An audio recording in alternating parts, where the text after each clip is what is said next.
I declare open this hearing of the Parliamentary Joint Committee on Law Enforcement for the inquiry into the capability of law enforcement to respond to cybercrime.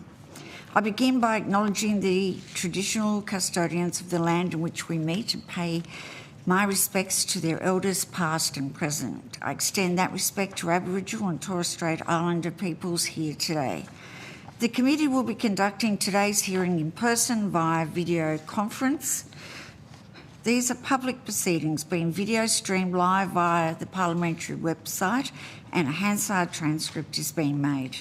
I remind all witnesses that in giving evidence to the committee, they are protected by parliamentary privilege. It is unlawful for anyone to threaten or disadvantage a witness on account of evidence given to a committee, and such action may be treated by the Senate as contempt. It is also a contempt to give false or misleading evidence. Witnesses also have a right to request to be heard in camera. The Parliament has resolved that an officer of the Department of the Commonwealth or a state shall not be asked to give opinions on matters of policy and shall be given reasonable opportunity to refer questions asked of the officer to superior officers or to a minister. This resolution does not preclude questions asking explanations of policy or factual questions about when and how policies were adopted. It is a witness objects to answering a question, they should state the ground on which their objection is being made, and the committee will determine whether it will insist on answers having regard to the ground in which the claim, if the committee determines to insist on an answer. A witness may request that answers be given in camera.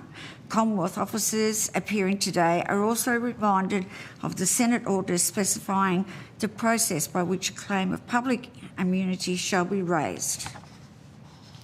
A copy of the order is available from the Secretariat. I remind committee members of their obligation under the Behaviour Code for Australian parliamentarians to treat witnesses with dignity, courtesy, fairness and respect. I remind committee members and witnesses who are appearing before us via video conference and who are not speaking to mute their microphones. I now welcome representatives of the Australian Institute of Criminology, and I understand that information on parliamentary privilege and the protection of witnesses giving evidence to Senate committees has been provided to you. For the Hansard record, would you please each state your full names and capacity in which you appear today? And then I will invite you to make a short opening statement, and at the conclusion of your remarks, I will invite members of the committee to ask questions. Thank you, Chair. Rick Brown, Deputy Director of the Australian Institute of Criminology. Anthony Morgan, I'm a Research Manager at the Australian Institute of Criminology. And there's no opening statement. No opening statement. Well, first of all, can I just say thank you. The committee appreciates the submission that you've made. We think this is a very important inquiry to be have. And as we know, cybercrime is varied, impacts, well, the potential to impact anyone and everyone at varying degrees. So I would like to go to the Deputy Chair for the first round of questions. Okay, thanks for coming in, gents. David Batts, member for Hinkler and Deputy Chair. Just in relation to, I know you made a submission back in August, so it was a while ago now. Just on research priorities to start with some questions in there. Who sets the research priorities for AIC? So the director of the institute sets the priorities for the institute, but she makes that decision in consultation with the Criminology Research Advisory Council and in general with stakeholders across government to identify our areas of research. And so the Criminology Research Advisory Council it puts influence into that. That's right. So the Advisory Council is made up of, there's a representative from each state and territory and a representative from the Home Affairs Department. Those individuals are nominated by the Attorney General in each of the states and territories. and by the Minister for Home Affairs. And so they bring their experience, so largely from justice agencies, bringing their experience of policy issues in the States, and obviously as well as Commonwealth issues. And I think if you look at our suite of priorities, you can see they kind of reflect some of the major concerns in Australia at the moment. Are the state policing services involved on the research, part of the Research Council? Not directly. So it would be through the connections that those individual representatives have as senior representatives of justice agencies. Okay. And is there any reason that you're aware of why they're not represented on the Research Council? It's legislative. It goes right back to 1971 when the Act was formed. That's the makeup of the council and has been ever since. So how, if I'll do one more, Chair, if that's right, I'll just keep running through there. So I'll just keep going on the research. So are the strategic research priorities of the AIC influenced by the needs of the AFP? Absolutely. And how does that work then?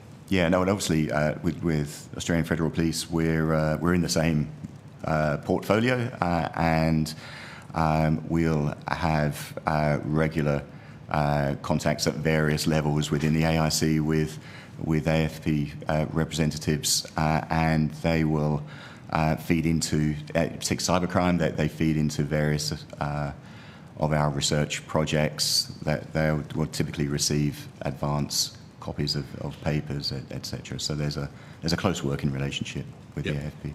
They're just not legislated into the... No, that's right. That's right. I mean, there's all kinds of connections we have across government which aren't legislated, if you like, and it's part of our role of making sure that the research that we do is focused on the most serious policy issues, if you like. So we just on a almost daily basis, we're talking to policy colleagues about the issues that are arising for them and how we can address those from a research perspective.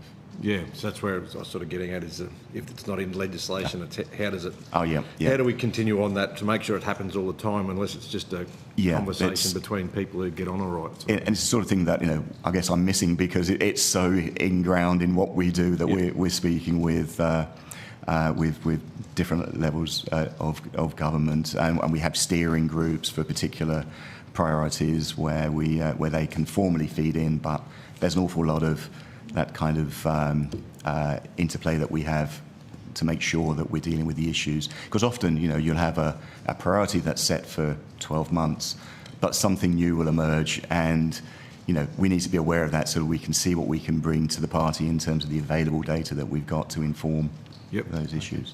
Thank you. Thank you, Deputy Chair.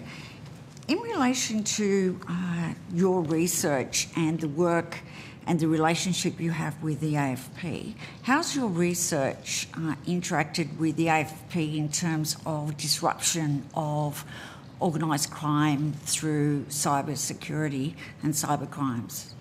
Yeah, it's interesting from an organised crime. I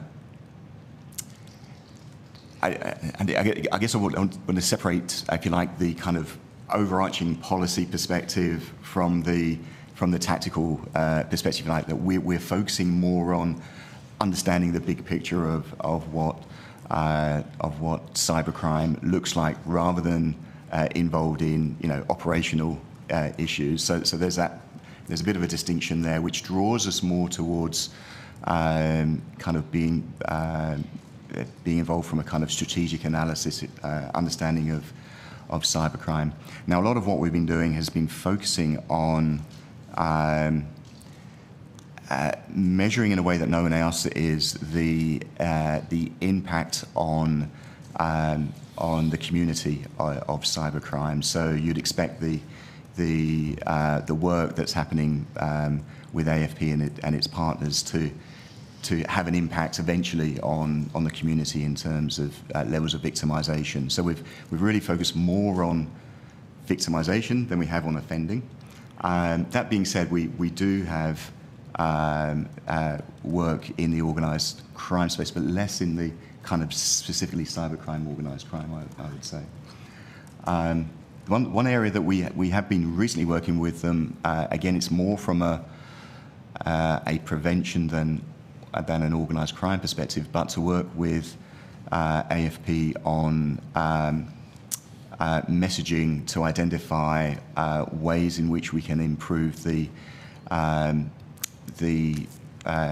prevention messages that go to the public around how to prevent themselves from being victims. So, they developed a set of crime prevention messages that we then have tested on the community and been able to show the extent to which they're likely to take up those prevention messages and also the impact that they have. So it's a slightly different focus than on the organised crime perspective, but it's an important element in terms of fighting cybercrime is to have that research. So from your research, what have you seen in terms of the trends? Because there are so many elements to cybercrime, from scams, from lovers scams, from fraud, to child exploitation, sextortion. I mean, there's a whole array of areas, and some that are really disturbing to know and understand what's happening within our communities. So where have you seen the greatest increase in cybercrime, the impacts of that? Yeah, I mean, I think that there's a number of issues here. One is a point you made, Senator, around the range of different ways of thinking about cybercrime. That's really important because the solutions need to be tailored to those particular issues. So there is such a wide range of different problems that we're looking to tackle in the cybercrime space. I mean, the fact that almost half of adults experience some form of cybercrime, I think, just underlines the extent to which it is a problem in Australia. For me, I think the key emerging issue is an issue of concentration. So we think about almost half of the population being experiencing some form of cybercrime, but that's not evenly distributed among the population. What we find is that, as is always the case with all crime, it's not universally distributed. There are particular groups that we're seeing that are particularly at risk of experiencing cybercrime. So we can think of, young people experiencing more cybercrime, First Nations people with a disability, if we think about it from a socio-demographic perspective. But we've also looked at it from a harm perspective. In fact, last year we published a cybercrime harm index where we looked at 17 different types of cybercrime, picking up this point about looking at differences, looked at 34 different sorts of harms, and we were able to actually identify which particular types of cybercrime cause the most harm. So essentially, scale of the problem times the amount of impact that it has on individuals. And so we find that things like the top three that came from that study, stalking and harassing was number one, followed by remote access scams, followed by stealing or sharing content without consent. Three very different sorts of cybercrime, but those three cause more harm to the community than any other sort of cybercrime. And then the third one I'd say in terms of concentration of risk is in relation to repeat victims. So we know that about 40% of Australian adults experience more than one type of cybercrime. Sorry, how many did you say? I think it's about 40%. 40%. Sorry, I couldn't hear what. So those that they experience cybercrime, 40% will experience it again within 12 months. Right. We don't know much about that yet. There's more work that's gone on in other kind of volume crime spaces to understand repeat victimisation in the past, but this is a space where we really need to know more. And the reason we need to know more is that from that other research, we know that if you've been a victim of cybercrime, it increases the risk that you're going to be a victim again of a subsequent cybercrime. And you're going to experience more harm than the average person who experiences cybercrime. So So it's interesting that you have a cohort that law enforcement know about, because we know that roughly 10% of those actually report in. So you've got a portion that have actually reported. You could actually target those with more activity, and you'd have a greater impact on targeting repeat victims than on average, because they're more likely to experience it again. So you're targeting a group that is probably at high risk of experiencing another crime, and they're motivated. So what's interesting, we looked at the connection between being a repeat victim and the take-up of security measures. And our initial thought was that what we'd expect to find was that they had a lower than average take-up of prevention measures because they've been subsequently victims more than once. We found the opposite, that individuals that have experienced multiple forms of cybercrime actually take more prevention activity because they're motivated to do so, essentially. They're essentially closing the door after the horse has bolted, in a sense, but trying to do something about it after the event. So you've got a motivated group that you could actually do more with, I think. So I think there are ways of targeting crime prevention activity in the cybercrime space more than we probably do at the moment. I'd like to just go and if you could just give us some more detail in relation to your research around messaging, because I think there is still a lack of recognition in the community about how serious cybercrime is and how we're all potential targets.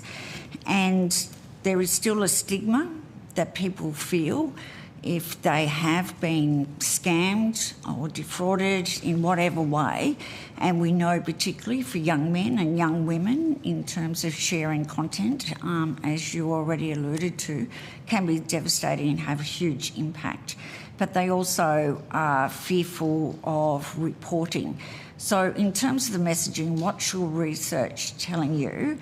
And have you come to any conclusions and had any interactions with law enforcement about changing our messaging, if in fact we need to do that?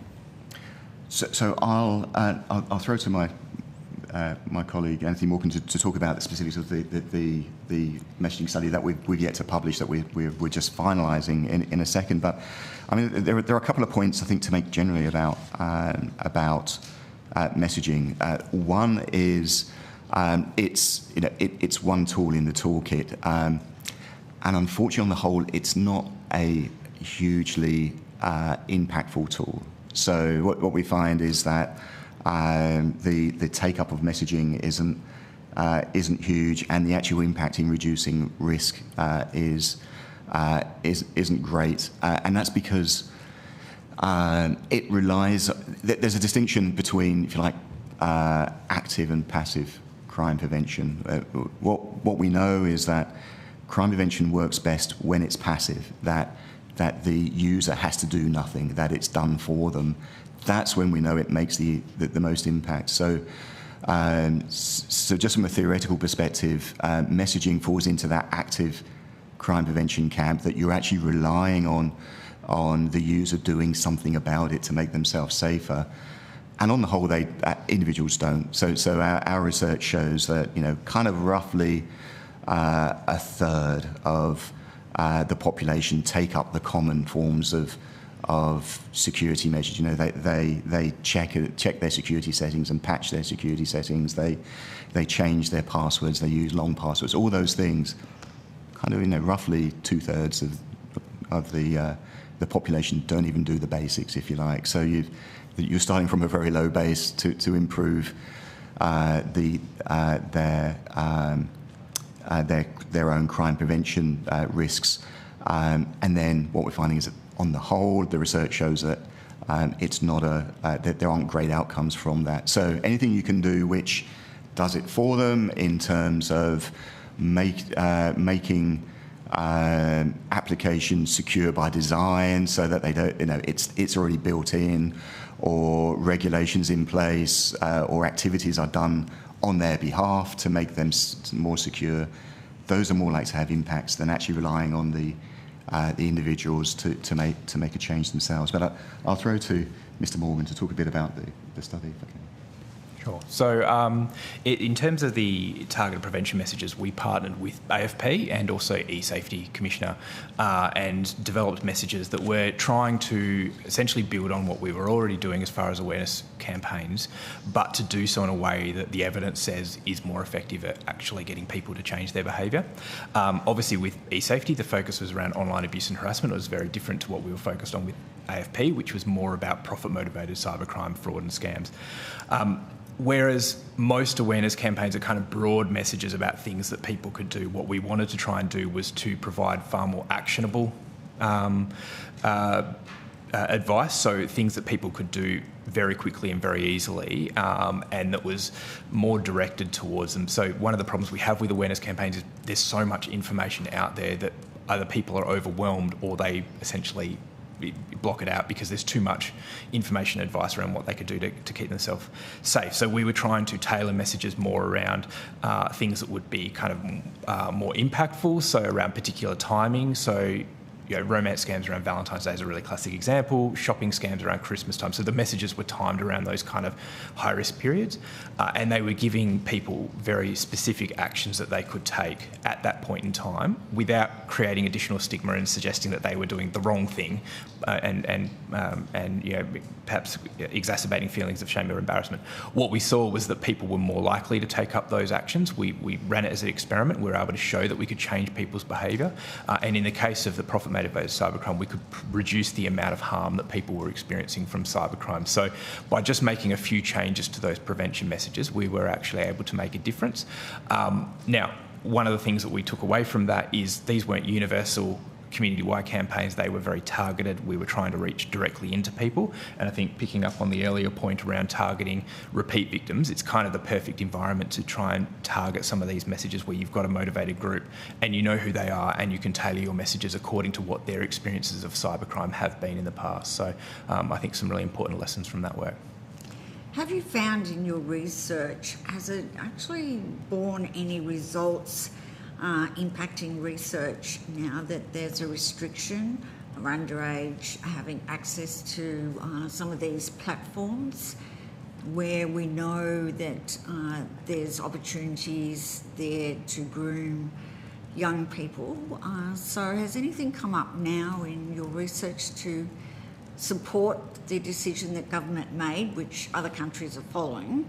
So one thing about cybercrime is there's no borders at all. So, I know there's a lot of work internationally in collaboration. So, anything come through your research yet? Yeah, it's Chair, it's a work in progress for us. We are in the process of evaluating the impact of the changes on behalf of the National Office for Child Safety, particularly looking at the impacts on child sex abuse and the harm associated with child sex abuse. So it's kind of it's one outcome, if you like, from that you'd expect to see from the minimum age changes that have been made. So we're at a point where we've undertaken a pre-survey. We'll return at the end of this year to do a post-survey. So we'll hopefully early next year we'll have some results on the impact of that.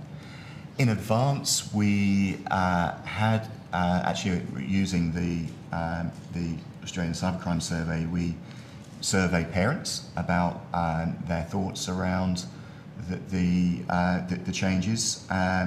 Two interesting things emerged from that, and this is research that we hopefully will be releasing probably the next 3 months, I guess. One is on the whole, and I think it was around two-thirds, three-quarters of parents were supportive of the changes that were being introduced. But the second finding, which is really interesting, is that there is a cohort of parents that were willing to help their children circumvent the legislation as well. So I think that's a particular kind of interesting area that you could potentially do more with too, in terms of messaging around making their own children less vulnerable, I guess. In relation to law enforcement, and I know you work closely with them and your research obviously shared with them to help them deal with it. Have you got a view on whether or not law enforcement actually have the capacity to deal with cybercrime in the magnitude that it is? It's not getting less, it's growing. Have you got a view? You're always welcome, Senator. Wrong committee. I've lost my train of thought. It was Law enforcement. Their capacity. Yes. It's difficult to see a scenario where law enforcement could be sufficiently resourced to deal with a problem where half the population is experiencing it. I think we get a little blasé about kind of talking about half the population experiencing it. And just to put that into context, I suppose, if you think about a problem like motor vehicle crime or break-in entering, two issues that the public would be concerned about something being done about. Only 0.6% of households experience a vehicle crime in a year. Only 1.8% experience a break and enter. So you put that, that scale of volume crime, what was traditionally called volume crime, against cybercrime volume crime, and I think there's a massive unmet need there, and that's not a criticism of law enforcement. It's just a reality of us still, I think, getting to grasp with the scale of the problem that they're facing. I think we still have an issue around reporting, though, that there is such. Our survey results show only a minority report in, and we need to do more to get individuals to report in, because then we have better data about how to target them. And as we've been saying about repeat victims, they're the ideal group to do more with. Once someone's reported a cybercrime, they're the group that you want to be doing more to get them to be less of a risk in future too. In relation to cybercrime, we've talked a lot this morning in relation to the general public, but there is still an issue, and I was hoping that you would have some research in relation to small and medium companies, businesses that again are also being targeted, whether or not the messaging and whether they are actually responding to the increase in cybercrime. Yep, so our cybercrime survey is targeted at individuals, but there's a cohort within that sample who own small to medium-sized businesses as well. So actually we're able to use the research we've got to understand the patterns of victimisation among small to medium-sized business owners, and also understand the actions that they take in that regard. In general, they are at higher risk than the general public of being a victim of cybercrime. Around a quarter to a third experience significant impacts on their businesses as a result of that victimisation as well. But I'd like to throw to my colleague who's recently released some research about that looks at the impacts of cybercrime on small to medium-sized businesses in the recent study we released. So I think consistently in each time we've run the Australian Cybercrime Survey, small and medium businesses are identified as being high risk of falling victim. We've taken a particular focus on ransomware as being something that is particularly problematic for small to medium businesses, as being not just being targeted, but targeted multiple times. And certainly one of the things we've seen is that small to medium businesses, in terms of your question about whether they're taking up action, we see a high proportion of small to medium businesses who have paid ransoms in the past when they've been targeted previously. And we know that increases their likelihood of being a victim of ransomware again, and also increases the harm to their business, obviously by both paying the ransom, but then also falling victim again in the future. So I think there's some work to do in terms of increasing the capacity of small to medium businesses. They're obviously vulnerable because we're talking about businesses from micro sole traders potentially up to 200 employees, which are multi-million-dollar companies still. It's a pretty big cohort of business types. And a lot of those businesses hold pretty important and valuable data, information and assets that can be targeted by criminals. Now, what we're seeing is obviously a fairly significant proportion of those that are targeted experiencing negative impacts on their business, so business disruption, financial losses, other sorts of problems that will impact their business long into the future. And a lot of small businesses, they're big enough to hold those assets, but not necessarily big enough to have the capability to do the things that we would like them to do to help protect themselves from falling victims. So it's absolutely something that we're focused on and trying to better understand how we can kind of cut through and recognising that businesses have a lot of things to think about, not just cybercrime, but how we can better cut through with some of the messaging specifically for that group. And Chair, just with that in mind, I might also mention the impact of data breaches, which are kind of really important in this space, so that the victimisation of businesses losing their data. We can show that has a subsequent impact on the community. So we've shown that experiencing a data breach increases the chance of the community. It increases the extent of identity crime by 34%, of online scams by 17%, and ransomware by 80%. So it's really important that to understand that those impacts don't only impact small to medium-sized businesses or even large businesses, but actually they have a really, really significant flow-on impact on the community as well. That's on others because of that breach. That's on others because of their victimisation. So it's not just about their business, it's about their customers being increased risk as well. Just a couple of final questions. We could spend another hour, I'm sure, easily. But in relation to your research, does that go beyond our borders, say to the Asian Pacific region, to see if there's any trends about, the emerging impact on Australia? Our focus is more on the impacts on Australia more than anything, but there are occasions when there's kind of, if you like, kind of allied research that touches on the Asia Pacific. So just if I give you two examples, we recently published a study on scam centres in Southeast Asia, particularly looking at the role of women and how they're victimised in scam centres, and obviously the activities that those scam centres are involved in impact on Australia. And then on the flip side, we've been doing work on the live streaming of child sex abuse in the Philippines, where we've been particularly looking at consumers perpetrators in Australia that are purchasing live streaming. And actually we developed a machine learning model where we can identify about half of the individuals that are sending money to the Philippines. So it's a space which, we continue to work in.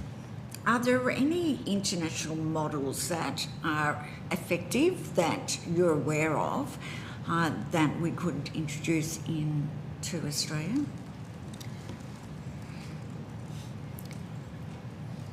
We know there's a lot of collaboration already, but if there are any instances in your research, and obviously your strong interest in this area.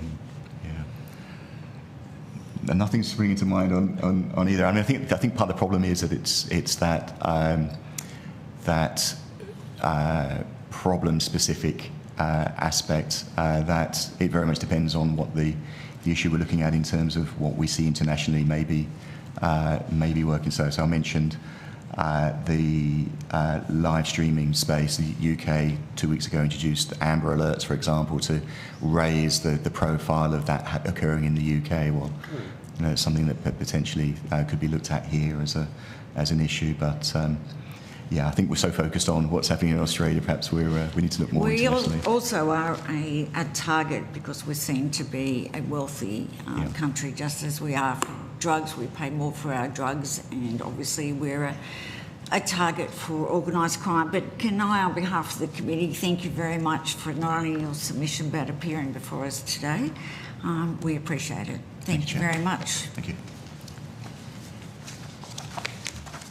And we'll just do a changeover to capture cyber. He's online. Yeah. Mm-hmm.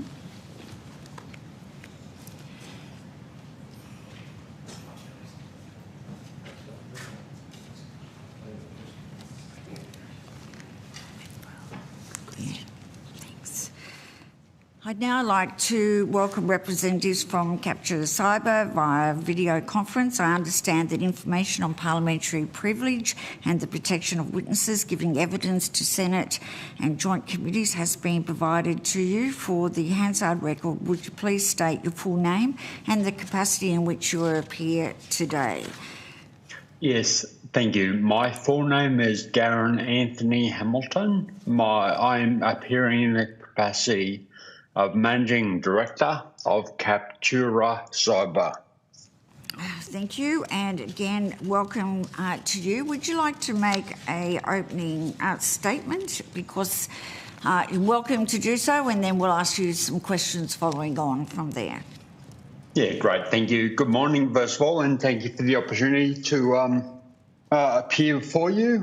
By way of brief introduction, my capacity building experience spans law enforcement, the Australian Defence Force, and my current position in Capture Cyber, as well as my role as a contracted lecturer in the university sector in cybersecurity and cybercrime. So I've been involved in adult learning and training for many years.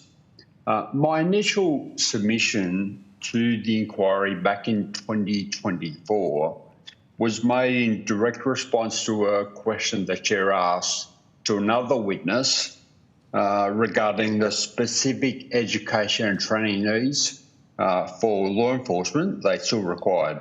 At that time, the capability gaps in our response to cybercrime were already clear. Coming back now in 2026, the cybercrime problem has not abated, and the data which the committee will be well aware and of shows that cybercrime is still increasing. I think that what we must recognise, and I heard you just touch on it in this cybercrime problem, is the geographic asymmetry of this particular threat. And it's what makes cybercrime so unique, or so challenging, more accurately. Some very comprehensive academic studies, such as the World Cybercrime Index, indicate that Australia overwhelmingly is a victim, or Australians are victims of cybercrime rather than housing offenders. There are obviously some exceptions, but in general, that's the case. Because the threat's predominantly external overseas, but the impact is felt locally, cybercrime is no longer, it's not a boutique specialty within law enforcement. It's a dominant volume crime now, as we just heard from the reps from the ABS. But our law enforcement response remains fundamentally unchanged.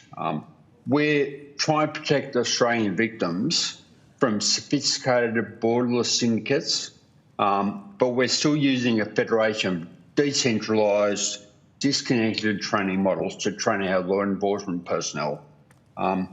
We don't, in my opinion, we don't need temporary task forces. We don't need state police forces to surrender their operational autonomy, their operations they conduct. And we don't need increased budgets for our law enforcement bodies necessarily to affect training change. Instead, what I recommend is that this country establishes a permanent national law enforcement cybercrime training centre of excellence. Much like the model that we got with the National Anti-Scam Centre, which provides a coordinated focal point for data and, consumer education alike. This centre's sole statutory mission would be driving national law enforcement cybercrime capability. And they're also conducting and delivering training, being entirely decoupled from day-to-day operational casework. I think that the centre itself should operate on a service delivery, a training delivery architecture, rather than solely coordination. That's not what I see. I see a delivering training and using what the military often uses, which is a fly-away team model. So the centre would execute standardisation across the country at 3 levels, really. For frontline recruits or law enforcement ab initio training, if you like, people going into law enforcement, this centre wouldn't dictate state curriculums or how to train their people to do their particular mission, but instead this flyaway team would come in and deliver a bespoke, plug-and-play, standardised foundational package. I estimate around 3 days for that package. And they would plug that directly into the existing state or law enforcement ab initio training programs. And that would ensure that every law enforcement recruit in this country receives the exact same baseline, or at least a standardised baseline of cybercrime training. And that will be mostly around awareness and response. I think my recommendation is that is the key to affecting cultural change within our law enforcement bodies, that cybercrime is core business, as much core business as traffic actions or drug smuggling or, people smuggling, whatever it is the agency does as core business. Cybercrime must be that, and the cultural change needs to occur. That's the start of it, I think. Second, that's the first stream. Second stream is for those advanced technical specialists. The centre would act as a centralised quality assurance body, delivering training, similar to some standards in the UK, for example, rather than relying on slow public sector development cycles to combat a rapidly iterating threat that is constantly innovating every day without the constraints of budgets and ethical spending and these things. Our threats do not have those constraints that our people, for good reasons, do have. The centre would vet, approve, deliver that training, and they would use both private sector and public sector existing expertise directly into law enforcement. And then finally, the final stream, we have recruits, we have specialists, and the third one is executives. I think that for executives, we'll use the same flyaway team model at various executive command levels. And then I think that by embedding targeted training to our executives into, for example, the Australian Institute of Police Management, which is the body that delivers a lot of that executive training, we'll equip senior leaders to resource operations to give them an awareness of that cybercrime. Because in my opinion, many of our police executive leaders have not grown up with cybercrime. It was not a problem. It was not a crime type they are necessarily familiar with, because during much of their career, cybercrime was not present. So, look, just in conclusion, until we create cybercrime capability in law enforcement as a permanent component of national capability, rather than a disconnected series of elective training, Australia will remain that soft target that other witnesses have indicated that we are. I think that a Centre of Excellence Training Agency that delivers centralised training, provides the committee with a practical, fundable blueprint that will build law enforcement capability and ultimately protect Australian people. So thank you very much for the opportunity. Thank you, Mr. Hamilton. I'll just start with a couple of questions if I can. I was going to ask, in relation to Australia being a soft target and you know, explaining the institute of training that you see would make a difference, is that the only measure that is needed to send the message that Australia is no longer a soft target for cybercrime? What else can we do? No, I don't think so. So I think that cybercrime capability, first of all, as you've alluded to, Australia will be an attractive target going forward for those reasons of perceived affluence and that. I think that piece around consumer education, hardening targets is beyond law enforcement. That is not a law enforcement job role. That belongs to other agencies and other organisations. I think that with law enforcement, the deterrent effect is quite important. That perception that Australian law enforcement is quite capable and has both capability and capacity to investigate these things. They will, for example, project forces overseas and drag some offender back to this country to be tried, as an example.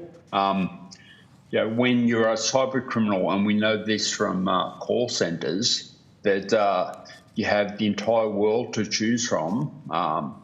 Do you choose the one that has the country that has the capable law enforcement that may well come after you, or do you put in a different IP address and go after a different person? And I think for our citizens, what we need to do is have a hard, disrupted force. So, look, I guess to get back to your question about what else can we do, I think that capability has a number of what I call building blocks. Training, individual training, which is what I'm talking about here, is only one of those building blocks. Another is organisational context, giving the appropriate roles and responsibilities which are defined in legislation. I think that we have that roughly about right, and I think we do. Infrastructure, I think is the third building block, ensuring people have the right systems and tools to investigate cybercrime, for example, and I think we do also have that right. I don't think that requires a large amount of effort or a large amount of change. I think that collective training with that joint operation piece, as AFP will tell you, or anyone who's been involved in multi-agency investigations, there is some friction there, but there always will be. That just needs to be exercised, and I think that is not something that the committee can directly influence. I think that kind of sits there. So that's I think that individual training in the law enforcement realm is the primary thing that we can influence. So I was interested in your comments in relation to it's not about needing additional money to go into law enforcement. Can you just elaborate on that a little further? Yeah, I can. I should be, to be more precise, it is not necessarily about pouring more resources into training without affecting structural change. I'm not at all, and I don't claim to have an opinion on funding law enforcement, but I am talking about the funding of training, in particular for different agencies at state and federal level, if you like. There's an old saying in the military that we don't reinforce failure, and I think there are training systems in the cybercrime realm is not fit for task. I think we need to make a structural change there because of the unique nature of this particular crime. So in relation to the AFP and their specialist unit that is operational in combating cybercrime and the international... The JPC3, yes. Yes. So the international collaboration that is there, have you got any comments in relation to that unit and the work that they're doing? Are you suggesting that perhaps training even for that unit hasn't been adequate? No, yes, I have comments, and no, I'm not suggesting that at all. My comment is that what I'm proposing is not a new task for the AFP, instead a separate agency, that it's not a task for them, it's their mission, it's their role, it's what they do. So I think that I would not contend that the JPC is not trained appropriately, but I think the committee may well form the opinion that what we are doing now is not solving the problem. Otherwise, we would not be having this conversation, I suspect. I don't think the interest is to put another zero on the end of someone's training budget, but to make that fundamental change. Great. Thank you. Deputy Chair, Thanks, you have some Chair. questions? Thanks, Mr Hamilton. David Batt, Member for Hinkler and Deputy Chair. Just continuing on with this training centralised model, have you got thoughts on who would take that model on, as in which agency, or would it be a whole new agency, or...?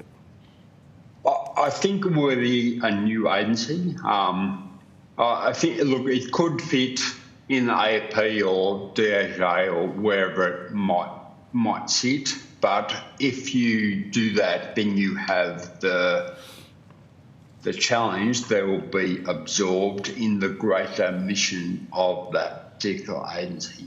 And I would like, notwithstanding the expense and difficulty of establishing a new agency, I think that the scope, the sheer scale of this challenge, which will not go away, it justifies those changes.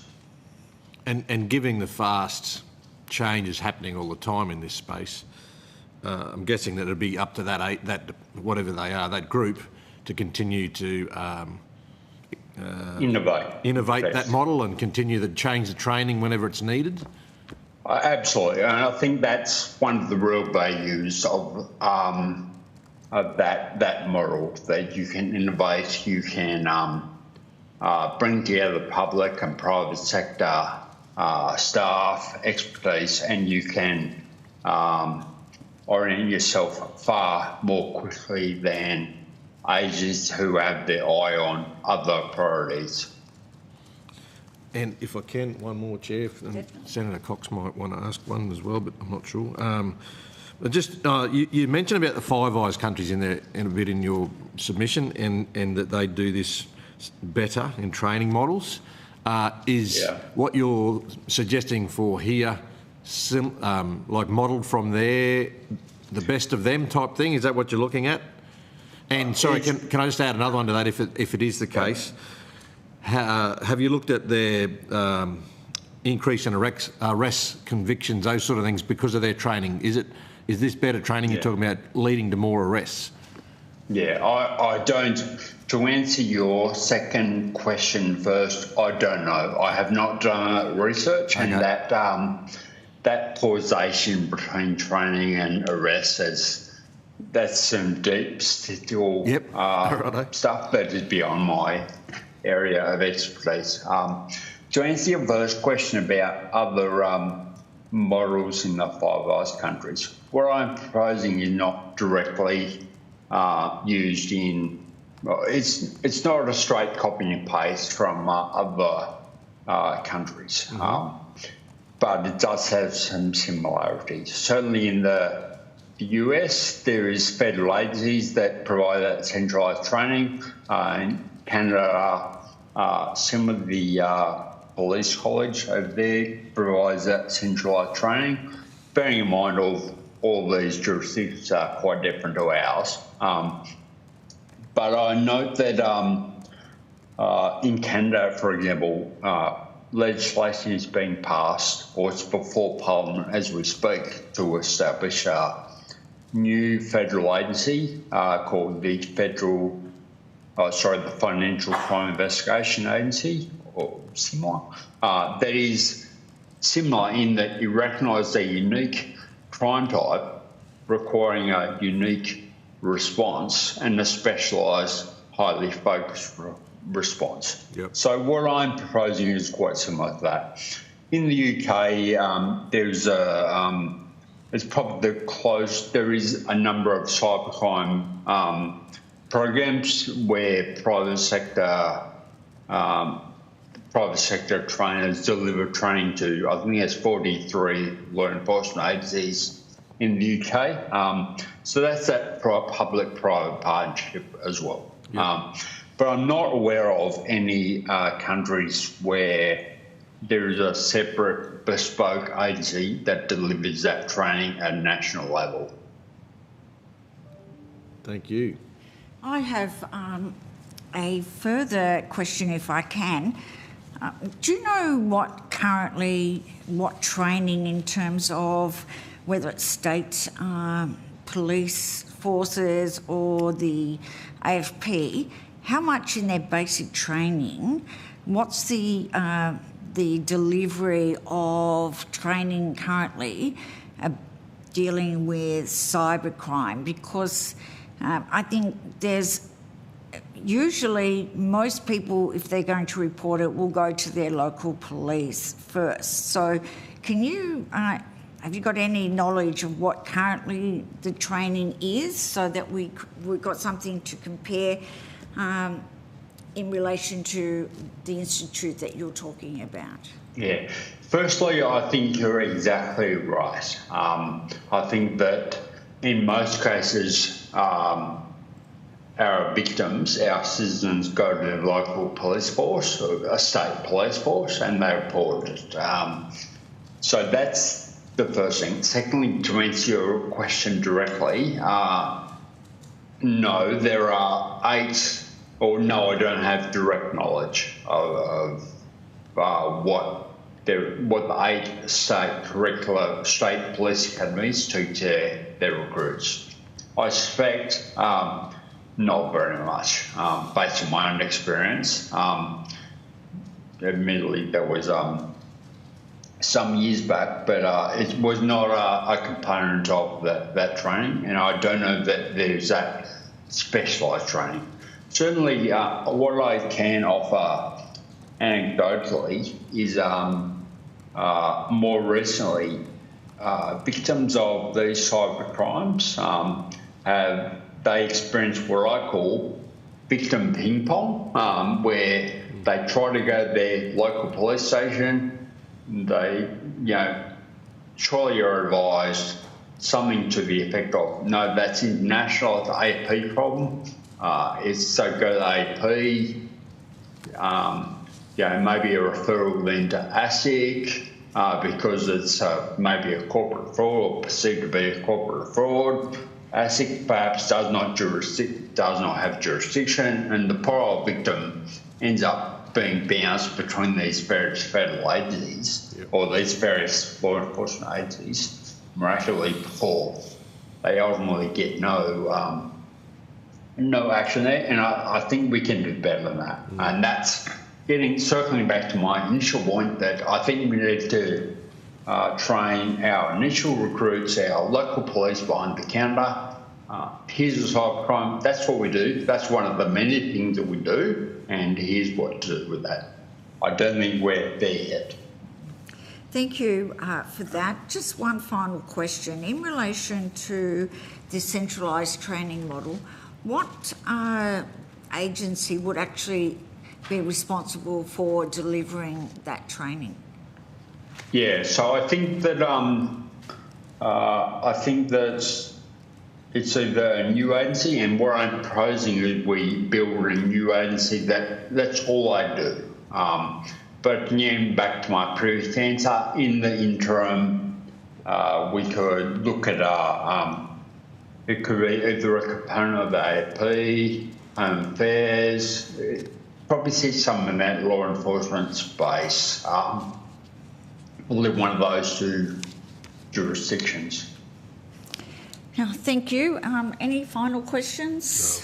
If not, Mr. Hamilton, thank you very much for your submission and also your evidence today. I think it's certainly been very helpful to the committee, so thank you. You're welcome. Thank you very much. Also, wanted to know if we need to table your opening statement for the committee. Yep. So you're happy for that to be done? Yes, of course. Thank you, Deputy Chair. Again, thank you very much. Appreciate it. No problems at all. Have a good day. Thank you. You too. Thank you. And we now will go to the UNSW Institute for Cyber Security.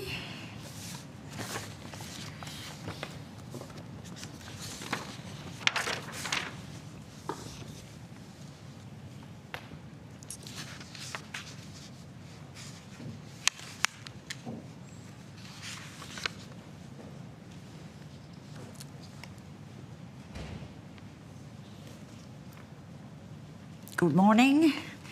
I now welcome Dr. Rachel Berry and Dr. Cassandra Cross, and I understand that information on parliamentary privilege and the protection of witnesses giving evidence to Senate committees has been provided to you. For the Hansard record, would you each please state your full name and capacity in which you appear today?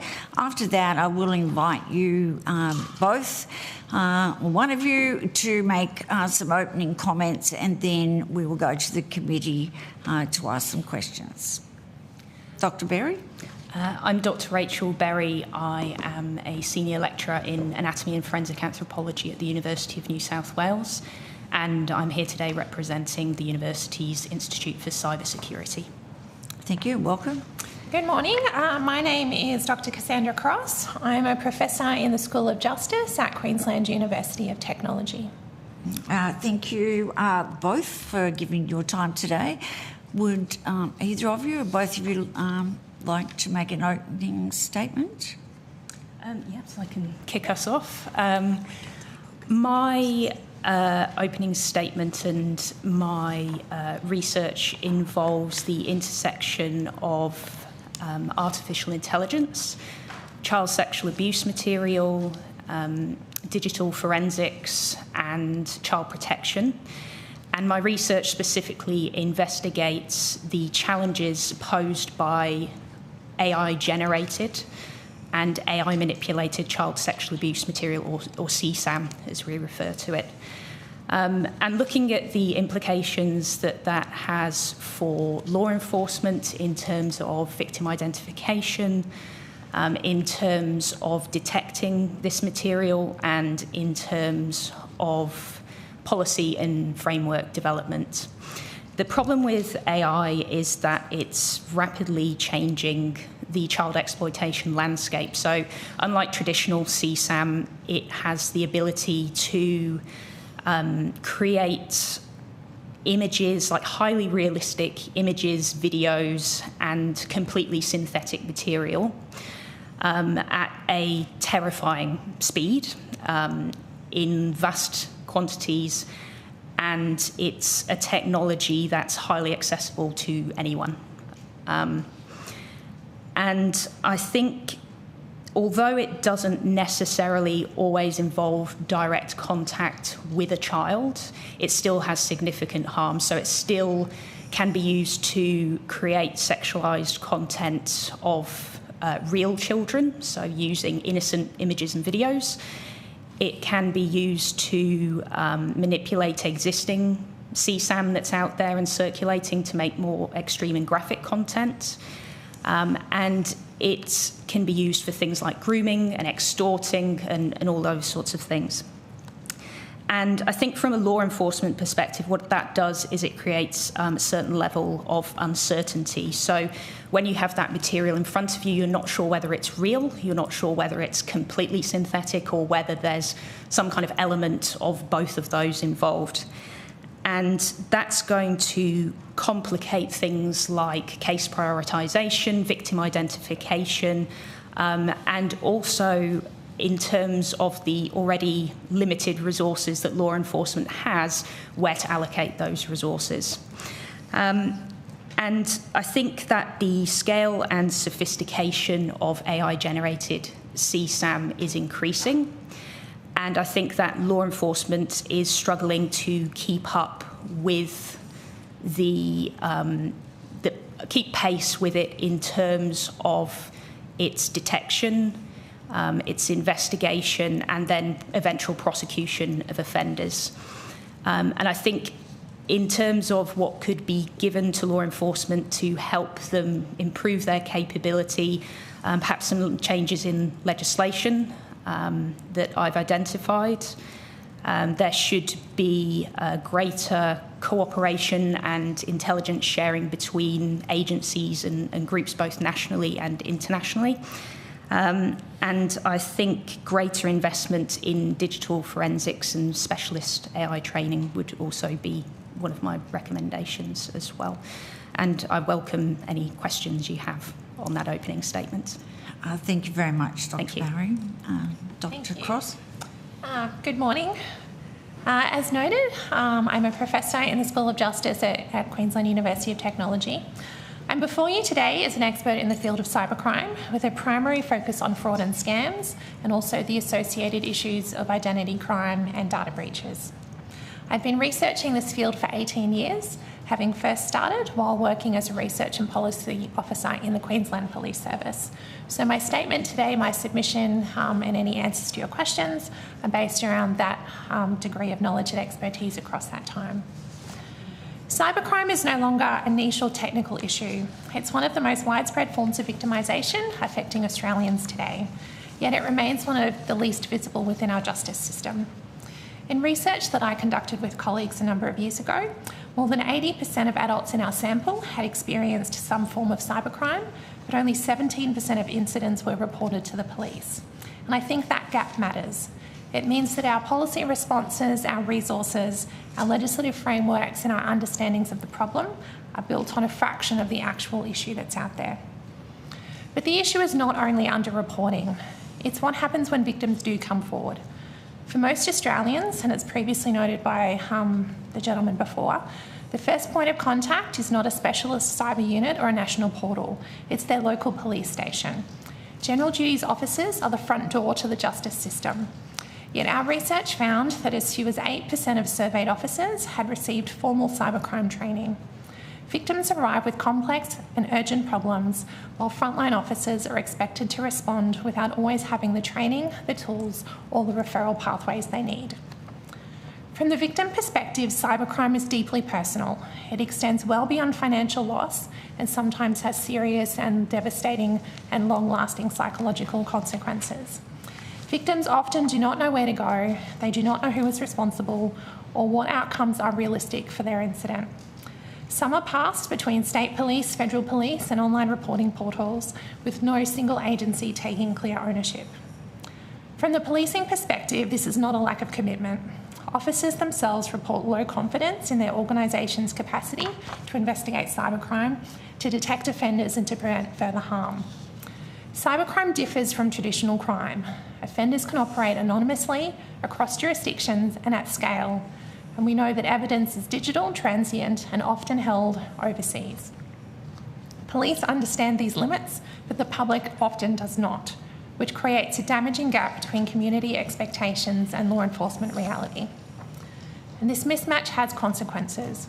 Victims may expect money to be recovered, for offenders to be identified, and harm to be reversed quickly. And when this does not happen, dissatisfaction grows, trust declines, and reporting falls further. There is also a risk that cybercrime prevention becomes framed as the responsibility of individuals. Personal cybersecurity does matter, but it must not become victim blaming, particularly in cases of online fraud, harassment or image-based abuse. If we are to improve the policing response, I would put forward that there are 3 things that are critical. First, every general duties officer needs baseline cybercrime capability, how to recognise digital evidence, support victims appropriately, and to be able to refer matters effectively. Secondly, I would argue that specialist cybercrime units do need to be adequately resourced for the complex and technical investigations. And third, I would argue that investigative responsibility needs to be clarified and it needs to be made visible to victims so that reporting does not become the merry-go-round for victims. Cybercrime is not simply a policing problem. It's a whole-of-system challenge requiring alignment between law enforcement, government, non-government and the private sector. But policing remains central because it's where victims will go first. So I want to close with a simple observation. Police do want to do better. Officers who received cybercrime training in our survey recorded that they felt more capable and more effective to respond. But right now, frontline officers are being asked to respond to crimes for which systems and trainings do not align. There are millions of Australians who experience cybercrime, most of them in silence and most of them are invisible. This inquiry, I see, is an opportunity to ask whether our systems are fit for purpose and to identify ways to improve them. So I look forward to the committee's questions. Thank you both for those opening statements, and we will accept into the committee your statement. Thank you again for your submissions and appearing before us today. I just have a couple of questions before I go to others on the committee. But this committee has held inquiries previously into child exploitation, and what we did find was there was very little cooperation from social media platforms in any responsibility, and in fact we've now gone to one of the most popular social media platforms where it's encrypted messaging, which does not help law enforcement to deal with cyber crimes of that nature in particular. I had some confidence restored in relation to the manipulation of child exploitation material by AI when in Tasmania a judge made it very clear in his findings that he saw that whether it was AI created would be dealt with and should be dealt with the same as if it was a child. But what you raised in relation to the extent that law enforcement have to deal with this material, what they were dealing with before AI was an inordinate amount of material, and I, along with other members of this committee, are very grateful for the work that's undertaken in that area. But now with AI and the limited capacity law enforcement have to use AI themselves, I'd be interested in any further evidence you can give to the committee in relation to how you think that law enforcement needs to be able to combat the use in particular of AI, and what sort of legislative changes need to be made. I feel like in terms of legislative changes is at the moment it's quite broad. It, like you said, it encompasses any exploitation of a child, any sexual image. But in terms of specificity towards AI-generated and AI-manipulated CSAM, I feel like it needs to be more specific and cover all aspects of the cycle. So whether it's possession, creation, distribution, even soliciting someone to create a model that will do this, instructional material, sharing information online about how to get around safeguards and other things. And I think that would give investigators more confidence. It would be more confident in terms of prosecution as well, and in the court it would give more confidence. And I think it would stop offenders exploiting the ambiguity to kind of move it in their favour, if you see what I mean. So I think although the broadness of it is good because it can cover a lot of aspects, in some ways it hinders confidence and prosecution as well. And I think in terms of coordination and sharing, I don't think that law enforcement actually, as far as I'm aware, keeps a record of whether the material they believe in front of them is entirely real, entirely synthetic, or a blend of somewhere in between. I have approached police forces to inquire about doing research in this area, and as far as I am aware, there were no statistics, there's no data on how many of these images are in circulation, how they're being created, disseminated, and all those sorts of things.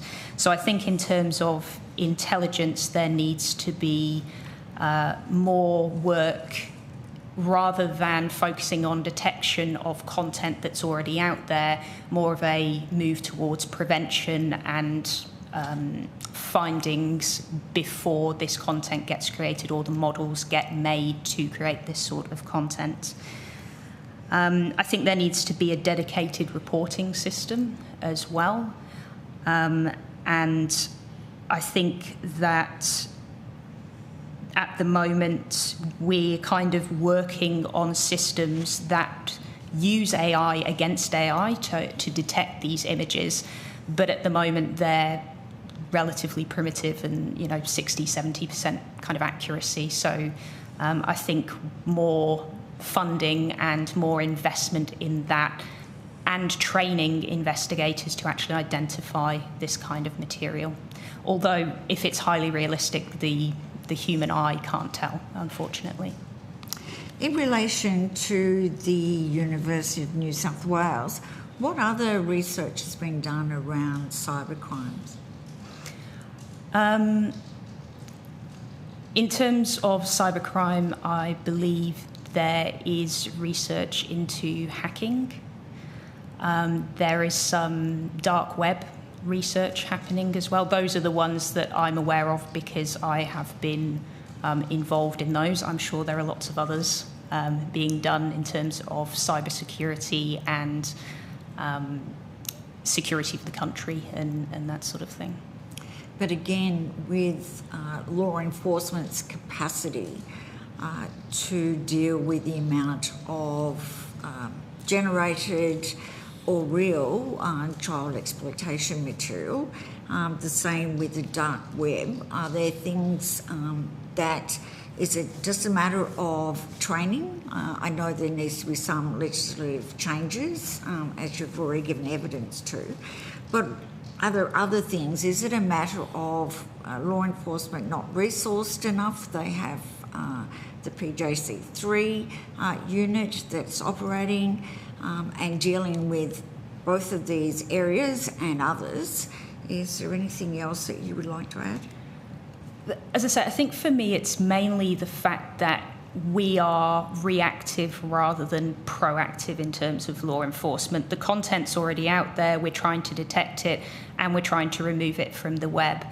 I think if we invested more funding into research in terms of trying to understand how it's being created, looking at those conversations on the dark web and the clear web, because it's not just underground, it's happening right in front of our eyes, and gaining some idea of what we're actually dealing with, because at the moment I think law enforcement is flying blind in terms of what it currently knows about how much is out there and how to deal with it.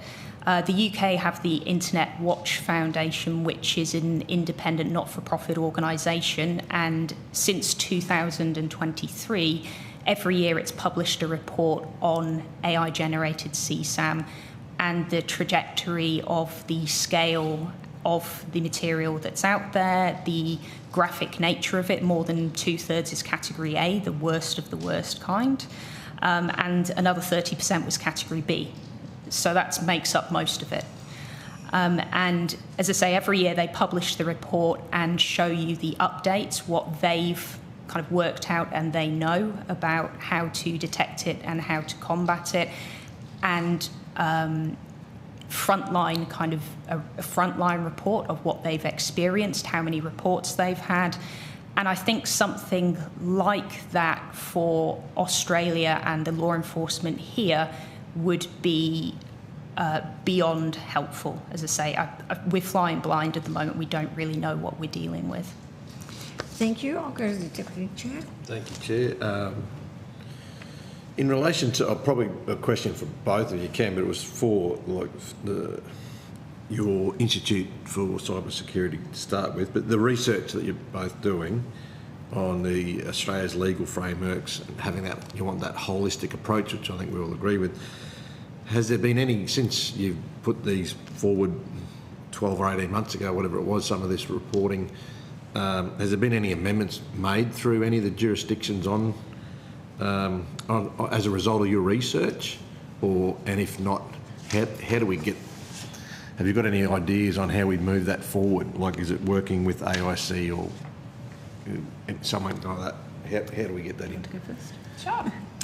I can certainly, in my area, so the research that was the focus of my submission, and notably it was a number of years ago, that was funded by the Australian Institute of Criminology, so grateful to them.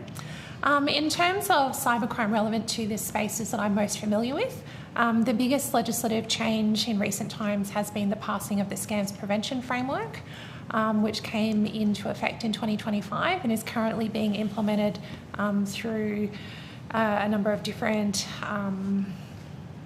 the terms lost me, different courts for the 3 different sectors: banking and finance, telecommunications and digital platforms. Yep.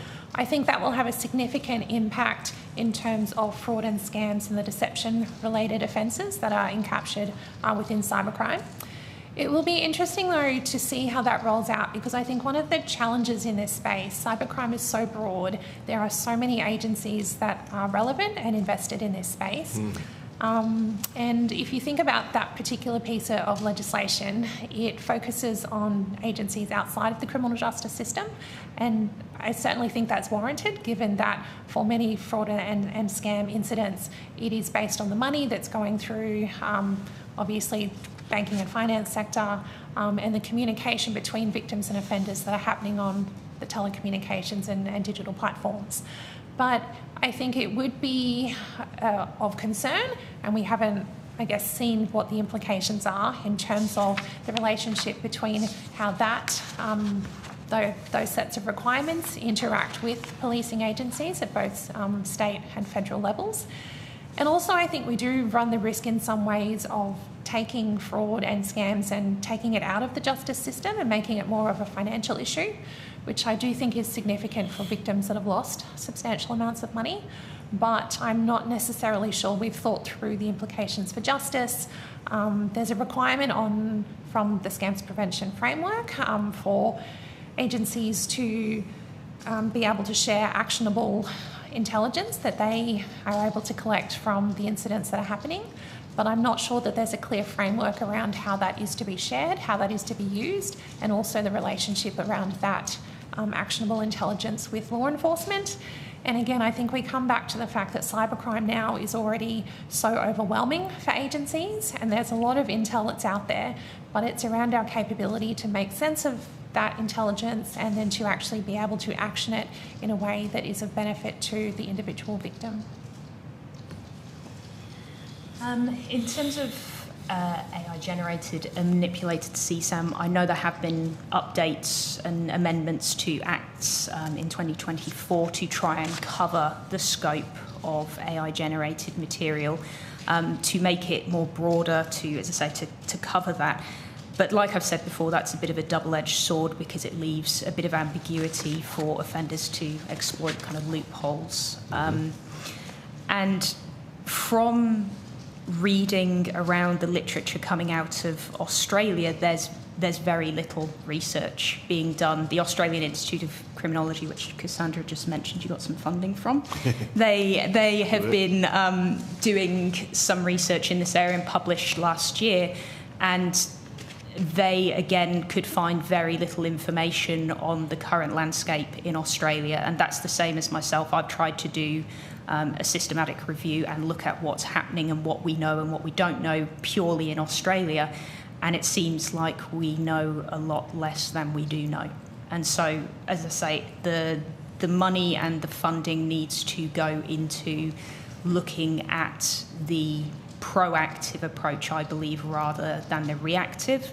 Some money should go into the reactive approach because we obviously want to detect it and work out whether it is completely synthetic or there's, some element of manipulation in there. But I think taking a proactive approach would be beneficial at this point to help us understand how to actually detect it and how to program and these models that can detect it. And if I could just come back to the second part of your question, which was around how do we get impacted as researchers, which is something that we're all striving to do.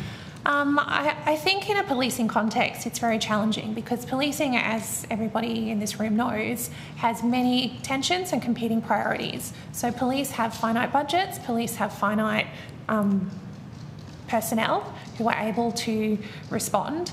And I think one of the challenges, particularly in cybercrime, is that it's often invisible and it's not perceived to be as serious as I think I would argue it to be. So police are always being challenged to have greater numbers of frontline officers on the streets responding to, I guess, traditional crime, whether it's assaults, whether it's domestic violence, whether it's those more visible offences. And I think for too long, cybercrime has kind of seemed to be, as I mentioned, kind of a niche type of crime that perhaps doesn't have the visibility that some of the other crime types have. And I think in this space, we need to have somewhat of a cultural shift across society and across policing to recognise that cybercrime, I think, is pervasive. I would argue that there's a digital element to all of these offline offences, traditional offences that we're seeing, particularly in domestic violence and in many other offences. And it's no longer something that we can just push to the side and move police from that space to other spaces. But we need to recognise that it is an important priority and we need to allocate training and resources and I guess just even conversations and recognition accordingly. Yeah. I'll follow up on that. You talk about those three critical things and general duties officers needing that baseline cybercrime capability. And I know I was 23 years in the QPS. Yeah.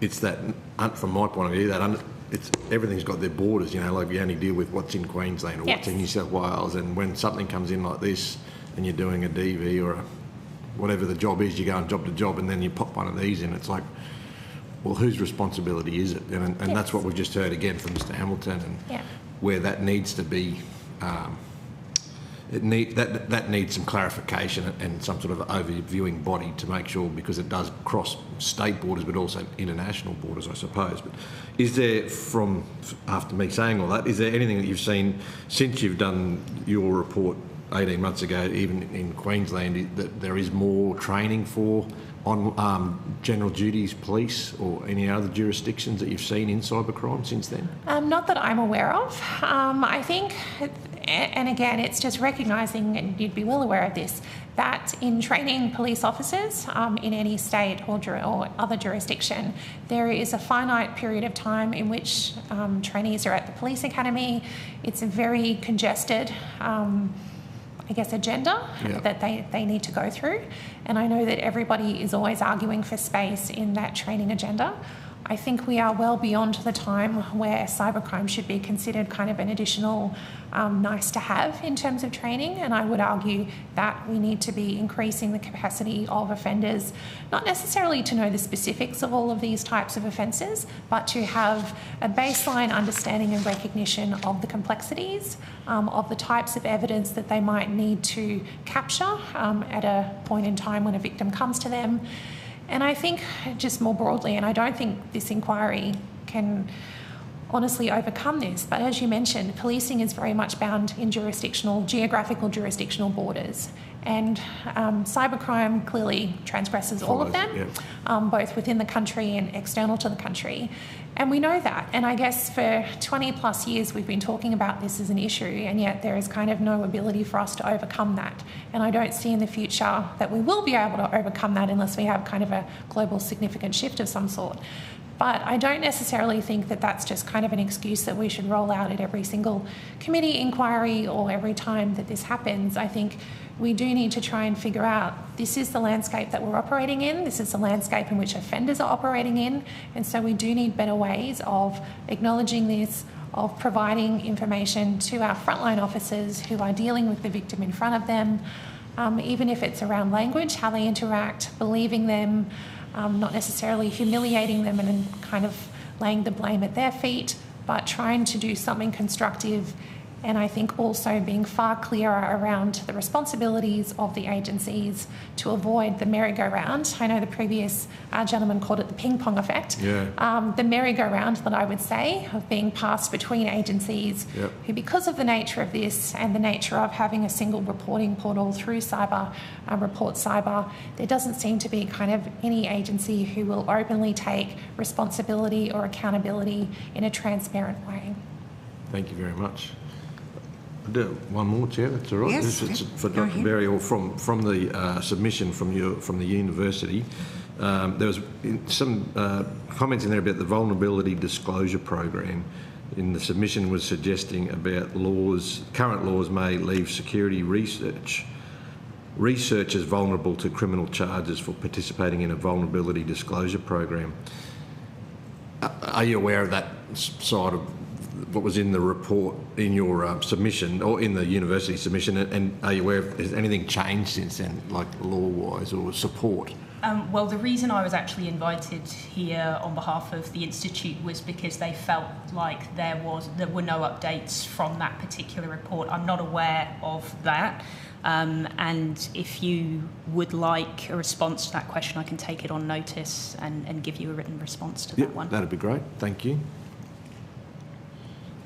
I can come back to you later. I just wanted to go to the issue of scams and fraud.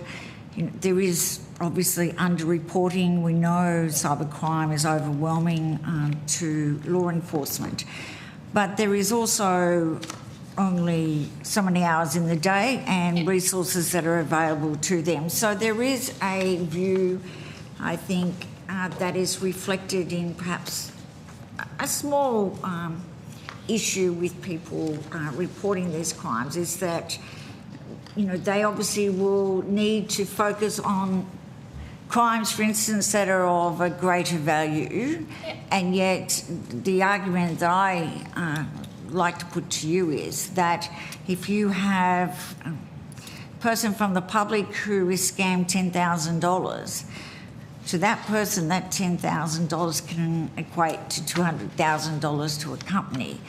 How can we overcome that without increasing resources? And you know, we've had evidence, as you heard previously, around training, and I think it's pretty evident that it would be an advantage for all law enforcement officers, and preferably on entering their initial training to have more training, because that's usually the first place most people will go to. So what else can we do in terms of ensuring that, as much as humanly possible, that we're not just putting a value on the crime rather than considering the impact on the individual? Yeah. I mean, I think for me there's two parts to that question. So I think very much, and the research that I have done supports this, that the financial losses and the impacts of the financial losses for individuals are not the same, and they certainly don't equate to the amount of money. So I've spoken to victims that have lost $5,000, $10,000 or even smaller amounts, and for them it was devastating because that was their life savings, that was kind of all of the potentially disposable income they had access to. I've spoken to victims who've lost hundreds of thousands of dollars, and for them that was perhaps just one less overseas holiday for the year. So I don't think having kind of an arbitrary amount of money to determine the impact is sufficient. So the way that I would argue to address that is that we do need to improve the level of support that we give to victims of cybercrime, and my experience is very much in that fraud and scam space. There's very limited support mechanisms available in Australia. There is ID Care, who are a support centre that you may be familiar with, particularly around supporting those who have experienced identity crime, and that does extend into the fraud and scam space.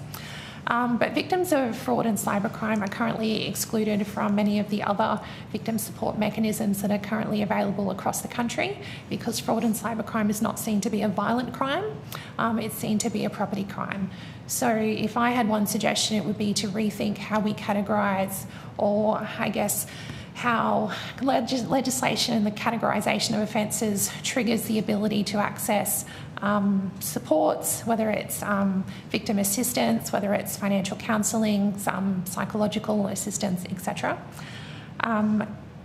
We very much need to improve that level of support, because at the moment it's non-existent, and we do know, it's very evident from the research, that victims do experience a range of impacts. For some it's a nuisance and they'll be able to move on quite quickly. For others it's a life-changing event that has kind of a long tail of impacts.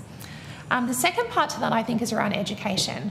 And I want to be very explicit in that I certainly don't want to be promoting that it's individual responsibility in this space. I think we're beyond the ability to blame victims for their kind of gullibility or stupidity or lack of awareness based on the use of AI and sophistication and the tools that offenders use to deceive people and to gain access to their money.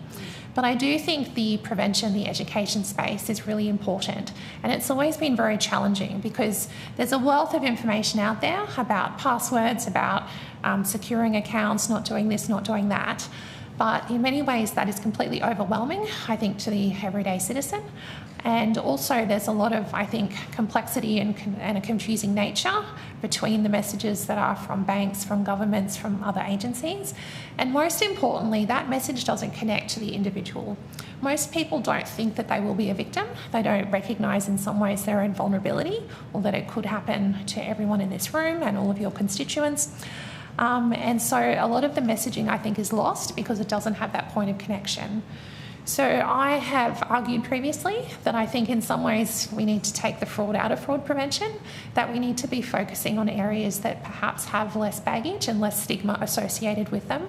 We need to be increasing people's level of digital literacy and cyber literacy just around how the internet operates, how messages are presented to you, how they might not be who they say they are, and at this point also they may not be real, it might be AI, and does that matter? And we also need to be increasing financial literacy for individuals. We need to be increasing recognition around what constitutes a healthy and functioning relationship, particularly if you think around some of the investment fraud and romance fraud approaches. And we need, I think, if we think around cybercrime more from a public health issue, noting the impacts that are out there, we've done some fabulous work as a country around road safety, around kind of sunscreen, thinking around cancer, thinking around kind of other issues. If we took some of the stigma out of cybercrime and I would argue out of fraud, and started to try and elevate society's recognition and understanding of some of these adjacent fields that I would argue have a direct impact on their vulnerability to fraud approaches, for me, I think that would be worth trying, rather than trying to kind of continue the path that we have been going down around telling people to have strong passwords, to secure accounts, which are very important cyber hygiene processes, but also potentially not relevant to the incident that may kind of be they might be a victim to. So when it comes to, we have the banking sector, yep, and the major banks, I would suggest, would have more people employed these days in their fraud department than most other areas of the banking. Yep. Do they also have a responsibility to educate and to raise awareness around scams? And also, when it comes to prevention, that money that they would invest working with researchers, but also with law enforcement. As you said, it's about breaking down the stigma, because the reality is, yes, there are some areas in our community that are more vulnerable than others for various cyber crimes, but there are some very intelligent people that are getting scammed, or there's property transactions. There's a whole array of fraud that is going on. So have you got any comments in relation to whether banks, and again, whether social media platforms, as part of being able to operate in this country, that they take some corporate responsibility and become good citizens themselves? Yeah, absolutely. I mean, I think you're 100% accurate in recognising the role that the banking and finance system plays. I would say, and as I mentioned at the beginning, I've been in this space for 18 years, and I would say that now more than ever, banks have a greater recognition and place greater importance on trying to, I guess, target this problem now compared to what they did when I first started in this space. I had some really, I would say, distressing conversations in earlier years with banks who just kind of felt it was part of their bottom line, and as long as losses didn't go above a certain percentage, they were comfortable with that.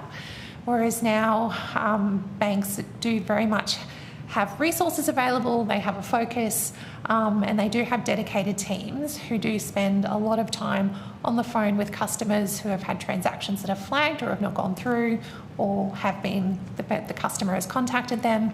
So they are doing work in this space. I think there are still challenges around banks as a private organisation are still, I think in some ways still internal facing. I think there is a greater ability of banks to share intelligence amongst themselves, but I do think I would say it still is challenging for some banks to have perhaps some of that greater public transparency around some of these issues. It will be interesting to see how the accords happen with the scams prevention framework, because that does elevate the responsibility and place very specific requirements on banks to do particular actions. And I assume there will need to be transparency around that. I think too, just with the banking and finance system, we're victims of our own success in some ways, because we are now at a point in society where we can transfer funds immediately. And as a customer, I kind of now expect the fact that I can just press a button and I can transfer money directly to Rachel within kind of the next few seconds, and that she can access that. And we've removed all of the friction that used to be within some of our transactions. And offenders know that, and they leverage that, and they use that to their advantage. And so in some ways, I think to make an impact in this area, we do need to perhaps step back a little bit and introduce maybe a little bit more friction. But the challenge with that is that customer expectations don't allow for that. So I think it is a really difficult line that banks have to walk along in terms of some of the red flags that come to them around potentially suspicious transactions. And I do know that banks, I'm working on a project at the moment with a particular bank, and they will stop transactions that they believe are suspicious. They will engage in those difficult conversations. But I think just generally our practices and the way that we have moved our lives into the digital sphere, we have expectations about how things now operate. And I think in some ways that's counterintuitive to how we need to be to try and increase that greater friction to reduce the impact of offenders.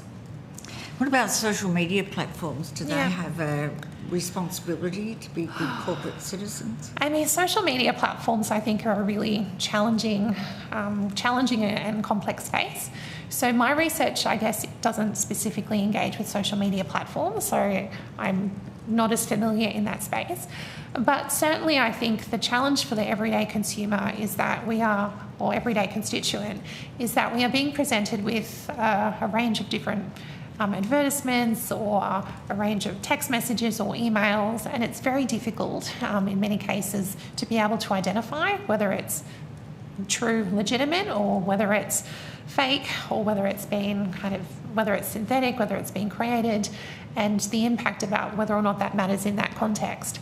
I do think that companies do have a responsibility in this space, but again, I go to a number of forums where I hear representatives from many of the social media agencies talk about the efforts that are happening behind the scenes. I have no doubt that there is an array of technology that's being used proactively to try and identify, for example, fake dating profiles on the dating websites that are being used. But I think it's just in some cases, as we know in this whole space, completely overwhelming, and the resources just are not there. Offenders have the motivation to just be able to use technology, to use whatever resources available to them in whatever way they see fit. And it's really difficult for them. I think it's really difficult for companies to be able to respond appropriately and in a timely fashion, just based on the volume and the time and resources that it takes. But I do think there is a responsibility there, and I'll be interested to see how this then plays out with the scams prevention framework. Thank you for that. Just an area in relation to child exploitation and around live streaming now, which is on the increase and obviously a major concern in terms of trying to close them down as soon as possible. But has there been any evidence of AI-generated live streaming?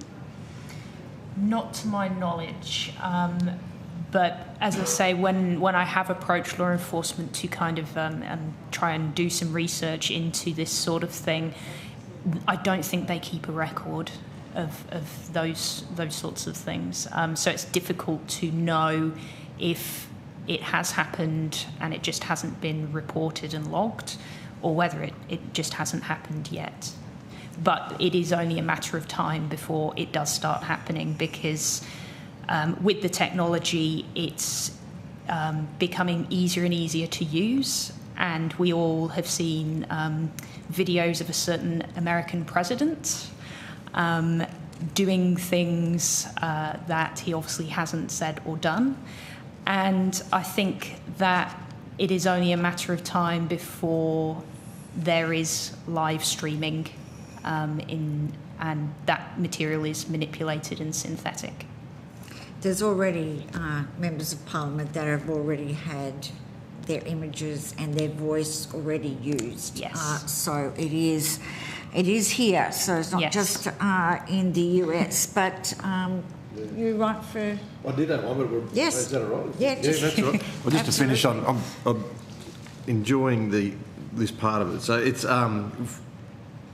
probably, well, both of you would like to answer this one, but for Dr. Cross, from your reporting, you mentioned about public training, and everyone's talking about trying to reduce the crime and giving that training out to the public and the, cancer councils and all those things we've done over the years. Yeah. But also we've talked previously and about trying to train people to report.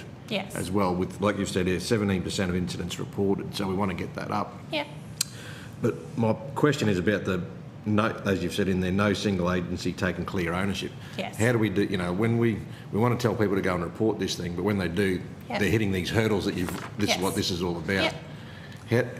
Where do we go with that? Do we need to fix that first before we start telling people to report, or is it a two-way street? Or? I mean, I don't think there's a simple answer to that. I think, generally speaking, we do want people to be reporting, because we do need to, I guess, recognise the magnitude and scale of this. And as our research suggested, and I know there's multitudes of other research out there that does document the lack of reporting in cybercrime.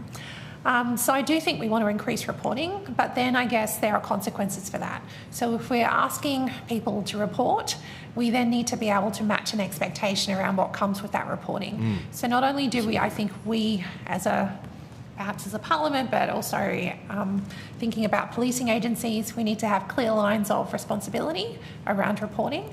At the moment, there is the National Portal for Report Cyber.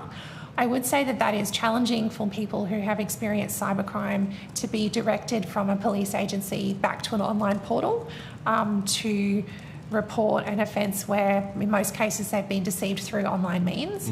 So I think that's not necessarily a victim-centred approach in many cases, or sending an older person who doesn't necessarily understand to that portal can be quite distressing. So I think there's yeah, as I said, there's a few things we need to kind of look at. We need to have a clear line of reporting around where people are reporting. Fraud is very unique, in particular around what's termed the fraud justice network. So for most offences, if I had my wallet stolen today or my house broken into, I probably would just go to the police. They would be the primary agency. But for fraud, I can go to my bank, I can go to consumer protection, I can go to the police, I can go to a range of other agencies, kind of depending on what's happened. And they don't necessarily all talk to each other, and reporting isn't necessarily all combined. So I think we have to try and figure out some clear lines of reporting and responsibility. We need to make them very clear and visible to police agencies at the front line, but also to the public. I think we need to, as a consequence of that, be very clear in the expectations around whether people can expect individualised responses or whether they are just putting it in there for intelligence. But I do think at the moment there's a mismatch, and that drives a lot of frustration and a lot of, I guess, harm to victims who think that they are quite unique in their circumstance. I think part of the lack of reporting as well also speaks to this broader issue that people don't recognise the volume of cybercrime that's currently happening. So, for example, one of my projects, we interviewed 80 individuals across the country who had lost more than $10,000. And when we were talking to them about the project, we were talking about this is 80 people. And most of them were quite surprised that there were 79 other people who were in their situation. Yeah. Now, police and those of us in the room know that there are millions of Australians who have experienced this, but individuals still think that their situation is unique, that it requires a kind of an immediate police response to that.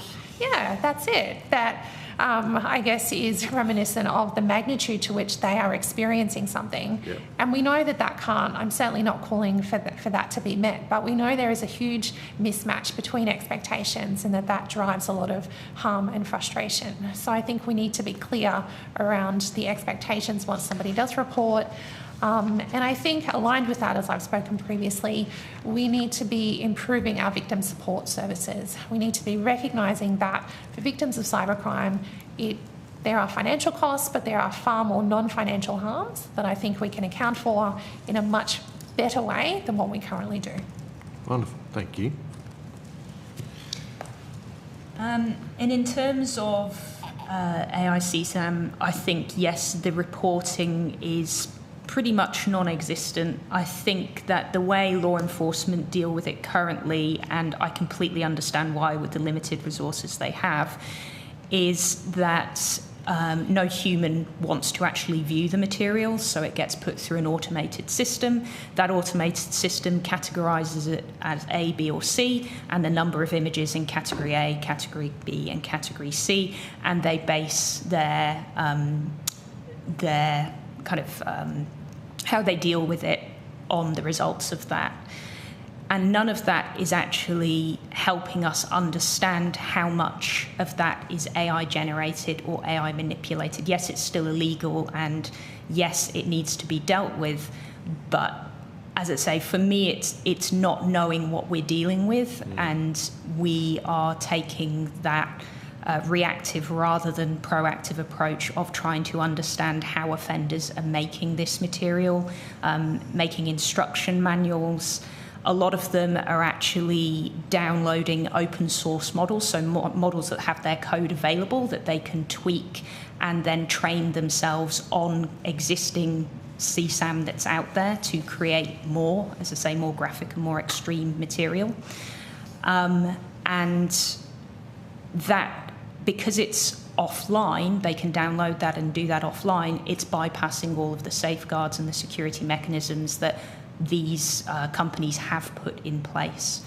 Mm-hmm. So I do think, as I say, more research and more funding needs to be put into the actual understanding of how it's created, how it's disseminated, how these offenders are using these AI models, how they're training them, how they're bypassing the safeguards. And I think that would go a massive way to helping law enforcement. And I know that there are hundreds and hundreds of researchers out there clamouring to do this research and help law enforcement with the limited resources and funding that they do have. Thank you very much. Thank you. As with all our witnesses today, and I'm sure for the rest of the day we could spend a lot more time, but do really appreciate your contributions this morning. It's been very helpful. For those who took on to take some questions on notice, come back to you. And I invite you, if there's anything further that you want to add after giving evidence today, you have until the 2nd of July to have that into the Secretariat. But thank you very much. Greatly appreciate it. Thank you. Thank you. And we will move on to our next witnesses. Commissioner Kind is on the line. On the line, right. Yep. Okay. Yeah.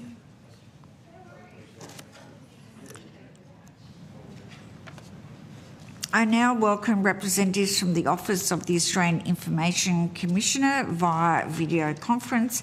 I understand that information on parliamentary privilege and protection of witnesses giving evidence to the Senate committees has been provided to you.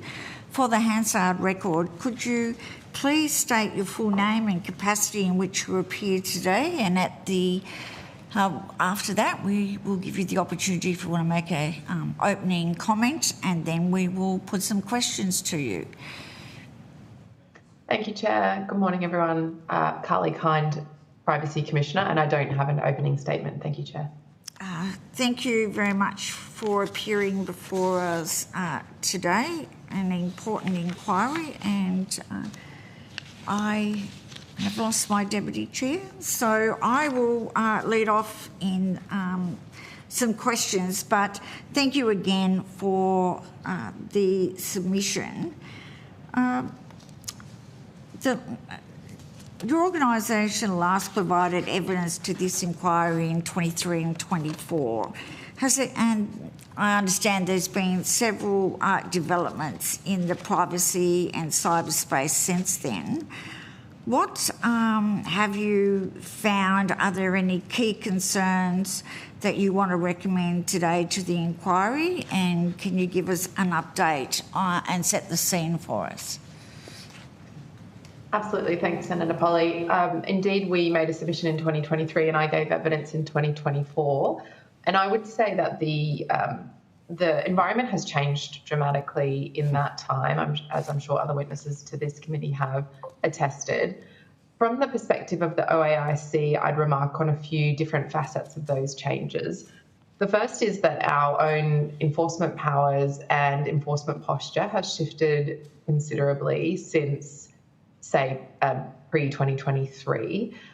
In recognition of the adoption in late 2022 of stronger enforcement penalty powers for the OAIC, including an uplift in the penalty amount applicable to breaches of the Privacy Act from 2.2 million to 50 million per contravention, as well as I said, a shift in enforcement posture, which has focused more on robust enforcement by the OAIC in recognition of the expectations of the Australian community in the context of privacy. And of course, all of that came in the aftermath of the major data breaches of 2022, namely the Optus data breach, and before that the Medibank data breach, as well as that of Australian clinical laboratories. And those really did shift dramatically Australians' experiences of cyber crime and cyber attacks and data breaches, and really raised expectations of the OAIC to take action to counter them. In response, and in the last couple of years, we've done a few very important things. We've instituted civil penalties proceedings against all three of those regulated entities, that is Optus, Medibank and Australian Clinical Laboratories, with respect to contraventions of the Privacy Act arising out of the data breaches that they were affected by. And last year, we concluded the Australian Clinical Laboratories matter with the first ever award or order of civil penalties in a Privacy Act matter in the federal court of $5.8 million. Optus and Medibank proceedings are still underway. We have also focused other of our regulatory tools on cybersecurity writ large, including our determinations powers, and issued a number of determinations that also go to entities' obligations to secure personal information and do their utmost to prevent the impacts of data breaches. But I think more broadly, Senator, we've also thought about how to bring our regulatory power to bear on building a stronger ecosystem that might prevent data breaches from occurring in the first place. And that is not only about cybersecurity, but it is also very importantly about embedding good privacy practices from the get-go. Of course, you can't lose data that you don't hold in the first place. And so we've been focusing heavily on the principle of data minimization, which is woven throughout the Privacy Act, and which requires entities not only to only collect what is reasonably necessary in the first instance, and then to delete that data when they no longer need it. Every time we view a data breach, every time we investigate the causes of a data breach or the impacts of a data breach, we find that companies and agencies are sitting on top of personal information they either don't need to have or that is highly out of date that they could have deleted a long time ago. And so we are really focusing on stemming collection in the first place and encouraging data deletion and destruction where appropriate, and the identification as well. And we've done that through a number of other regulatory interventions in recent history, as well as by focusing on our role as the privacy regulator of the digital ID system and encouraging uptake of digital ID, which is an important mechanism for minimising the collection of identity documents, which are very vulnerable in the instance of any data breach. In terms of where we are at in 2026, we continue to receive a large number of data breach notifications. The number of entities undergoing data breaches that have the potential to have serious harm on individuals has not reduced in any significant way over the 7 years of the notifiable data breach scheme that the OAIC has administered. I think anecdotally, I think breaches are becoming more sophisticated, and that is likely to increase as AI augments the capacities and capabilities of cybercriminals. And the OAIC continues to perform our regulatory roles in that regard. But I would observe that as cybercrime increases, I think we will continue to be challenged to meet the expectations of the community and others to remediate those breaches in all circumstances. I'll stop there. Thank you. Yes, there has been some good work done, so that was important to put that on the public record.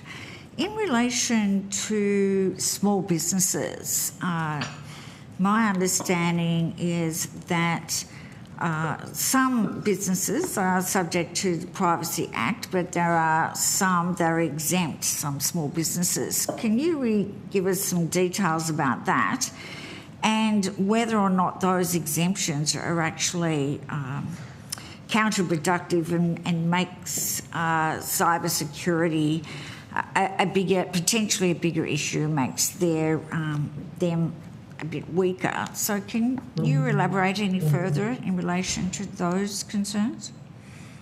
Indeed. The Privacy Act only covers organisations and Australian government agencies that don't qualify as small business operators, and the definition of small business operator is an entity that has an annual turnover of $3 million or less, which I believe accounts for approximately 97% of all businesses in Australia. So the large majority of all businesses in Australia are not covered by the Privacy Act. As a result, we don't have a lot of visibility of their involvement in data breaches, of course, because there's no obligation for them to notify us when they're affected by a breach. And likewise, when we receive complaints from members of the public, we don't take forward any complaint that pertains to a small business operator because they're not covered by the Act. There's some exemptions to that, including in the health space, but for the large part, we don't have any statistics on the prevalence of data breaches in the small business sector, for example. Excuse me. In terms of whether that leaves Australians exposed, I think that I make two observations. One is that the Privacy Act requires organisations to instill a culture of privacy and good governance, and from that respect, I think there is a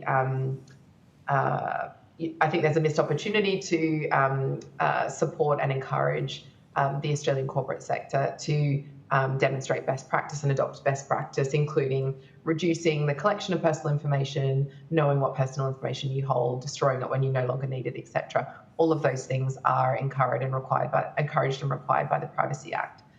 In terms of the specific requirements in terms of cybersecurity that the Act imposes, that obligation is a reasonable steps obligation, and it responds to an entity's circumstances.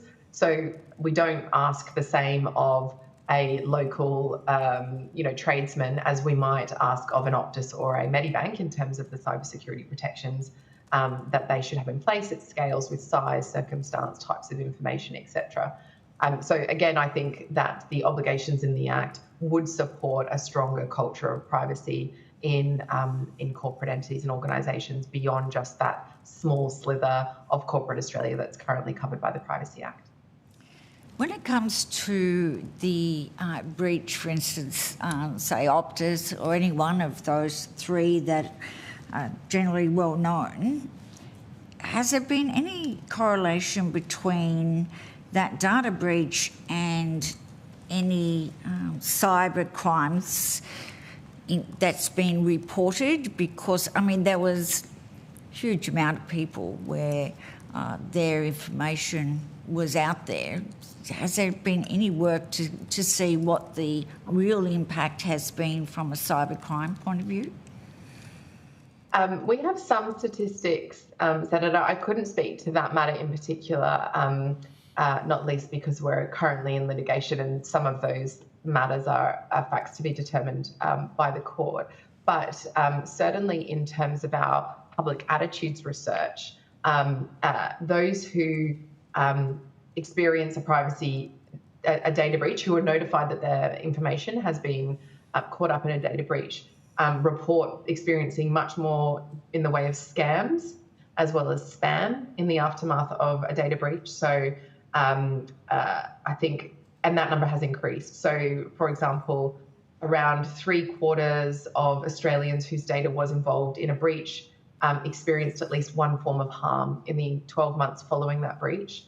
And exposure to scams increased from our last survey. So 62% of people whose data is caught up in a breach experience a scam, and that's gone up from 52% in 2023.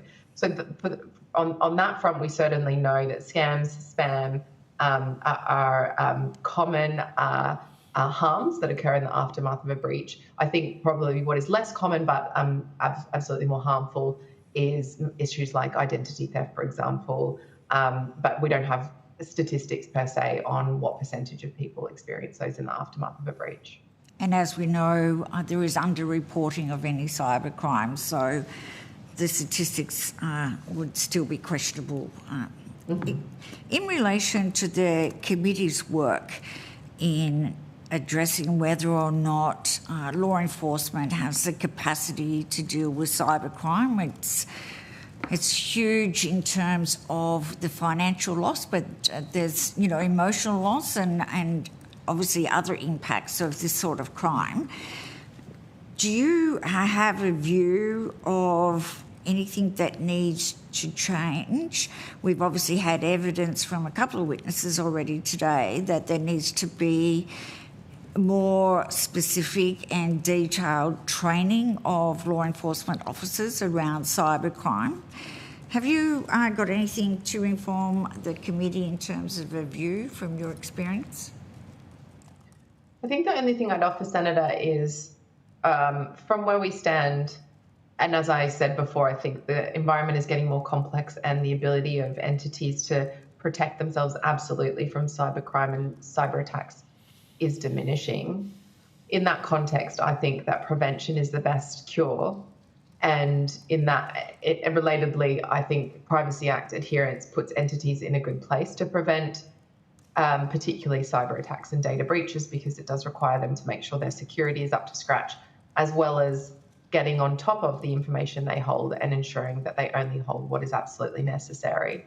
So we would encourage entities to see Privacy Act compliance as a form of protecting themselves from cyber attack and cyber breach.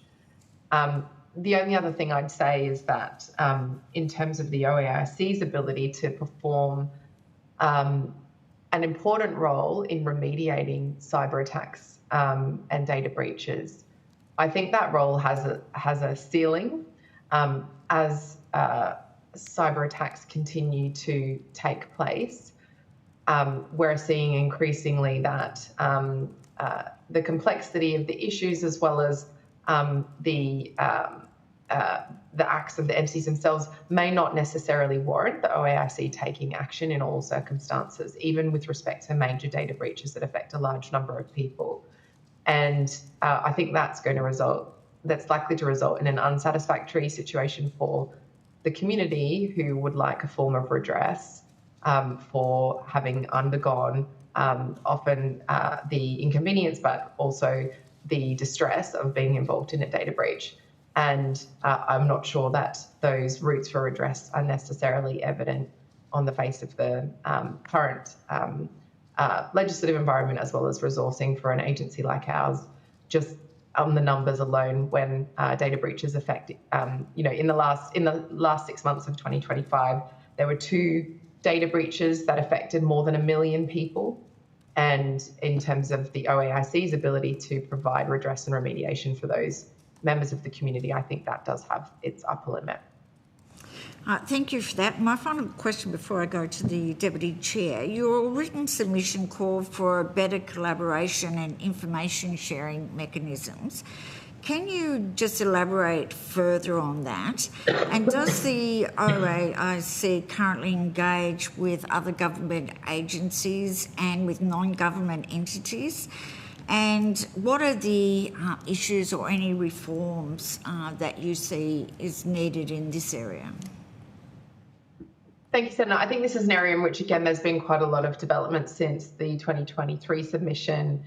We now have the benefit of the Cybersecurity Regulators Network, which is a coordination mechanism that we participate along with the National Cybersecurity Coordinator and Home Affairs and other government agencies. And I would say that there is a very productive form of information sharing taking place now. I have both kind of bilateral forms of communication with Lieutenant McGuinness, the National Cybersecurity Coordinator, as well as at the staff level, there are really frequent engagements. I don't identify information sharing amongst regulators and government agencies to be a barrier to the exercise of our regulatory functions currently. Thank you. That's good to hear, good to have on public record. Deputy Chair, you have some questions? Thanks, Chair. Thanks, Ms. Kind. David Batt, member for Hinkler. I had on the notifiable data breach scheme. So you said since its introduction in 2018 that it's been continuous, as in you're not getting less amounts, you're getting as much as you started with. How many notifications do you average a year, or currently, is probably the first question. Yeah. Should I jump in there, Senator, and answer that one? Yep. Yes. Sorry. Thank you, Senator. We get in the realm of around 1,000 a year notifications. In the current financial year, for the first 3 quarters of the financial year to up until 31st of March 2026, we've been notified of 921 data breaches. So that's actually a 9% increase compared to the same period in 2025. It looks likely then will end this year at a proportion higher than the previous financial year. And what's your proportion on those that result in regulatory action? So in terms of compliance with the notifiable data breach scheme generally, we, with exception, almost 100% of those entities are complying with the notifiable data breach scheme. So we rarely take regulatory action with respect to compliance with the scheme. Okay. And then as a separate matter, we turn our minds to whether there is sufficient evidence to warrant an investigation as to whether there may have been any non-compliance which led to the data breach occurring, because obviously the fact of having been subject to a data breach isn't in and of itself a contravention of the Act. It's only whether you failed to put in place protections, etc. We have a kind of triaging mechanism to identify those matters that we will take into a preliminary investigation phase. I don't have the exact number, Senator, but it is a very small percentage of those matters. And to give you a sense, we conclude around 15 to 20 matters, investigations a year across all issues, not just across data breach issues. In the last 2 to 3 years, I think there's probably been 3 determinations that related to data breaches and then another 3 civil penalties proceedings. So it is a very small percentage of matters that we take into the regulatory space. Thank you. You also were talking there about the mandatory data retention limits, data minimisation, and that can cause some problems if people hold on to their data too long. What reforms are required to address that unnecessary data retention, and does the OAIC have the power to require entities to delete data unnecessarily retained? And if they don't, should you? Thanks, Senator. So currently the requirement is that if you as an entity are able to assess whether you no longer need information, and then you're under an obligation to destroy it. So it's a relatively weak requirement in terms of destruction or deletion. The Privacy Act review that was completed in 2023, in which the government has responded to, made a recommendation that entities should be required to set maximum retention periods and to communicate those maximum retention periods to consumers. And that would be a reform that we would absolutely support. So entities are required to set the upper limit for how long they're going to hold on to personal information. A secondary reform would be to introduce a right on the part of individuals to request the deletion of their personal information. That right does not currently exist.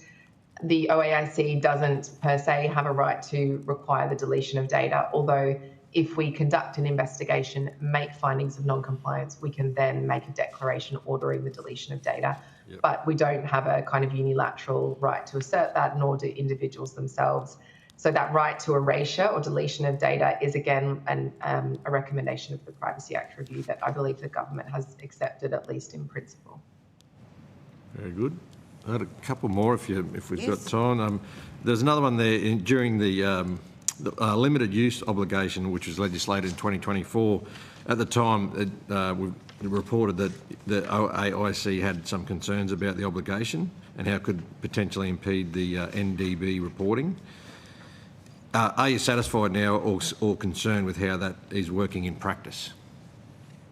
Thanks, Senator. We have no concerns with how that is working in practice. The way that it was ultimately legislated, I think, was in accordance with our own position, and we haven't, at least I'm not aware of any problems that it's currently causing us. Okay. And one last one on just how things are going with your group on how many cyber-related investigations you're currently running, and are you able to keep up with that demand at the moment to be able to run them all at once, or you've got them all lined? Do you need to line them up, sort of thing? There is a bit of that, Senator. Certainly, we have a very small team of cyber experts working on matters. We have maybe 3 or 4 cyber-related matters on hand in our investigation space at the moment, and that is a factor that we have to take into consideration when any new matter comes before us. Of course, if there's a kind of overriding regulatory need to investigate, we will, of course, make that happen. But no doubt, cyber-related matters are the most resource-intensive matters that we would take on. They require a lot of expertise, and as a small agency, we do have to factor in the implication on our resourcing when we consider taking on those new investigations. So I know we can always say you've got endless buckets of money. You'd love to have more people, but do you feel that you could? Do you require? Are you understaffed for what you need right now? I think in the cyberspace we're managing to meet the needs. More broadly, it's certainly true that incoming matters to the OAIC has increased significantly. Our incoming complaints, for example, are up 76% year on year. and resourcing-wise, I think that is becoming increasingly untenable for us more broadly. So certainly cyber-related matters are a portion of that, but more generally, I would say, Senator, awareness of privacy is increasing. People's experience of privacy day to day is becoming more challenging, and more of them are seeking our assistance. So there is a challenge in terms of resourcing and meeting community expectation across the piece. The cyber-related matters are a portion of that, but we, of course, regulate the entire economy and from digital platforms right through to health providers, etc. So the range of privacy issues is very varied that we're tackling. Okay, thank you. Thank you very much. I appreciate your time and for the submission of your evidence previously, but I think it is good that we've got on record that there has been some improvements in these areas that you were concerned about. So thank you very much, and we will stand adjourned until 11:35. Thank you. Oh, suspended, sorry, not adjourned. Thank you very much.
I now welcome representatives from the Victorian Police via a video conference.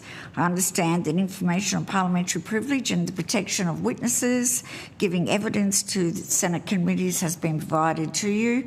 For the Hansard record, would you please state your full names and capacity in which you appear before us today, after which time I will invite you to make an opening statement, and then we will allow the committee to ask some questions. Welcome. Thank you, Senator. My name's Tim McKinney. I'm a Detective Superintendent from the Victoria Police. I currently sit over the Cybercrime Division of Victoria Police, which includes the Cybercrime Squad and the Joint Anti-Child Exploitation Teams. I'm also the current chair of the National Cyber Working Group, which reports to the Serious Organised Crime Coordination Committee. Thank you, and welcome. Would you like to make an opening statement? Thank you, yes. Chair and members of the committee, thank you for the opportunity to appear today and contribute to the committee's inquiry into the capability of law enforcement to respond to cybercrime. On behalf of Victoria Police, I'd like to begin by acknowledging the traditional owners of the land in which we meet and pay respect to the elders past and present, and I extend that respect to any Aboriginal people joining us today in person or online. Cybercrime presents one of the most significant and rapidly evolving threats to the Victorian and Australian community. It is increasing in scale, sophistication and impact, driven by anonymity, global reach and the substantial financial rewards it offers offenders. In practical terms, a significant portion of all crime investigated by Victoria Police now involves a digital component, and the volume of cyber-related harm continues to grow at a pace that challenges traditional policing models. Victoria Police is committed to detecting, disrupting and prosecuting cybercrime while supporting victims in line with our obligations under the Victims' Charter. We maintain specialist capabilities in cyber investigations, digital forensics and cryptocurrency tracing, and we work closely with our national and international partners, including the Australian Federal Police and Interpol, to respond to transnational offending. However, it is important to emphasise that cybercrime is fundamentally borderless. A significant proportion of serious offending originates offshore or involves infrastructure and assets beyond Australia's jurisdiction. This means that effective enforcement often depends on a coordinated national and international response rather than unilateral action at a state level. In relation to the issues raised before this committee, including adverse commentary regarding Victoria Police's use of legislative powers, I would like to be clear. Victoria Police does utilise available powers to seize and restrain digital assets, including cryptocurrency, where consistent with current legislative and operational settings.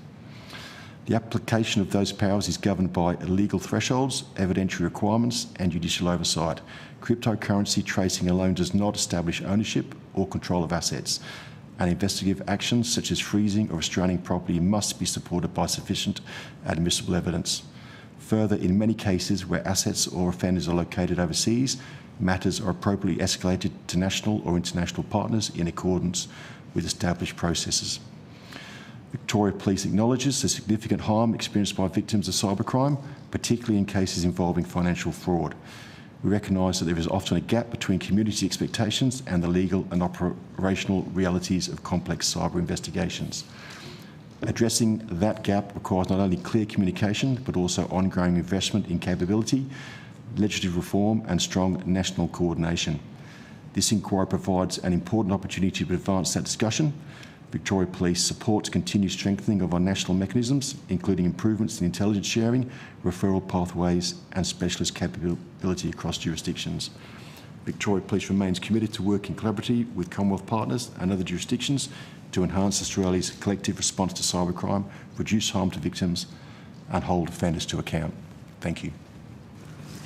Thank you very much for those opening comments. Might go to the Deputy Chair first. Thank you, Chair, and thanks for coming along, Detective Superintendent.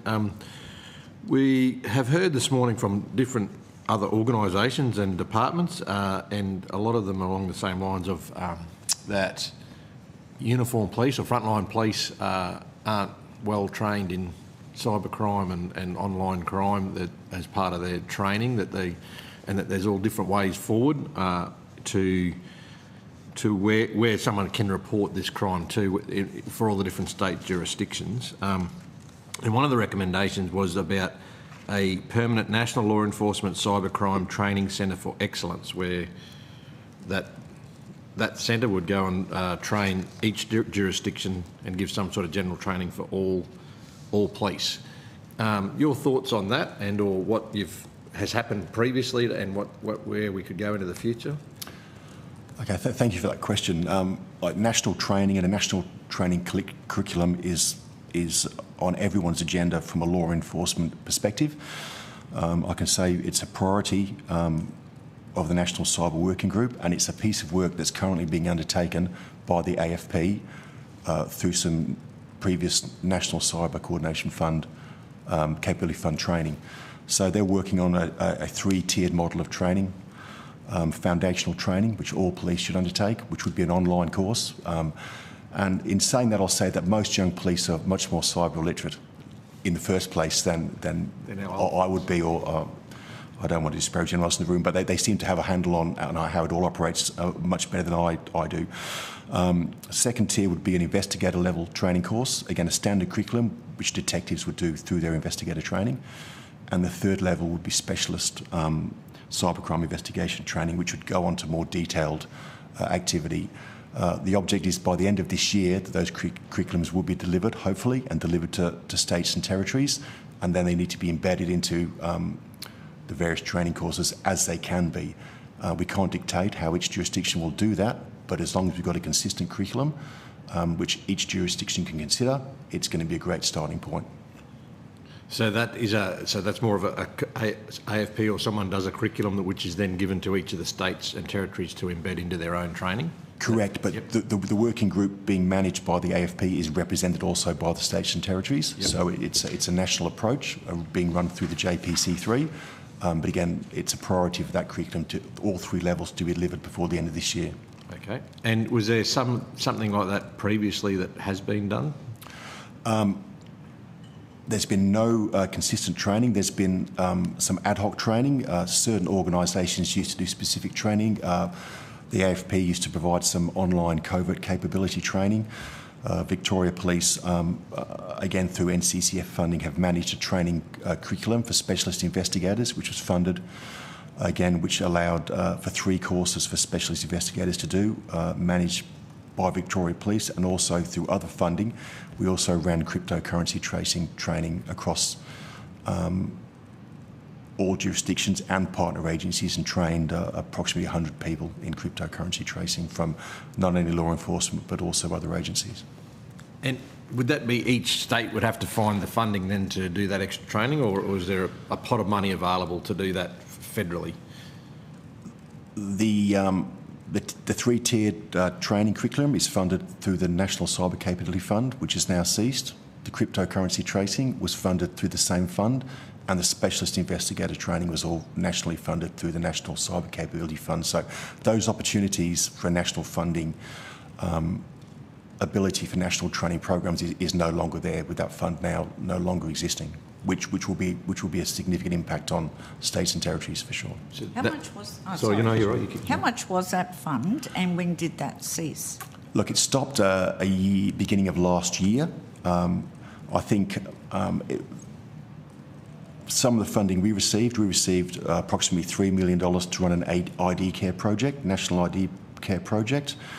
I'm not sure what the tier 1, 2 and 3 training has cost the AFP, but certainly we received about $135,000 over 4 years to provide specialist investigator training, and about $125,000 to provide the cryptocurrency training. But it's money that we would not have been able to get out of our own organisations to provide that. Thank you. Sorry. No, that's all right. And so what was the actual department or fund? It was National Cyber Capability Fund through Home Affairs. Home Affairs, right. That's all right. It's good to have that on the record of where it was from.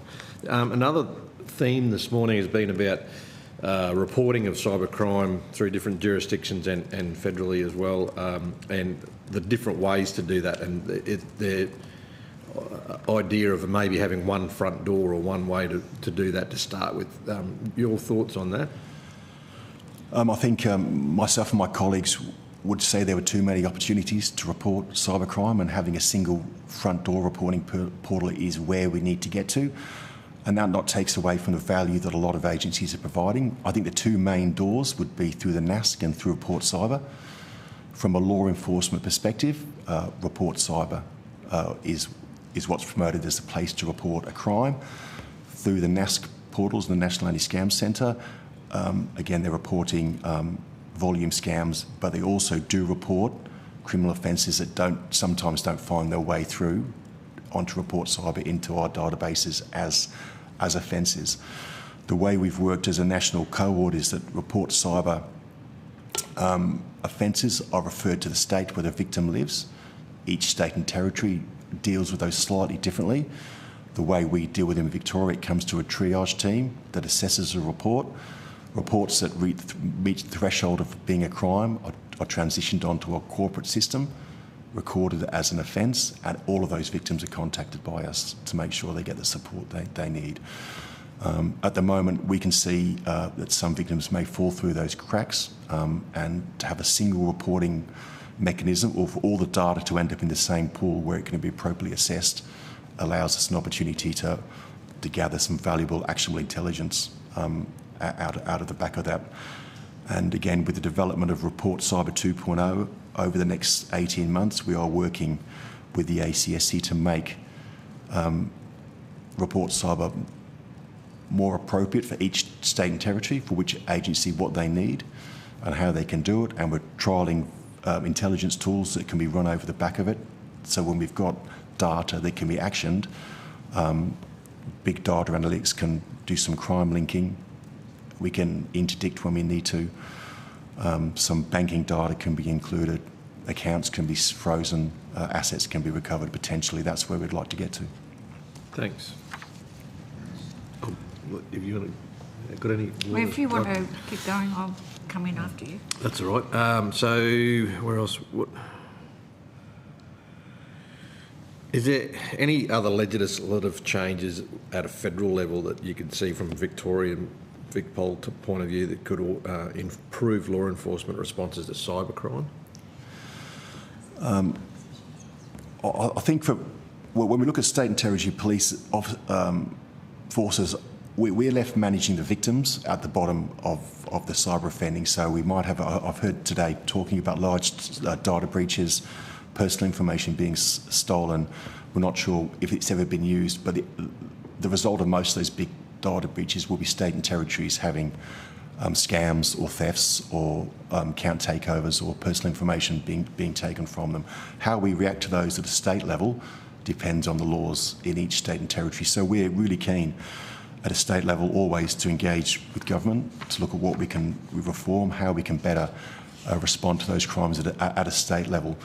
A lot of the offending can relate to Commonwealth offending, which again can be a challenge to us if we're trying to access data in systems or act in a police covert manner through controlled operations and so forth. So that's something that we've got to try and address with our state and territories. There's always opportunities to explore legislative reform. And I notice in your stats that about a third now of your reported cybercrime is involving a loss of cryptocurrency. Is that evolving quickly? I think it's due to its anonymity. It's probably an option for organisations, criminals to take currency quickly from people. Again, it's a challenging environment. People don't really understand, I don't think, the complexities behind a blockchain. It looks like it's simple, but it's not as simple as it looks. And I know we received some criticism from an organisation in relation to our responses. We've got a dedicated cryptocurrency operations team, and we're probably nationally leading the way we investigate cryptocurrency and approach investigating cryptocurrency offending. And we were chosen again to run the cryptocurrency training through the National Capability Fund, Cyber Capability Fund, which we managed to do. It's certainly... Can I just ask, how closely do you work with AUSTRAC in relation to the cryptocurrency in your investigations? It's something we're exploring more at the moment. They are present on the National Cyber Working Group, and we're looking at how we can try and do that again. registered exchanges or offshore unregistered exchanges or autonomous exchanges offer challenges. You can often follow a trail down a black hole with cryptocurrency. I mean, the way it's been described to me is from a banking perspective, we can see everyone walking into a bank, but you can't necessarily see what transactions take place. With cryptocurrency, it's the other way around. We can see the transactions, but we don't actually know who's doing them, which is a real challenge for us. And we can follow an amount of currency down the blockchain, but how that's been moved through legitimate means or swapped hands, is very hard to dictate. I'll let one final one, if you just in relation to public campaigns, another one we've talked about in relation to trying to reduce crime, but also report crime. We hear only 18% of people are reporting cybercrime if they've been affected. So, do you have any public campaigns through VicPol itself separately to everybody else, and how, in relation to cybercrime, and how do you, or can you measure any effectiveness from those campaigns? We rely heavily on the JPC3 Yep. And their prevention framework and the roadmap. So again, they've got a really established prevention network, and they're connected into all states and territories. So we have national campaigns, 12 priorities through the year. We take their material and we spread it through our own prevention networks in Victoria. We've also worked through certain campaigns, certainly in relation to child exploitation material with Crime Stoppers in Victoria. We don't have a dedicated cyber prevention team in Victoria. It's something we'd like to develop. So we leverage off our partners at the JPC3 who provide the material to us for our public campaigns, but also then national weeks of action, whatever they may focus on. Can I just follow on from there with JPC3? That states do rotate through officers. So the officers that have been representing Victoria, if they came predominantly from your cyber unit that you have? We've only had 2 up there. Currently, they both have. We sent up an analyst from the cybercrime squad, and we've got a detective up there from our child exploitation area, but a very experienced cyber investigator. It's a fantastic benefit to have them up there at the JPC3, but seconding people interstate is challenging for all states and territories. The costs involved and people being prepared to move. Exactly, but I mean, just in terms of where we've come in a matter of, only less than a handful of years to establishing that unit, and to see the cooperation between the states in sharing information and knowledge, but also the international collaboration, which is fantastic. And we've seen in this committee, when we had our inquiry into child exploitation, that collaboration has, in fact, and tip-offs from international partners have actually saved children, which has been extraordinary. But in terms of child exploitation, that is also still increasing, along with every other element of cybercrime, unfortunately. Have you got any evidence, or can you update the committee in terms of how much AI-generated material around child exploitation you're seeing, and whether there's been an increase in that, and what sort of training goes into officers, or what techniques you're using to actually determine whether it's authentic material or whether it's created content? Thank you, Chancellor. It's a very challenging aspect of the work that the jacket or the child exploitation teams do. In Victoria, whether it's a cartoon, text, artwork, fake or real, it's still classified as child exploitation material. One of our main concerns was a real victim could be manipulated, so we couldn't recognise them, so therefore it's very hard to identify a victim and rescue a victim, or material could be, again, generated completely as a deep fake. There is some software, AI software, being developed that can pick up some of this stuff. We don't use it at the moment. We don't have the approval to use it at the moment. The vast majority of material we would see, I would say, is not AI affected at the moment. Not to saying it won't go that way. We see AI as an opportunity, as an investigative tool. For us, we are doing some R&D and using AI to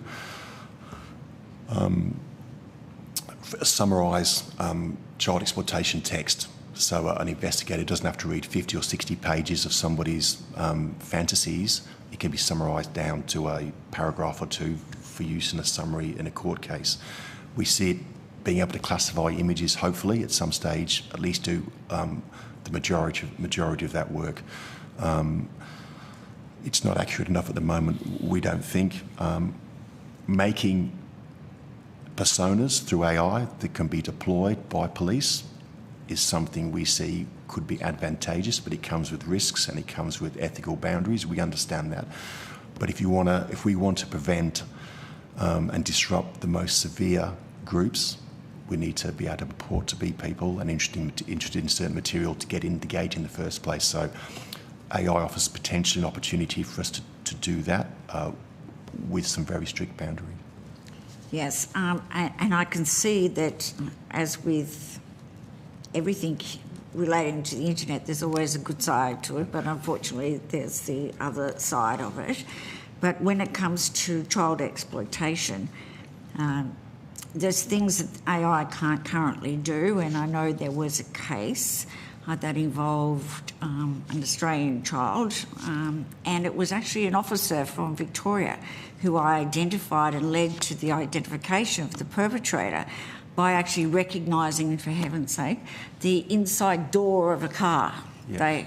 Where AI would not have picked that up. It was just that this officer had a knowledge of cars and knew what make that was, and they then ultimately led to the perpetrator being arrested. So AI is good in terms of what you can educate it to do, but unfortunately the human eye in terms can sometimes, just through that history and that experience, pick up things that I don't think AI will. But it's an extraordinary job that's been undertaken, that's for sure. We have had some success with location data through AI tools, and again we're exploring that even photographs of a location, the type of foliage, the type of buildings, it can give you a very good indication that that series of photos involving that child are from Southern Europe or from Spain or from America, so we can refer them off to the relevant agency. So that, I mean, those sorts of things will help us refer images to where they need to go and not have our own people perhaps working on something that's going to end up not necessarily important work to identify victims, but may not relate to our jurisdictions. We've also had AI identify items of clothing and locations, which has resulted in the rescue of children around the world on a couple of occasions as well. So it can certainly be used for good. The difference is that criminals don't have to worry about any safeguards. They use whatever technology is available to them very freely, and they always have a lot of money. But, you know, we've had evidence today that education will be an important element in giving more capacity to law enforcement. And it's not just about throwing more money in, but I think in terms of, if you want to have the best training available, then you need to be able to fund that. So it was good to get that evidence in relation to the National Cyber Security Fund. So I think that's an important element of it, but it is also, you know, if you look at criminals that don't have a limit to their finances, if you look at the call centres that are established, it's amazing the scripts that they have that are so authentic and in English speak. So they're able to buy that expertise, and so therefore, you know, as a community, if we want to get the protection, because evidence today is half of Australians have been scammed at least once or had some form of cyber crime committed against them, then we need to ensure that our law enforcement have the resources that they need. Even then, I mean, this is huge, and it's it's just getting bigger. So when you talk about cryptocurrency, it really is an expert field in itself, as you gave evidence that you can trace the money and end up down a black hole, and you've got to be a forensic accountant, somebody that actually really understands finances, so that in itself is another area of expertise. So all of these cyber crimes are actually demanding highly skilled officers to deal with it. How do you actually collaborate with, the banks and other government agencies in terms of gathering evidence about the direction that you need to take in this field? Is there any collaboration with the universities as well? We have done some research projects with universities, academics in Victoria around risks around trying to identify potential contact offending out of child exploitation material. Again, they're hampered sometimes by the data we're allowed to give them. And I was very interested to hear the two academics earlier talking about how they want to do research, but giving them the material they need to really understand what drivers may well indicate a risk, I think would be beneficial in the future. We did again funded through the NCCF, we did a research project around ID care, and it was re-victimisation. So that was a 2-year project funded, and the paper's now been published, but it identifies that if a victim's had contact and education, and if this is through ID care, are they more or less likely to be re-victimised? And surprisingly enough, they're less likely to be re-victimised if they have some personal contact and education. So, I mean, that was of interest to us.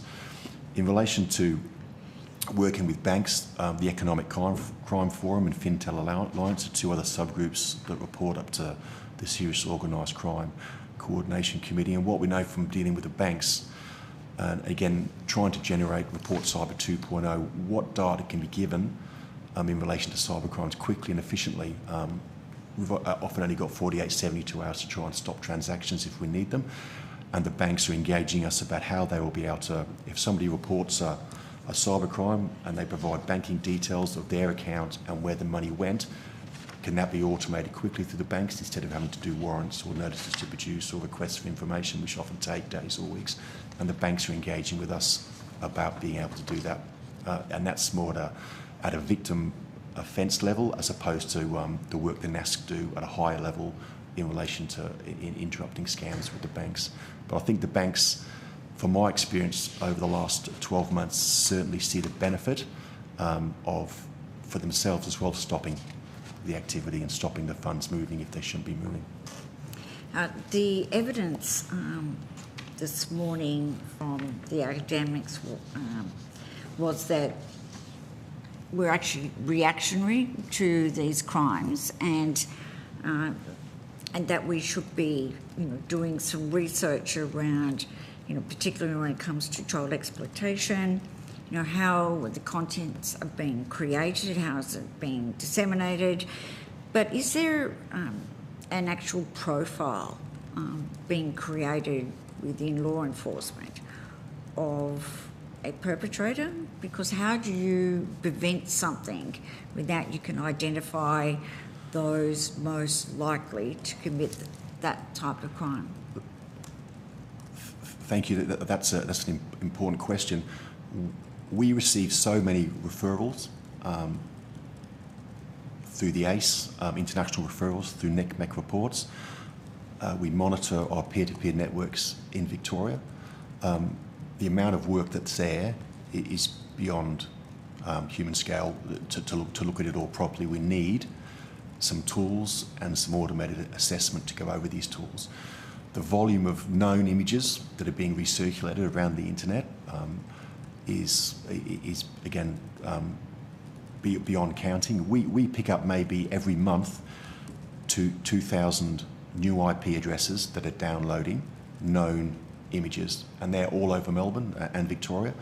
And we're talking millions of known images, and that would only be known hashed images that are already recorded by us that are going across the ClearNet peer-to-peer networks, not the darknet, not encrypted apps, not anyone who's trying to subvert the system. So we'd say, how do we stop the transmission of those images? We know that New Zealand have got a program where it's called the Digital Child Exploitation Filtering System, where service providers opt in, but they block known sites at the border. So it's an opt-in. It's an opt-in for a internet service provider, but they agree to block known IPs and hash sets.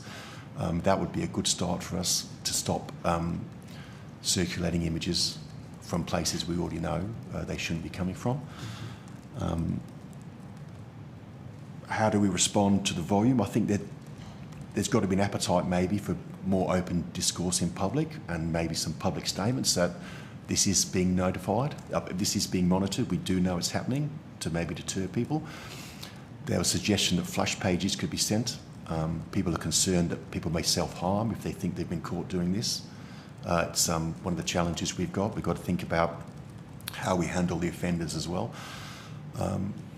But it goes on unchecked on the main part at the moment, which is concerning. Well, from my home state, every other week there's some perpetrator being caught and going to jail, so we know that there's action and they are being caught. It's just that when you were to get on a bus, you would have to expect there's probably 3 or 4 perpetrators on that bus, potentially, because of the volume. Yeah. We would execute we'd arrest 2 people a week, I think, in relation to child exploitation material. And the level of depravity and seriousness, and I've heard it being said before, is on the increase, certainly. And we haven't even delved into the dark web in terms of some of the very violent crimes and young people that have been exploited. Has there been any evidence of that activity in Victoria recently? Yes, I mean, certainly sadistic online exploitation. We've had a couple of investigations. We've had offenders in Victoria and victims overseas, and we've had offenders overseas and victims in Victoria. It's definitely a rising trend. The JPC3 are coordinating a task force Pompolid. I'm not sure if you've been told about that, but that's focusing on a number of groups that focus on crime as a service, violence as a service, sadistic online exploitation, child exploitation material. It's a problem, it's a worldwide problem, certainly, and it's often young, disenfranchised teenage males. Can I say too that through the PJC3, I know they do intervention in schools for young people that are quite clever when it comes to the internet, and they provide training so that they can use their skills in a more productive manner, and something like doing what they do for the good guys. And Victoria's been part of that. Yes, we have. Can you elaborate any further and give us some evidence about the success of that and how involved and how many students have been through the program? The program was called the Reboot Camp. I think it was taken from a model out of the Netherlands, I think, who are world leaders in this area. We ran our first Reboot Camp I think a month ago or 6 weeks ago, and it was full. The participants were nominated through the Department of Education as being young, up-and-coming cyber savants, if you want, or people who are interested. But it was very successful. It was a full day's activity, represented by law enforcement and the AFP, Department of Education, some other government bodies, and certainly full of young students, and got some good media, got some good response. But that's one day. I think they've done most states and territories now, and again, it's a program that potentially should be funded centrally. We couldn't in the present environment fund that ourselves.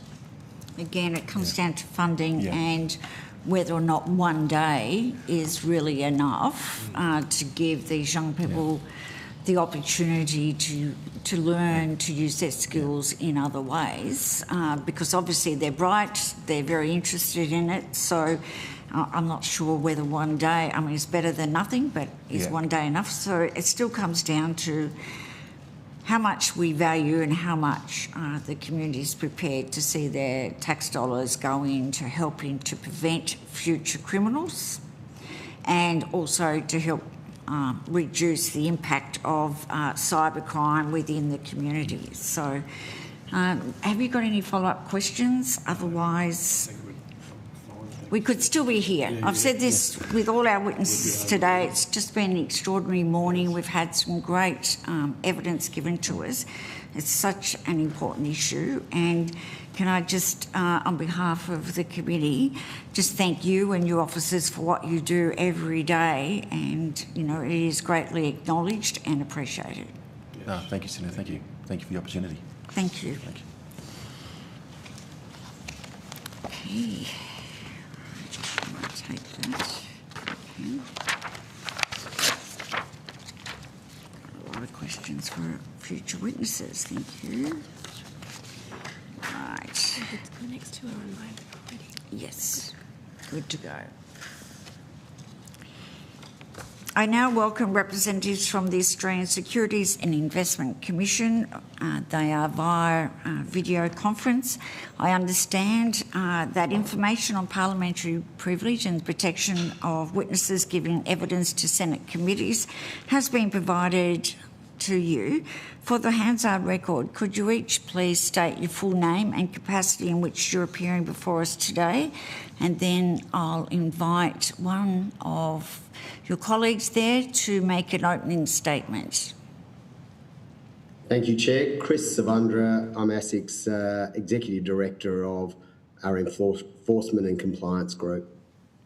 Thank you and welcome. Amanda Zeller. I'm the Senior Executive Leader of our Market Integrity team. Thank you very much. Is either of you going to make an opening statement? Chair, just a very brief, perhaps introductory remarks. Thank you for the opportunity to appear before the committee today. ASIC made a written submission to this inquiry back in December 2003 and we appeared in October 2024. Since that time, there have been significant changes. We're seeing a clear shift in the threat environment driven by scale, speed and technological change, particularly through the rapid evolution of frontier artificial intelligence models, which have the potential to lower barriers to sophisticated cyber activity and increase the impact of attacks. Our response is deliberately system-wide, coordinated and forward-looking. Our focus is twofold. Firstly, strengthening cyber resilience across our regulated entities, and secondly, working closely with law enforcement and partner agencies to respond to the increasingly sophisticated threats. That's all I had by way of introduction, Chair. Thank you. Happy to take your questions. Yes, thank you very much, and thank you for the work you do in this area and also for your submission and giving us your time today. In ASIC last gave evidence to this inquiry in 23 and 24. Are there any key developments we have had from other witnesses? The Commissioner, for instance, talked about the significant change over the last couple of years. I was wondering if you could inform the committee as to what you've seen in this area. Thank you, Chair. I might hand to my colleague to talk about and unpack the change in the landscape and the work that we're doing there. I'm then also happy to talk about some of our enforcement action that we've taken, particularly focused on cyber resilience. But over to you, Amanda. Thanks, Chris. And as Chris alluded to in his opening comments, the rapid evolution of frontier AI intelligence models is a significant shift. We know that this is an area of focus for the Australian Signals Directorate. They've put out communications and Home Affairs, and the Australian Cybersecurity Coordinator has been undertaking significant work in this regard. ASIC has taken the step of issuing an open letter to our regulated population about what we're seeing and what we think this means for our regulated stakeholders. But we're doing that very much in conjunction with the ASD and the Cybersecurity Coordinator and Home Affairs, making sure that we are working together as Team Australia to tackle this step change in technology that is evolving very rapidly and can be used both as a tool to improve the resilience of our regulated entities, but also posing a threat to them on the other side as well. So we work very much with our Council of Financial Regulator colleagues, APRA, the Reserve Bank and Treasury, to be consistent in our approach, and are undertaking quite significant industry engagement in the next little while in relation to understanding how our regulated entities are approaching this threat and what steps they're taking to improve their resilience. Our open letter has received quite a lot of interest from industry. In our first week, we estimate that there was in the order of 1 million people that were reached by the media coverage. We've written to 30,000 entities, directly shared the letter with them, but also we've had 20,000 people view our LinkedIn profile, which is well above the benchmark for ASIC's LinkedIn posts, 34% above the benchmark average. So it can give you a sense of how interested our stakeholders are in terms of what do we have to say in terms of the steps that they should be taking to improve their resilience, but also in terms of those practical pointers to ASD and the tools that they provide as well. There is a lot of discussion in relation to risk and governance. We've had some of our regular industry engagement with different CISOs as part of our ongoing discussions with industry, and they've just flagged how useful our letter has been to escalate these issues up with boards of Australian financial services companies and financial markets companies here in Australia and get that conversation happening at the board level. So I table that as the most significant change that we have seen in the near term, and how this can be chained together to really expedite risks very quickly throughout supply chains and increase the risk of contagion. We know that financial services and financial markets are key interest areas for foreign threat actors. That's been called out by ASD in their annual report, their threat assessments.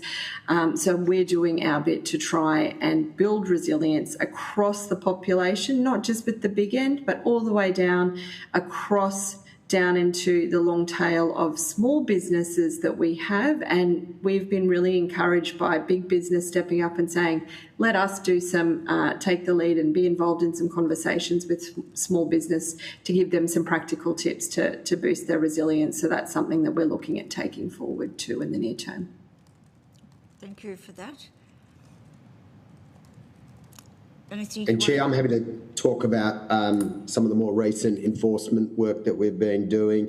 I think when I last appeared before the inquiry, we referred to the RI advice case. Since then, we've had two actions, court-based actions, to hold regulated entities to account for poor cyber risk management. The first is FIG Securities, so that's FIIG, which is an Australian fixed income specialist. It was ordered to pay a $2.5 million pecuniary penalty after ASIC brought a case against the firm for failures to protect thousands of clients from cybersecurity threats for more than 4 years. FIG admitted that it failed to comply with its AFSL or its licence obligations, and that adequate cybersecurity measures suited to a firm of its size and sensitivity of client data held would have enabled it to detect and respond to the data breach sooner. It also admitted that complying with its own policies and procedures could have supported earlier detection and prevention of some or all of the client information being downloaded. The second matter is still before the courts. It's Fortnum Private Wealth. ASIC has commenced action in the New South Wales Supreme Court alleging inadequate cybersecurity governance and controls that exposed the firm, its authorised representatives and their clients to unacceptable cyber risk, including incidents prior to May 2023, one involving a breach of data of 9,000 or more than 9,000 clients, which is allegedly published on the dark web. ASIC is seeking declarations and a pecuniary penalty in that matter. It's next before the court on the 13th of July. Thank you for that update. Can I go to mandatory reporting framework? How is that working, and is it working in practice, or does it still need some tweaking to enhance so that we get more compliance? Chair, I'm not aware of there being a mandatory reporting obligation into cyber threats or risks per se. Our regulated population, or a significant portion of our regulated population, is under an obligation to report what are called reportable situations to ASIC. So that's where there's a likelihood or there has been a contravention of the law by the relevant entity. But where it sees cyber risks or threats, there is no, as far as I'm aware, subject. I'll check with Amanda in a second. I'm not aware of there being any mandatory reporting obligation, although we and obviously other arms of the Commonwealth very much encourage entities to report those cyber threats. But Amanda, did you want to add or respond to that? Yeah, thanks, Chris. And your assessment is correct in respect to financial services. In relation to financial markets and operators that are covered by the market integrity rules, there is an obligation under those rules to notify ASIC of operational incidents, operational resilience matters, including cyber. So they are required to report material incidents to us. It's not a structured framework like the reportable situations framework, but I am aware of the development that is proposed under the SOCI legislation for that mandatory reporting portal and the work that is underway there. And certainly ASIC and APRA with the mandatory reporting under their CPS 234 framework. We're working very closely with the broader government initiative there on the development of that single reporting portal for cyber incident reporting. I'll just ask one more question before I hand the call over. In the submission, it reported that ASIC has taken down more than 2,500 investment scam and phishing websites since July 2023. How significant is this number against the number of known scam sites, and how quickly are those sites typically taken down after they've been identified? And how quickly do scammers establish replacement sites? And is the takedown capability keeping pace with the volume of new scam sites being created? Chair, all very good questions. I'm not sure I'm in a position to answer all of them, but certainly this relates to our scams work. Scams continues to be a strategic priority for ASIC. Our focus is principally on reducing the impact of investment scams, and we obviously work very closely with the ACCC and the NASC, or the National Anti-Scam Centre, which is the lead agency coordinating scam disruption efforts across the industry. So we work very closely. You're correct, since July 2023, we've coordinated the removal on average of around 230 investment scams and phishing website scams per week. I think it's fair to say that some of that will be what we refer to at ASIC as whack-a-mole, which is we close one website down and another one will re-emerge. I'm not sure we have data, and I can take it on notice as to what we see as being the number or extent of scam websites or promotions via digital platforms.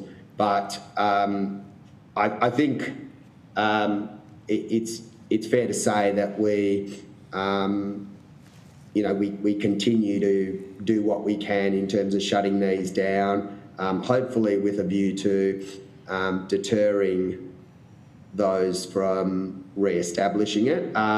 We work with external partners and the internet service providers which host these platforms and the digital platforms, which hopefully through that collaboration and partnership reduces the amount of recidivism we're seeing, but we obviously can't eliminate it.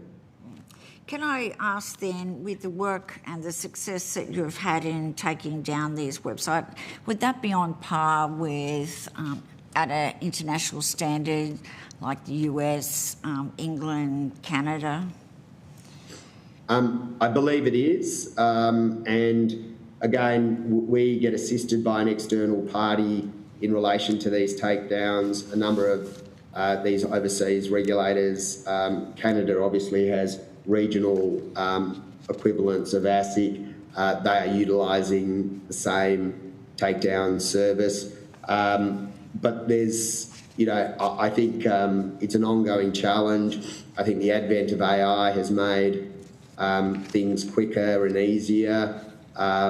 So the ability to scrape the web for these and social media platforms is constantly improving across our international peers and obviously within Australia.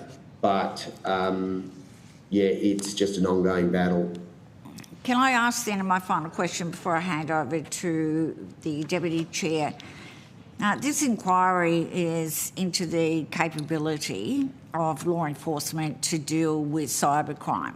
Have you any comments in relation to law enforcement, either from experience of working with them, areas of concern that there are gaps, because we know the volume is only increasing, but if you've got anything to add in relation to law enforcement, then we would appreciate your comments. No, I think I'll hand to my colleague Amanda to talk about how, and she's mentioned how we work with our partners, both Treasury and more broadly, and I think that's working well. We share information and intelligence. I think the challenge for ASIC and other law enforcement agencies is just the speed and rate of change.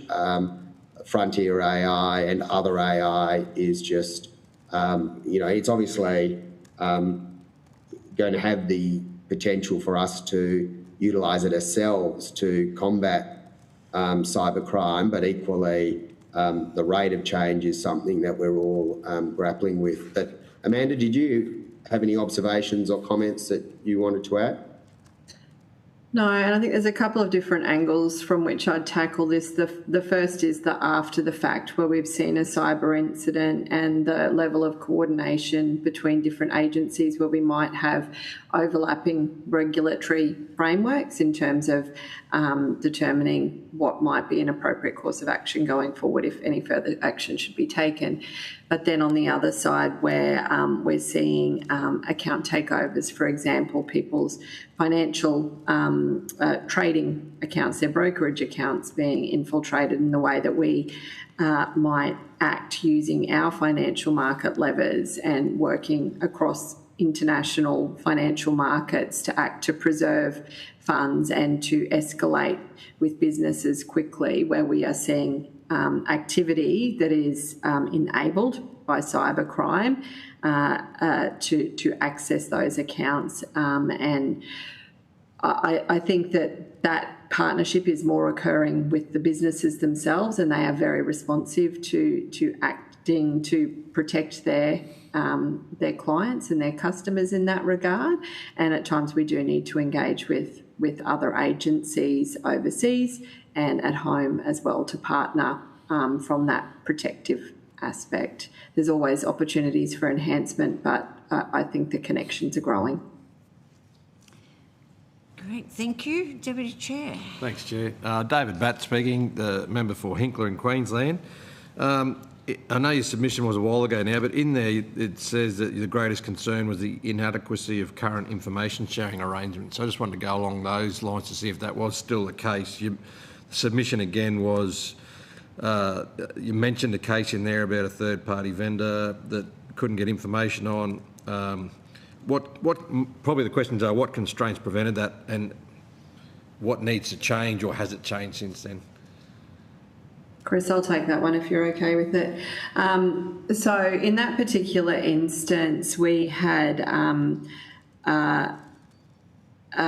been engaging through our Council of Financial Regulator colleagues, but also with the Department of Home Affairs. And I think we'd submitted in our submission into the inquiry in 2023 the limited use protocol there, and information being available, and concerns how it might be used more broadly in terms of a law enforcement context rather than a let's respond to a cyber incident context. So there's work that we've always got to do, given that ASIC is an agency that is working to promote resilience and protect consumers, but we also have a law enforcement remit. So that is a challenge in terms of navigating some of these waters. I think that information sharing arrangements are enhanced since probably the time that we submitted that paper. However, I'd say there's always individual challenges that come up. There's things that conversations we're still having with different agencies, and obviously ASD has its remit, Home Affairs has their remit, but we're actively engaged in dialogue, looking to reduce those friction points and have an open dialogue for the benefit of Team Australia so that we can act with appropriate speed and haste. And I think we've been learning from some of those difficulties in the past. I'm not saying it's always frictionless, but I do think that there has been an improvement. So do you think that sentence like then that it's more of a legislative change to make it, if it's going to be between departments on what they think they should be sharing or not, that there should be maybe some legislative change to make that black and white, that it should or shouldn't happen? Is that where it could help? That might be a question better directed at someone other than us. I think I can understand the tension for an agency like ASD. They're getting all of the information reported to them, and they're making those decisions on various different grounds about what can be shared. They have that national intelligence aspect to the decisions that they're taking. I think open information sharing where we're clear on the purposes that we're using it is always beneficial, but does that need to be legislation as opposed to other arrangements? That would be a matter for government, would be my suggestion. But I don't know if, Chris, there's anything else that you'd add in there? No, I don't think I've got much to add on that. That's right. Well, just another one on that, then you mentioned there the limited use obligation that's coming in 2024, and you had not some concerns, but just ideas about it at the time of consequences that may happen. Did the government respond to your position at the time, and has there been a solution found to that? Are you working through that now that it's come into practice? I think it's part of that ongoing conversation and finding an overarching solution rather than case-by-case basis. No worries. I have another one there I was going to ask on, there was a question there before from the Chair about gaps. The submission, obviously, and yourself focus on the financial sector, but are there any other sectors like adjacent to yours, such as superannuation, payment platforms or crypto exchanges, that you see a risk in, but you're limited in your regulatory oversight?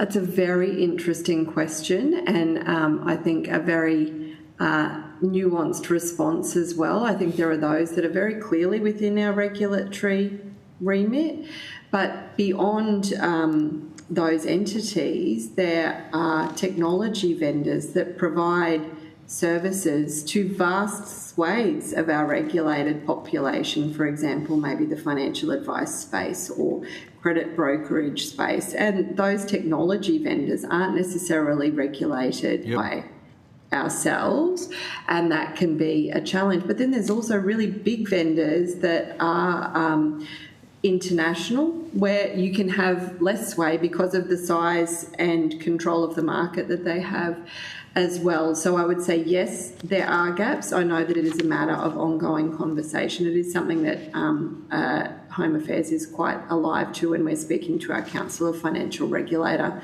colleagues on that particular issue of critical third-party providers.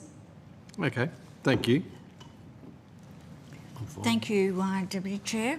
Can I thank you for your submission and for your time today? It's been informative and we appreciate your time. Thank you very much. Thank you. Great, thank you.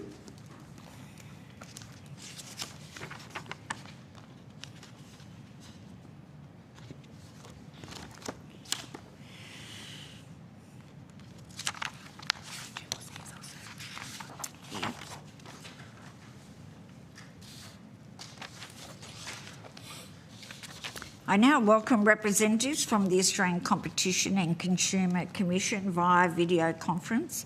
I understand that information on parliamentary privilege and the protection of witnesses giving evidence to Senate committees has been provided to you. For the Hansard record, could you please each state your full name and capacity in which you appear today, and after that, we will invite you, and I've just got your opening statement, so we'll invite you to make an opening statement and then we will go to questions. And are you happy we'll table this opening statement after you've given? Thank you, Chair. Sarah Proudfoot, Chief Executive Officer of the ACCC. Welcome.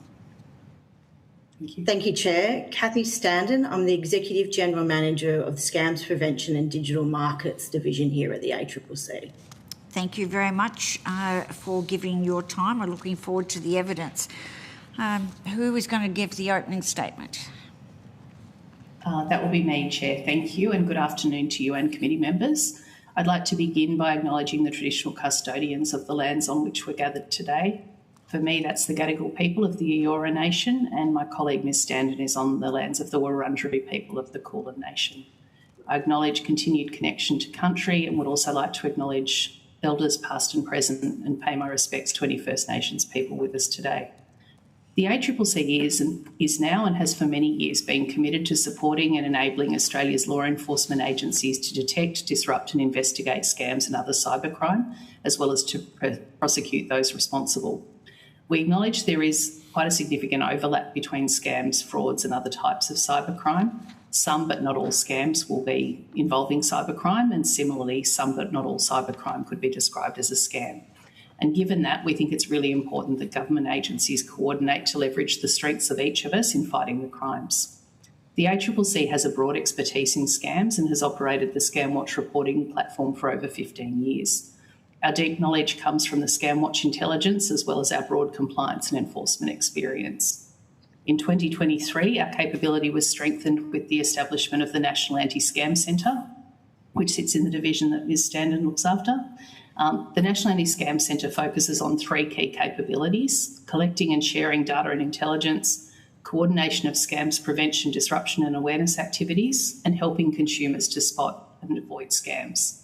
The National Anti-Scam Centre is also uniquely positioned with up-to-date intelligence on scams involving cybercrime, integrated from various other reporting sources such as Report Cyber, intelligence and data from agencies and businesses across the scams ecosystem. This broad picture of emerging scam methods, channels and harms enables the National Anti-Scam Centre to maximise our scam disruption efforts and to provide targeted intelligence to relevant stakeholders. This data has highlighted the increasing prevalence of cyber-dependent or cyber-enabled scams. Notably, our data reveals that Australians lost $38.3 million to scams from online contacts in the first quarter of this calendar year. Online contact methods include fake websites, advertisements, social media and mobile apps, and accounted for around half of all reported Scamwatch losses during the quarter. Our Targeting Scams report for 2025 found that among job scam reports, for example, 3 times as many people reported a financial loss where the initial contact was online compared to other contact methods. More broadly, Scamwatch reports about online scams with financial loss increased by about 31.8% from 2024, with the median loss being $400. And a key function of the National Anti-Scam Centre is a coordinating role across government, industry and law enforcement. This includes sharing intelligence and expertise, promoting best practice, and education and outreach activities. Enhanced information sharing is essential for at-scale disruption activities, particularly in the area of cybercrime. The National Anti-Scam Centre has been working with prospective data sharing partners to facilitate the sharing of actionable scam intelligence on a voluntary basis. The benefits this involved improved cooperation across the anti-scam ecosystem, and we're already seeing some of the benefits coming through, and we expect that will be amplified with the upcoming commencement of the Scam Prevention Framework. The framework will make the sharing of actionable scam intelligence with the ACCC mandatory and will empower the ACCC to investigate and enforce potential breaches. Banks, certain digital platforms, including social media, and telecommunications providers are the first sectors required to comply with the legislation to prevent, detect, disrupt, respond and report. Last but certainly not least, the National Anti-Scam Centre is working to improve and coordinate victim reporting with law enforcement. This is consistent with our no wrong door approach, where victims can report scams in any appropriate manner, whether it's through an official reporting mechanism like Scamwatch or Report Cyber, or notify a relevant business or government agency. The AFP and some state and territory police have already got access to Scamwatch reports through the National Anti-Scam Centre's partner portal, and we're actively working to improve this vital flow of information. Through these capabilities, the National Anti-Scam Centre aims to support Australia's law enforcement agencies in their important work investigating cybercrime that impacts Australians and prosecuting those responsible. Thank you, and we're very happy to answer any questions. Thank you very much. A statement in relation to the Scam Centre? Or we'll just take that as the statement. That's great. We'll go straight into questions. Can you just give us a brief explanation of the ACCC's role in combating cybercrime? And I'm particularly interested in your views in relation to reporting and how reporting of crimes are currently conducted and whether or not that is the best approach. Certainly, and look, at a high level, that's obviously through our Scamwatch reporting platform, which is administered by our National Anti-Scam Centre, and so I'll hand to Ms Standen for more detail. Thank you. Yes, at the moment, we encourage consumers, customers and a general public to report to Scamwatch any scams that they see. What's important in that regard is not necessarily where someone has been scammed, but where they have seen a scam either online or have received a text or a phone call to report that. That altruistic reporting helps us to be able to disrupt scams so we can see in real time what's going on and actively work to be able to disrupt that scam. We kind of, as alluded to by Ms Proudfoot, we do have the idea of no wrong door approach for consumers. We know that about 14% of people that report to Scamwatch have had losses. When they are reporting to us, we have a special thing in the actual report form suggesting that they also go to police, and we give them the advice to go to Report Cyber. Longer term, we are working on a direct link within our Scamwatch website, so they'll be able to just click straight through, and it will be relatively seamless for a consumer that is impacted by a scam directly. What that data really provides us is not just the fact that people have losses, but what's actually happening in the ecosystem from scams, and so that we get really incredibly relevant and up-to-date intelligence that we can act on immediately if we need to. Can you inform the committee on what the current trends in scams are actually active in the community right now? Interesting question. Sorry, Sarah, did you want to start for that? No. We recently put out our quarterly scam statistics for the first quarter of 2026. We had seen a slight decrease in both numbers of reports coming through and also scam losses. One quarter does not, indicate that, that's going to be going forward either. We have to really look at data across at least 12 months and also a number of different data sources. So while that's the ScamWatch data, we would also need to look at data coming from peers such as Report Cyber, ID Care, all of those types of things. But what we have seen, as I mentioned, is that there has been a slight decrease in the number of scams and the number of losses. But what we have seen is technology-enabled scams have been essentially the most prevalent form of contact to consumers. Email in particular was the most reported contact method over that period of time, but online content over that quarter resulted in the most losses to consumers of around $38.3 million over that period of time. So what I mean by online content is including fake websites, advertisements, social media, mobile apps, that kind of thing, but we are seeing an increase in that. Over that period as well, we saw more buying and selling scams happening through fake sales websites. So using AI in particular to mimic a shop or a marketplace that people know, and using AI effectively to be able to scam people. That has increased as well over that quarter period as well. In relation to evidence you've given previously, there's actually been several developments in privacy and cyberspace since October 2024. What are the ACCC's key concerns today? Privacy probably sits a little outside our main remit, Chair. It's obviously a key component of cybercrime issues and things, but with our focus on scams, it's probably less something that we've turned our minds to. So in relation... I'm sorry, go ahead. Oh, no, sorry, Chair. One aspect I did want to call out was on our ScamWatch reporting form, we specifically ask people if they're comfortable with us sharing their data because of privacy concerns. And we find that consumers in particular are happy because that it's the ACCC and the NASC with that data. So as a result, we are actually able to share data for disruption too. So privacy hasn't become a particular issue for us at this point in time, but we do obviously flag that with consumers who are reporting to us. Thank you for that. Since the establishment of your unit in 2023, with $58 million over 3 years being impacted in the community, since you've been operating, what measurable impact has it had on scam losses? Have you collected data? We have, Senator. So the data that we provide in our Targeting Scams report is developed through a consistent methodology.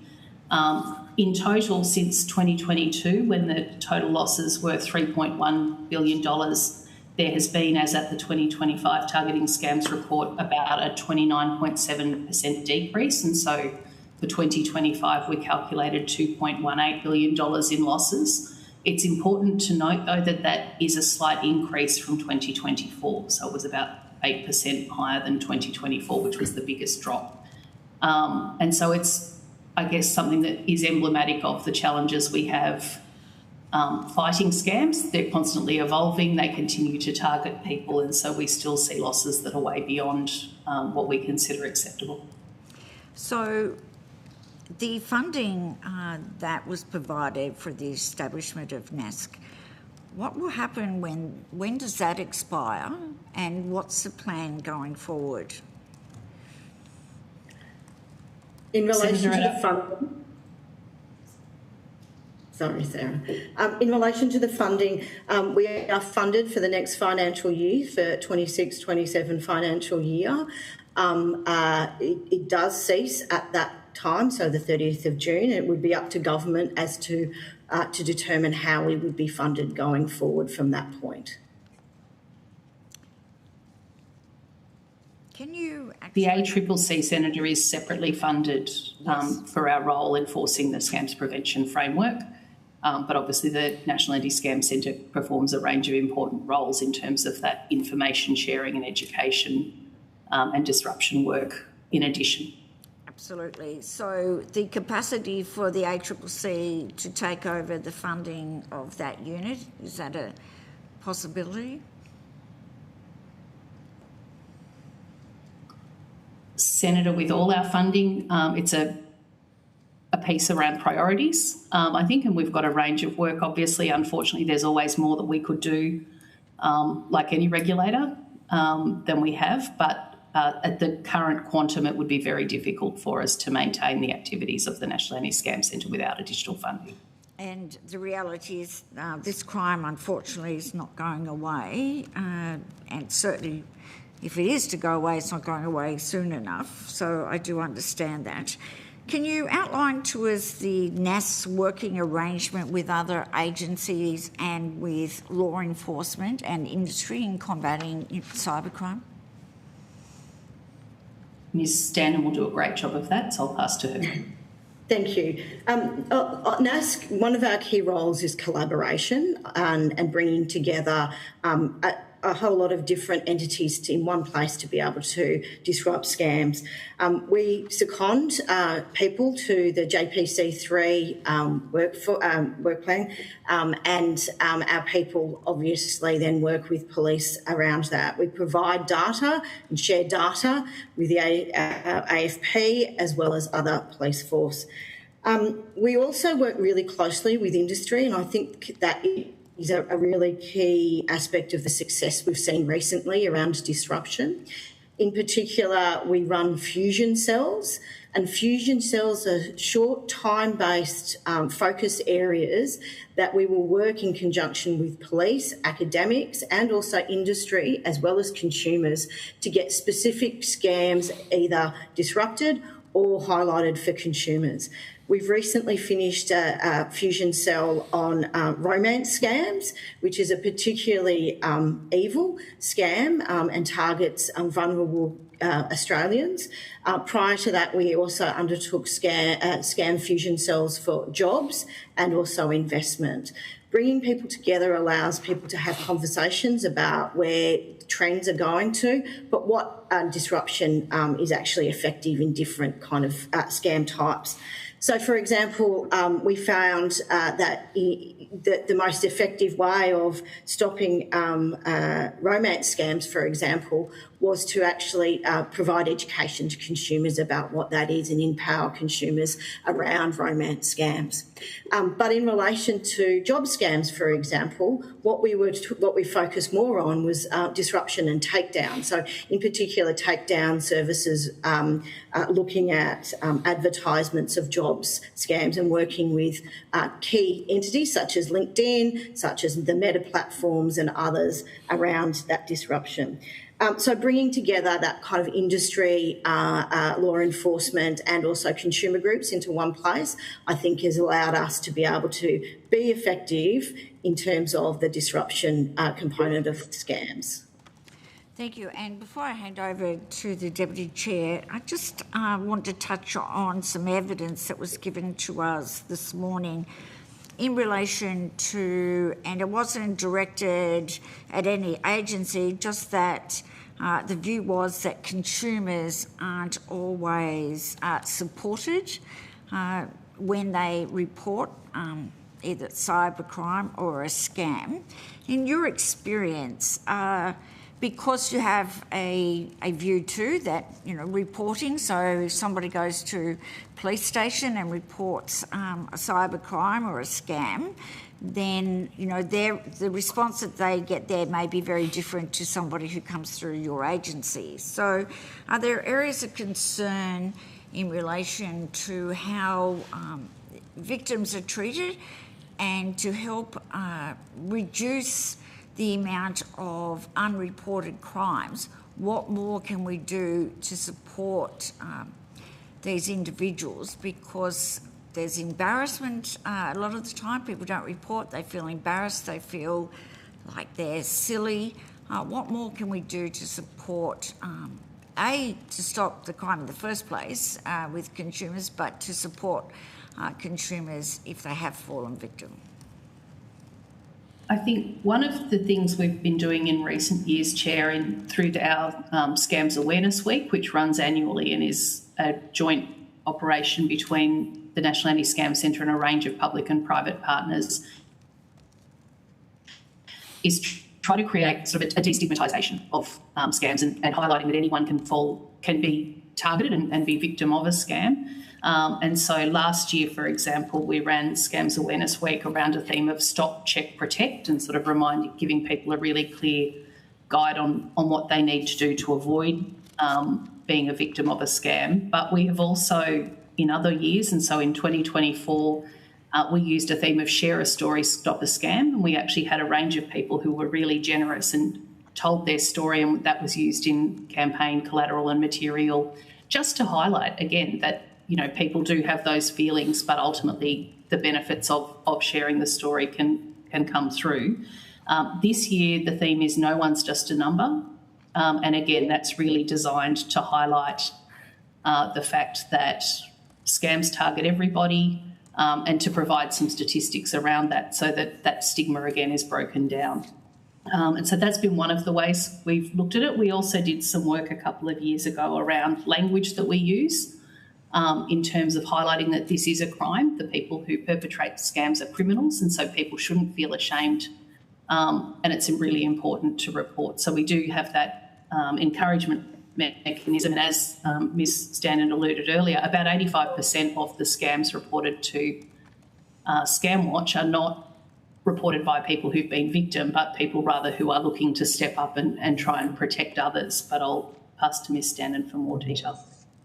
Thank you. Yeah, thank you, Sarah. I think the other key piece to her and add to this, and like Sarah did allude to it, which is that this is a crime and people shouldn't be embarrassed around this.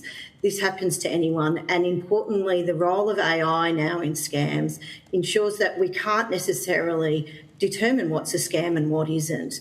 Even some of the technology that my investigators use, it's sometimes hard-pressed to determine whether a website, for example, is a scam website or it isn't, and the use of AI has really drawn that home. So scams are a crime, and people should feel supported. Our fusion cells have also been able to develop things that support families of scam victims, particularly around guidance to support individuals who have been scammed, because to kind of break down that barrier, Chair, that you actually identified, that kind of shame piece as well. So there's lots of different things that we need to do around supporting victims and ensuring that they know that they're not alone and that they are supported should they need to come forward or want to come forward. Deputy Chair, you have the call. Thanks, Chair. G'day, David Batt speaking, member for Hinkler. In your submission, you made some recommendations. One of those was about faster cryptocurrency tracing and freezing by law enforcement, similar to Singapore's model. Just really trying to find out how long does it normally take from a report to the NASC to a wallet being flagged for freezing, and how long does that compare to how long it takes to get the funds moved? Hand to Ms Stannard. One of the things around cryptocurrency, as you've rightly identified, is how quick money goes out of the system and how quickly we're able to identify the actual wallet itself, and then working with the currency exchange to be able to kind of take that down or close that account. It happens in an instance, and it's very different than what we see through the banking industry. And so normal financial exchange would be able to react quicker and better than what it is at the moment. We have existing sharing arrangements in place through APIs and also through our partner portal that shares information and data directly to a number of the currency exchanges. That is attempting up to kind of get ahead of the game a little bit. So when people have reported to us, we're able to kind of work quite quickly with the DCE to be able to disrupt that particular scam. Is it as effective as what we'd like it to be? No. I think that's a really key question and an issue for us going forward. The Scams Prevention Framework, which the committee would be aware of, is looking at ways in which industry have obligations to disrupt scams. At the moment, the cryptocurrency wallets are not subject to that, but that are working at least with us to be able to kind of help identify where some of those wallets are particularly problematic for us. And on just intelligence sharing, I think it was mentioned about the automatic scam watch to report cyber project, which was under development. How's that going? Is it working up? Is it completed yet? And any results? What we do at the moment is that we share data in different ways with the AFP through Report Cyber. One of the ways that we're looking at the moment to put into place in the next, hopefully by October, is that kind of report where consumers can go straight into our system but then move directly to Report Cyber. The other thing that we do share at the moment quite effectively is websites, and so where they have been identified by the AFP, we can move quickly to disrupt those websites through our takedown service, looking at whether or not they are suspicious, and then moving to be able to do that disruption as well. So that's, I think, an important initiative to be able to have that quickly. Websites change incredibly fast, and we've seen the growth in disruptions happened between last year and this year being quite significant, but having that direct link with the AFP on those has been really beneficial for us to disrupt. Thank you. And just want to query, you talk about the no wrong door model that you're doing, which is, it's great to see that I very much hate when things disappear and through the gaps and when they go through different places. And we've heard this morning from different agencies again in here about how there's so many places to report this type of crime, whether it's through the local, state police and through yourselves, etc. So the other one with that, a few have mentioned though, is having the one door, having one front door that everyone reports through, no matter who it is. Is that something similar, I suppose, back the other way, that you think would be the best for yourselves through the NASC to deal with that, or another model? I think they have different purposes. So a lot of our data is not necessarily around the crime itself from the consumer. So that's why we really encourage consumers when they are reporting, and if they have a loss, to go to Report Cyber. Our data that we do have here is that altruistic reporting that enables us to be able to do the disruption. I think that's one component of it. The other component of it is that we have found that there are some sectors of the community that don't report to the police, and we have probably a higher number of those types of reporters, particularly culturally and linguistically diverse communities, and also what we're seeing particularly lately is Aboriginal and Torres Strait Islander communities. Those that are being targeted at the moment around something that's called scam gambling or scambling, we're seeing an increase in the number of reports coming through to us. Why are they coming to us rather than reports cyber? I don't know the answer to that, but importantly, we are seeing people actually reporting to us through that mechanism. The idea of trying to get one single front door, I mean, I think in theory would be good, but in reality would be incredibly hard to do because of the fact that the likes of the AFP would be bogged down in, people's phone numbers being, provided to us like that they are for us, websites, all those other types of things that aren't necessarily around the actual crime has been committed, but the potential for a crime to be committed. And I think to the Chair's earlier point, Deputy Chair, around the challenges in getting people to report, we want to make it as easy as possible. We know there's good awareness in different parts of the community around different brands or different agencies and things. And so really what's important is that we all work together behind the scenes so that people get the same support and, response, whichever door they come through. No worries. I had one last one on... Another part in your submission was a bit, you mentioned in there about Singapore's robotic process automation model as a good real-time intel sharing between police and banks. Have you taken that any further as ACCC working towards it in Australia? And if so, how's it going?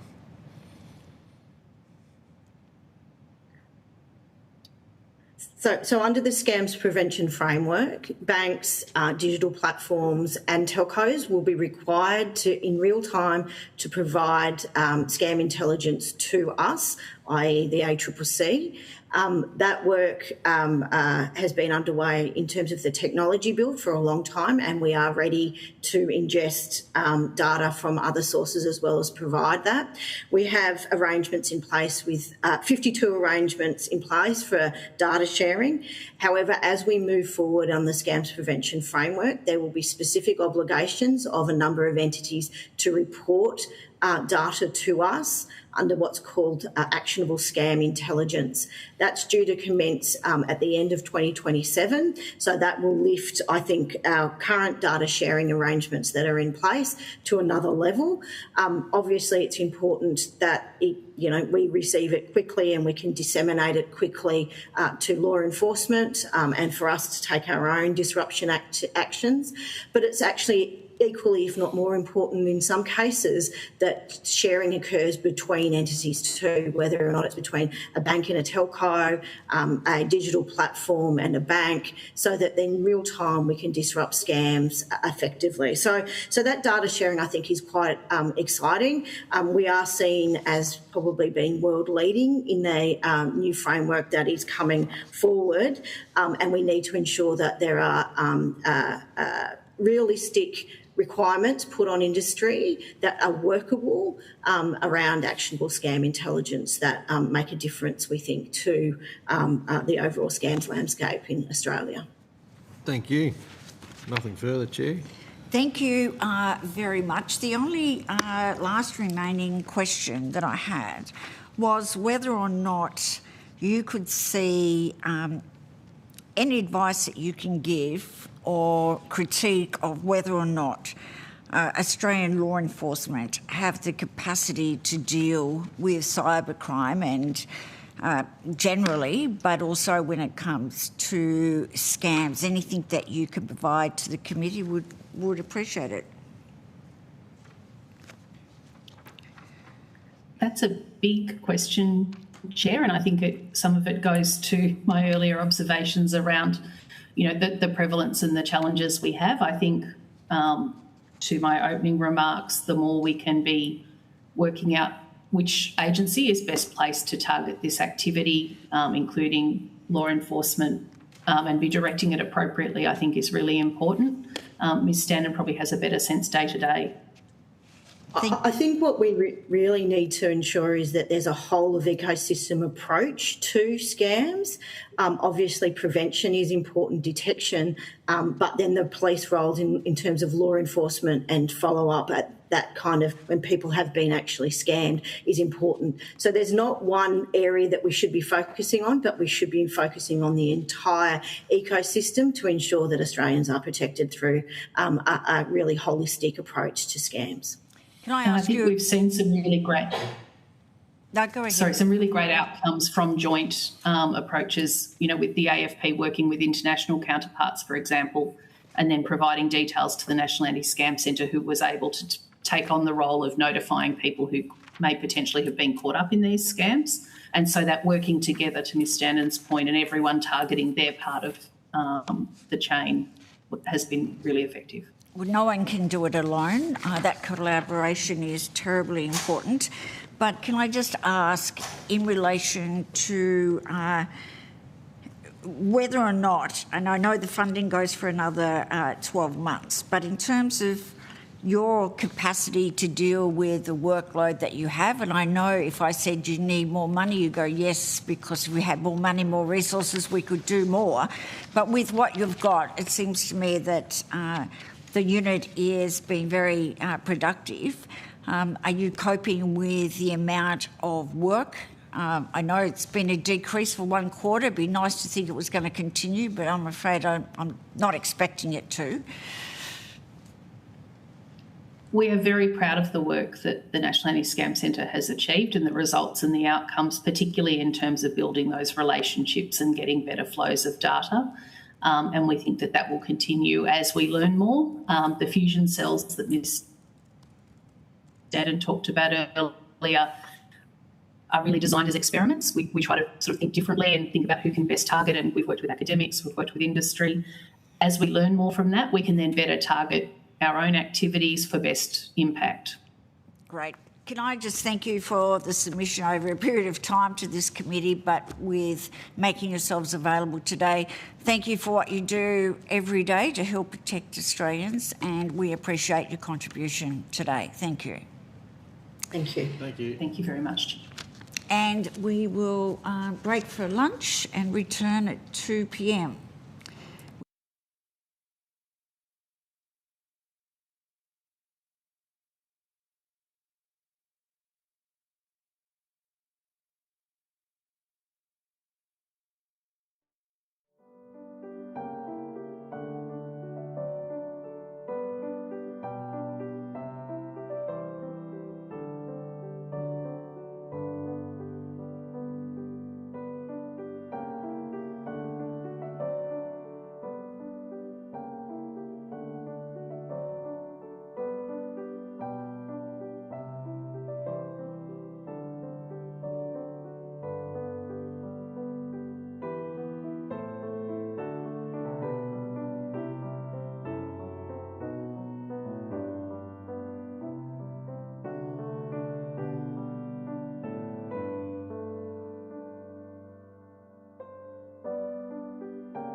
Good afternoon and welcome to the Joint Committee on Law Enforcement and our inquiry.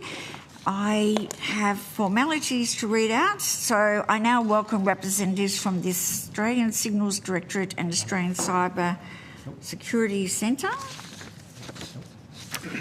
And I understand that parliamentary privilege and the protection of witnesses, that document has been provided to you, also outlining the protection provided to you under our standing orders of the Senate.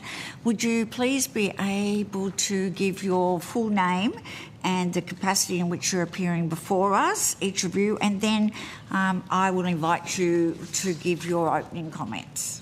Thank you, Chair. My name is Jake Blight, and just to clarify, I'm the Independent National Security Legislation Monitor, and my colleague. And I'm Janine Horner. I'm the Principal Legal Advisor in the Slum Office. Yes, my apologies. So we do know who you are and why you're here. Thank you very much. So would you like to start with your comments? I would. Thank you, Chair. And thank you, Chair, Deputy Chair. Thank you for inviting us the opportunity to appear today. My statutory role as Independent National Security Legislation Monitor is to assess whether existing laws remain effective, proportionate, consistent with Australia's international obligations and human rights. As required by my Act, I recently finalised a review of the surveillance legislation Identify and Disrupt Act 2021, commonly called the SLADE Act, which, as I'm sure you know, introduced 3 new powers for the Australian Federal Police and the Criminal Intelligence Commission: network access, account takeover and data disruption. These powers are, of course, introduced in response to a significant and persistent threat from cyber-dependent and cyber-enabled crime. After careful review, including of classified evidence, I found that these powers have been effective in helping to identify and disrupt serious criminal activity, including in some circumstances where other powers would likely have been ineffective. While I recommend that these special powers be continued, there are some caveats. These are extraordinary and highly intrusive powers, often used covertly and supported by advanced technical capabilities. They're capable of affecting large volumes of data and infringing the privacy rights of many people, including those not suspected of any wrongdoing. They're also novel, both here and in comparable countries. Data disruption, for example, is an often talked about remedy to various cybercrimes. But we must not forget that allowing government officials to disrupt using this power allows them to do things that are otherwise unlawful inside Australia, to destroy, change or corrupt data without any effective form of judicial oversight or review. This is no small thing. Indeed, one of my recommendations was that the data disruption power be removed from the ACIC and limited to the AFP in order to ensure that they are only used when ordinary law enforcement options are exhausted and within the culture and systems designed to focus on the use of special powers domestically. The government agreed to this recommendation. The issuing of warrants is a central safeguard, not only to the SLADE Act powers, but to many other advanced capabilities that police and security services need to deploy these days. It is a critical point at which the balance between security and rights must be struck. My review found that the current warrant issuing system is not fit for purpose. It is based on a model designed over a century ago for very different, less complex powers. And in practice, today it relies on a small number of Administrative Review Tribunal members acting in their personal capacity. They do not have dedicated time, specialist training or access to independent technical advice or structured public interest input to support them in making these important decisions. I think this is a problem. The public have a right to expect that extraordinary police powers, which are indeed needed in today's world, are subject to a modern and robust warrant issuing system. I think many people would be surprised to know that most warrants are not actually issued by judges, only around 20% of Commonwealth warrants overall, and those mostly in a couple of states. The rest, including all SLADE Act warrants that we reviewed, are issued by Administrative Review Tribunal members.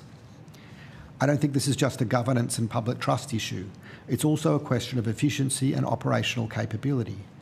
I received clear advice from the President and Principal Registrar of the ART that warrant issuing is a significant distraction from the Tribunal's core work. Time spent issuing warrants detracts from its ability to manage its primary caseload and is contributing to a growing backlog, and that there is no guarantee that members' time will be available when warrants are required. I think it is foreseeable that less time will be available for warrants as the ART continues to focus on its core mission of administrative review and works to clear a large backlog. Yet more warrants are sought each year. I had very similar conversations with the registrars of relevant courts. While the number of Slate Act warrants is small, it will continue to grow, and there are of course many thousands of other electronic surveillance warrants and authorities issued every year. As these powers have become more central to cyber investigations, there is a real question whether the current system can consistently deliver timely and robust decisions that support police operations and maintain public trust. There are, luckily, well-established models that demonstrate a more effective approach. Internationally, the United Kingdom system, through the Investigatory Powers Commissioner's Office, shows that dedicated issuing authorities, supported by technical expertise, can operate efficiently and with strong safeguards. In the UK, a panel of around 15 retired part-time judges oversees a roughly 9,500 warrant applications each year, more than double the total number of Commonwealth warrants in Australia. Feedback from the UK is that this system works well, both for police and security services and for public confidence and human rights compliance. It's efficient, effective and robust. Domestically, experience in Queensland, Victoria and to some extent New South Wales demonstrates that public interest monitor type roles improve rather than slow the warrant process. They strengthen decision-making by ensuring issuing authorities receive complete and accurate information and improve efficiency through feedback, consistency and better application processes. My core recommendation is to move to a modernised warrant issuing system with specialist decision makers, public interest input and access to independent technical advice, and one that also includes a statutory duty of candour and independent allocation of warrants. This would strengthen safeguards, improve confidence and support more efficient and timely access to warrants. In its November 2025 response to my report, the government agreed to some of my recommendations and indicated that all of the others would be considered as part of the broader electronic surveillance reforms. Those electronic surveillance reforms are sorely needed, and it is disappointing that considerations of those holistic reforms has taken so many years. I consider the modernisation of surveillance and related powers and their safeguards to be an area of urgent priority. Essential to modernising powers is modernising safeguards at the same time. My central point is this. As technologies evolve and reliance on extraordinary powers grows, the issuing and oversight system must keep pace. Acting now will ensure that safeguards are robust and public and industry confidence is maintained and that law enforcement capability is not constrained by an outdated process. I'm of course happy to answer any questions. Thank you very much. You're happy if we just table your statement for the committee? Thank you very much for that. I might just ask a couple of questions before I hand it over. To provide context, how many times has Slate Powers been used by each agency? Well, I'll get the exact figures breaking down for you, but the period we looked at, there were 26 warrants, so between September 2021 and December 2024, including 4, plus then there were 47 in total if you include extensions. So some warrants are sort of reissued and extended. I'll just ask my colleague Janine to split that between AFP and ACIC for you. So the ACIC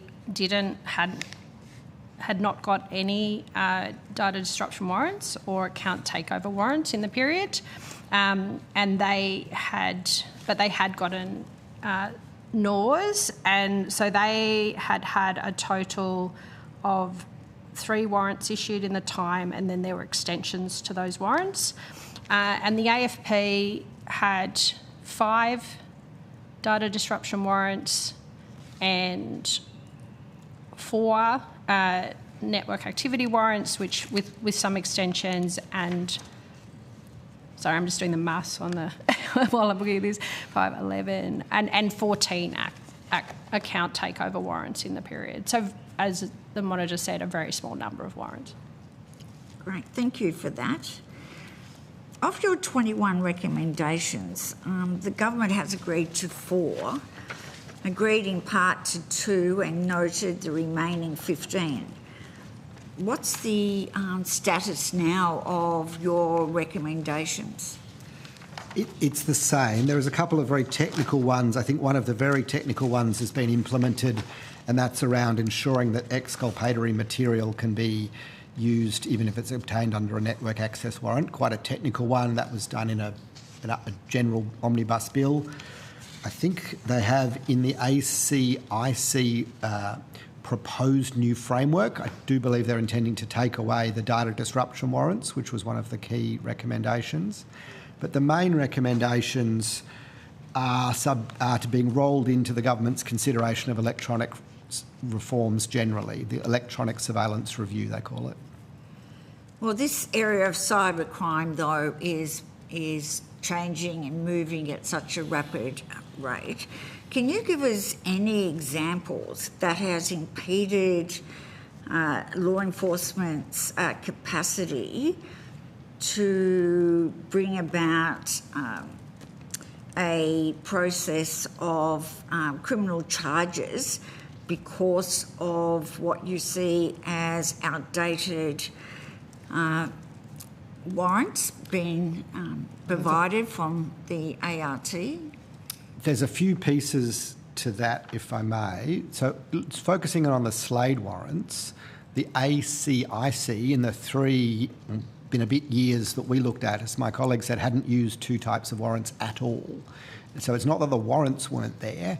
What they said in their evidence was they didn't have the technical capability, the infrastructure and the resourcing to support those warrants. So that's not a legal issue. Separately, when you look at the Slade powers, some of them are not designed for bringing things to prosecution. So network activity warrants cannot be used as evidence in a criminal prosecution. So they're just not designed for that. So they don't impede prosecutions. They're designed for intelligence gathering. The data disruption warrants are themselves technically able to be used as evidence, but in practice, no, because they're used when nothing else will work, when a prosecution's not viable. So they're not stopping prosecutions because they're not really designed to feed into them.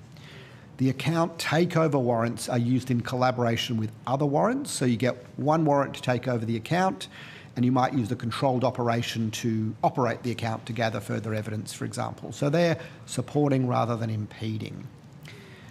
The broader question that you ask, I think, is about electronic warrants in general, which is mostly Surveillance Devices Act and Telecommunications Interception.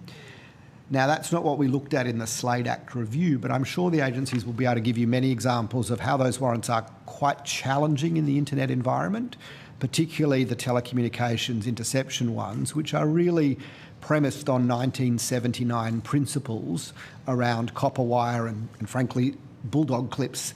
Now trying to use those in an internet age is quite challenging. And that, I think, is a core thing that the Electronic Surveillance Review should be looking at. I'm sure you'll know that they were core recommendations of Mr. Richardson's 2019 review, and his wasn't the first review to recommend major overhaul, which is why I think this is past time. And changing, as you alluded to in your opening statement, how significant will these changes be in aiding law enforcement to combat these crimes? So the core so I've made some recommendations about Slade warrants. One is to allow account takeover warrants to be issued for a named person rather than individual accounts, because, for example, people selling illegal widgets online use multiple identities. So one warrant should do them all. I think that will help. The government's accepted that recommendation. Network activity warrants are intelligence gathering. At the moment, their maximum is 3 months. I've actually suggested that go to 6 months based on evidence about how long these operations take. They're fairly small things. My bigger point is that to support these and other highly invasive warrants, we need a comparable safety net. We need a warrant issuing system that provides the public, the Parliament, and government confidence that warrants are only issued when they're necessary, that they have appropriate safeguards around them. So I think we need to modernise warrants, but we can't give those new powers without also considering safeguards. And naturally, police agencies are focused on the new warrants. Part of my role is to bring balance to that and say safeguards are really an essential part of public and parliamentary confidence in those powers. Thank you for that. In your opening statement, you referred to the United Kingdom system. Are you supportive of Australia looking at a system like that to help modernise and address some of your concerns? Can you update us as to where your views are and whether or not that would be moving to a system like the UK would be to our advantage, or do we need to look at what's going to best work here in Australia? It's not just as simple as taking from the UK or the US and trying to drop it into our legal system here. Chair, you're absolutely right. There's no copy and paste. I mean, the US, for example, would never allow warrants of the types that I've just talked about. They're way beyond the powers that they would ever give their police. The UK system is good, and elements of it we can learn from. I don't think we need an exact copy-paste because their investigatory powers commissioner rolls in the job of our Inspector General as well. I think what we can learn, particularly from the UK, is they've utilised retired judges to do most of the heavy lifting in their warrants. I think that's a core thing we can learn, and I think it has a few central benefits for Australia. First is that Administrative Review Tribunal members are dedicated, hard-working administrative lawyers. They don't have any background in criminal law, and they're not employed for that purpose. Judges bring with them, judges from criminal courts of appeal, many judges bring a great deal of criminal law experience. While they're sitting, they don't have the time to issue warrants. They're often conflicted from issuing warrants.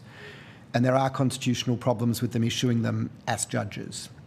What we can draw from the United Kingdom is there's this pool of fairly recently retired judges with really useful experience who are willing and able to take on roles like this. It will free up time in the courts and the tribunal and give us a pool of people who are willing and available to do this work. That's one core thing we can learn.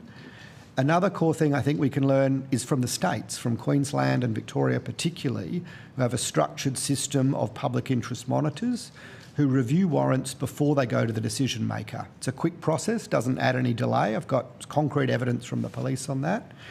But they look for things like, is it missing information? Is it consistent? Has it put in the kind of safeguards and conditions that judges are usually looking for? And they make submissions, for example, in Victoria, only on a tiny fraction of warrants. Mostly they say to the police, if you put this up like this, we will say this, and behold, the police come back the next day with a stronger and better warrant and it goes through. So I think it's a second thing we can learn from another jurisdiction. The other is from the UK around the technical advisory panel. I think the UK is world leading in this. They have a panel, a small panel, it's I think 3 or 5 sort of part-time experts who are available to give truly independent advice to those who issue warrants. It's only on a tiny fraction of warrants that they need that advice, but instead of relying on the police and intelligence agencies to say, just give us the broad warrant, we'll use it properly, and those dedicated administrative lawyers, or even judges, dare I say, who perhaps don't have a strong engineering background, they've got someone to go to understand how that warrant will really work in the real world.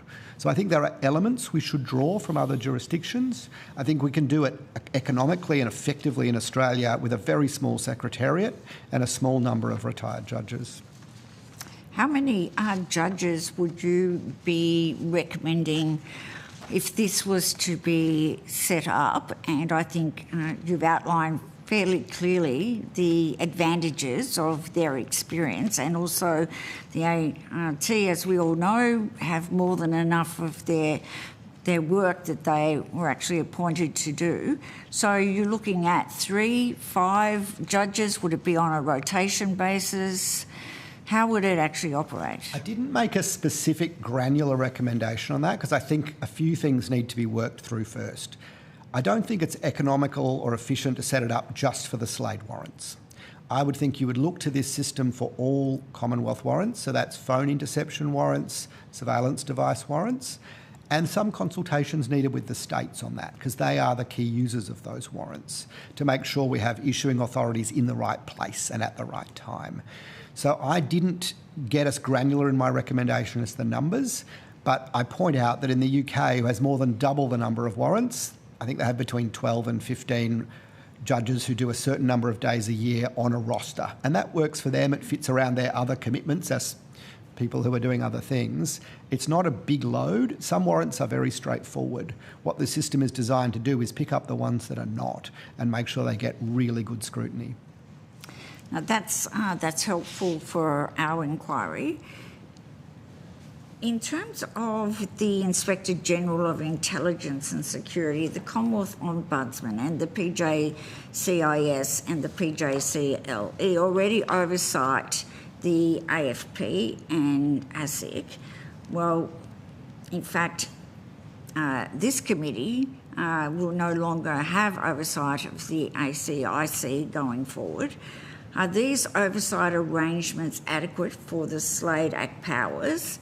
If not, why not? Bearing in mind that we now have the NAC committee has been set up, and unfortunately they're taking ACIC away from us, even though they will still brief us.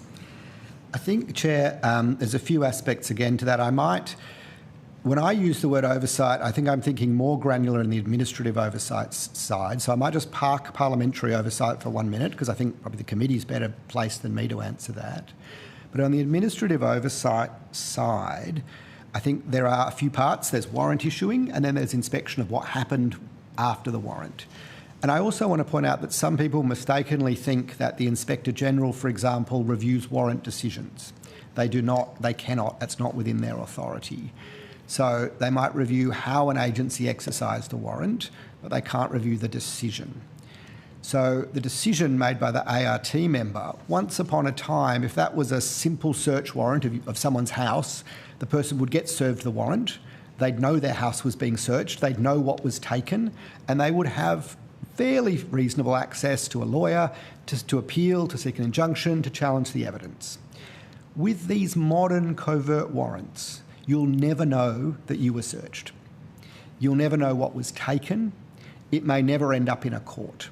So that fundamental part of oversight in our system, the judicial side, is gone from covert warrants like these Slade warrants and increasingly from other warrants. As to the communication between the Ombudsman and the Inspector General, I've made some recommendations about that. They're fairly technical. I don't think they're controversial. There's, at a high level, opportunity for closer cooperation and more information sharing. I think that's probably the most I can answer in terms of the administrative oversight side. Thank you for that. And my final question before I hand it over is, you recommended stronger safeguards around the use of Slade powers. Briefly, what are the risks of these safeguards that aren't established, and can you give us an example of the worst case scenario? So I think there's a few risks, one of which is public confidence and trust. We need our police and our security agencies to do things and to do things online that we didn't need them to do when I was growing up. And for us to have confidence and for the public to have confidence and trust, we need a robust system that assures people that there are people with judicial expertise and technical expertise there and robustly testing whether these warrants are needed. So loss of public confidence and trust is one. Second is there are these warrants are very technical and there are technical risks. We had submissions from industry groups that things could be done that would damage systems. Now, it's possible, police say they're very careful, but these are difficult and challenging warrants, and without that independent technical piece being brought to bear, I think there is a risk there. I didn't recommend that industry be part of the decision-making process for warrants. I think there is a need for covert and secret warrants, and there is too much risk with that. But there's no reason you can't have, as they do in the UK, security-cleared industry experience on that technical advisory panel. So there's a risk of public confidence, there's a risk of inadvertent damage, there's of course a risk of a warrant being exercised that shouldn't be and gathering data that shouldn't be at a volume and speed that's extraordinary. And remember that once data's gathered, it can be shared. It can be shared, for example, from police to ASIO, who can then share it under ASIO's powers, or police to ASD, who can share it internationally. the cat is gone once you've reached that point. And the fourth is what I alluded to about capability. There are going to be more warrants. There are not going to be more time in the hours of an ART member's lunch hour to issue these warrants, or in judges' time to issue these warrants. So now's the time to build a system that doesn't drain or rely on those resources. Police need some warrants very quickly, and they need to be able to get them from people who are available. So in relation to the impact as it relates to cybercrime, this is unfortunately a growth area of crime, organised crime, no borders. Don't see it going away. Evidence today that's been given to us is that half of the Australian community have been impacted by cybercrime, from scamming to romance scams to child sexual exploitation, etc., etc. So we do need to be able to act quickly, and it's forever evolving, I would suggest. So in terms of these recommendations that you've had accepted already, others that are still under consideration, did you recommend any time period for review? So I was reviewing the Slate Act, which sunsets in September this year, so there was time pressure to get this review done. I think the government's planning to extend that sunset by another 3 years, thank you, which seems a rather long time. I think we need to act a little sooner than that. Your question was in terms of powers that we need sooner, powers that we need. I think it is appropriate that these Slate Act type powers remain with the federal police. And then there are many non-legal things to support this. It's not always the law that's the answer here. It can be interagency cooperation. For example, police may need support from ASD's technical capabilities sometimes. The law already allows that. It doesn't need a change. Police may need to cooperate with the ACIC, with industry. The law already allows that. It doesn't need change. I think the framework for Slade is already flexible enough. I think for interception and surveillance device warrants, that's exactly what the ESR framework is looking at. But I would come back to these powers are precious. We need public confidence in them. They should be bestowed on police with appropriate safeguards and supported by cooperation with others. Thank you very much. I'll hand over to the Deputy Chair and come back if I have some time. Thanks, Chair. Just on the Slade powers themselves, you mentioned it's more around disruption and intel tools rather than prosecution tools. So how do you measure success, and if you do, how do you, when there's not going to a court case or an end case with that? Yeah, this was one of the questions we grappled with on the review, because the public reporting on these powers measures success by arrests and prosecutions, and there's a lot of zeros in those columns. And one of the recommendations I've made is that both reporting to ministers and reporting to the public can be improved. When we started this inquiry, agencies were like, oh no, it's all very classified, we have to make high-level comments only. By the time we finished the review, there's a lot of detail in the report. A lot of it isn't that classified when you really push. So I think more can be done publicly to report on, for example, whether intel was used by state and territory police, whether it led to investigations, whether disruptions resulted in people not being scammed, costs not occurring, savings in other ways, just prevention of crime. They're not currently reporting on that because, again, we're looking at a century-old framework that's based on physical search warrants. Did you arrest someone? Did you charge them? Were they convicted? It's not that simple anymore. So we looked at measures of success. We made some comments in the report about public reporting. It is more narratives and statistics in some case, but some of the evidence we received in unclassified form, carefully spelt out in the review from the ACIC, for example, was that they'd used one of these Slade Act warrants, a network activity warrant, to identify a criminal network that was not previously known to operate in Australia, an international organised crime network. Now, they didn't need to name that. They didn't need to say how they found it out. But for me, that's a really significant statement to make about the warrant being useful. Doesn't have a number of arrests, but it's a thing they didn't know before. So I think there are ways of reporting that will be, I think, probably also assist parliamentary committees in understanding how useful these warrants are. And on that international implications one, I was going to ask about data disruption warrants or DDWs when they're looking at disruption of something could happen overseas, as to what the basis or lawfulness and stuff under international law with that how do you go about looking at that? Yeah, it's a really complex and developing area of international law, but for a long time, and it sort of remains the generally accepted status quo in countries that we would compare ourselves to, that you can't take a law enforcement action in someone else's country without their agreement. We don't want another country coming here and taking law enforcement action. Easy to apply in the physical world, but the same principle applies to the cyber world. We don't want people disrupting data on Telstra servers in Australia without the federal police being involved or knowing about that. Yep. So there is a long-standing law enforcement principle there.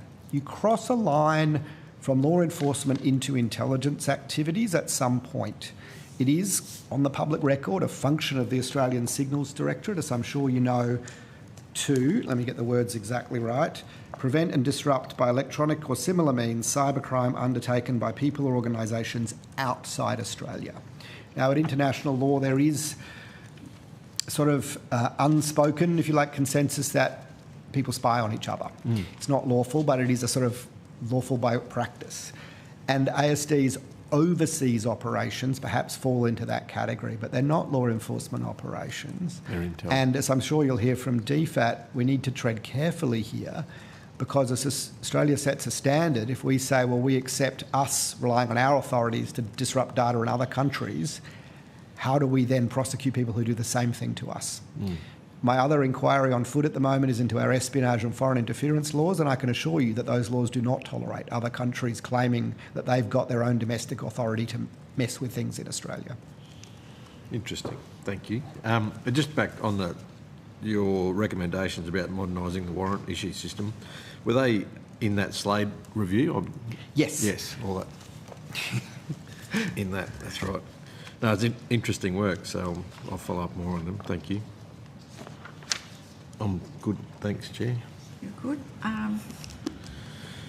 I was going to come back to the thrust of our inquiry is into the capacity of law enforcement to respond to cybercrime. Have you got any views in relation to the capacity of law enforcement to deal with cybercrime as we know it now in all its forms, and there's many forms, and we know that there's been advancements over the last 3 years or so in terms of PJC3 being established and the good work that they're doing. But this is, the volume of work is extraordinary and it doesn't seem to be decreasing, and unfortunately don't see that happening, but we do see that our criminals have access to a lot of resources, and that having no borders is making this increasingly difficult, and some may say that Australia is a soft target. We're a rich country considered by international standards. We pay more for illegal drugs in this country than many others, and that we're seen to be a good target. Do you see the capacity of law enforcement being able to deal with this? I think your best evidence on that is from the law enforcement agencies. What I can do is make some anecdotal comments from what I saw in the Slade Act review. And I must say I was very impressed by the AFP and their use of all three types of warrants, and by the ACIC and their use of the network activity warrants. They have some quite advanced capabilities, and I was given examples at classified level that I'd have to get the exact page of the report where we summarise them at an unclassified level of very clever operations by some very smart people in those agencies. So I was impressed by their capabilities.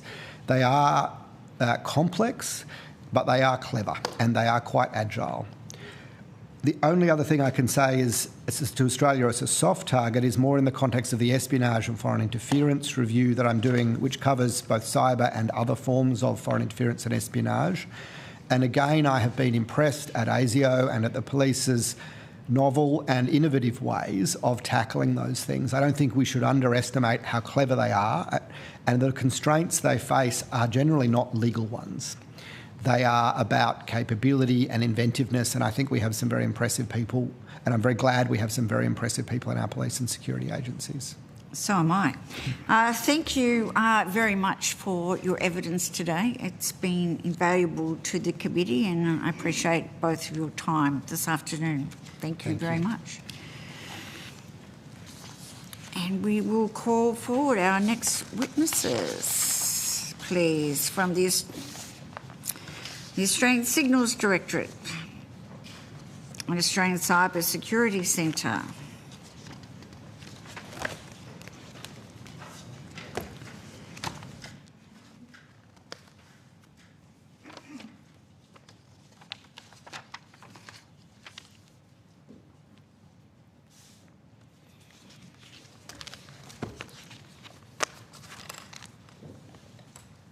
Good afternoon. I now welcome representatives from the Australian Signals Directorate and the Australian Cyber Security Centre. I understand that information on parliamentary privilege has been provided to you. The document outlining the protection of witnesses given evidence to Senate committees has been provided along with parliamentary privilege. For the Hansard record, could you each please state your full name and capacity in which you're appearing before our committee today? And after that, I'll invite a opening statement or some comments before going on to questions. Thanks, Senator. Stephanie Crowe, Head of the Australian Cyber Security Centre at the Australian Signals Directorate. Thanks, Senator. Alan Margin, First Assistant Director General, Cyber Threat Intelligence, Australian Signals Directorate. Welcome, and thank you very much. You will have an opening comments? I don't have an opening statement, Senator, but I thought it might be useful for the committee if I set out the roles and responsibilities of ASD as it relates to cybercrime, if that's useful. That would be most useful. Thank you. Thank you, Senator. So, in the context of ASD's role, we are an enabling agency of supporting the investigation of cybercrime activity in Australia.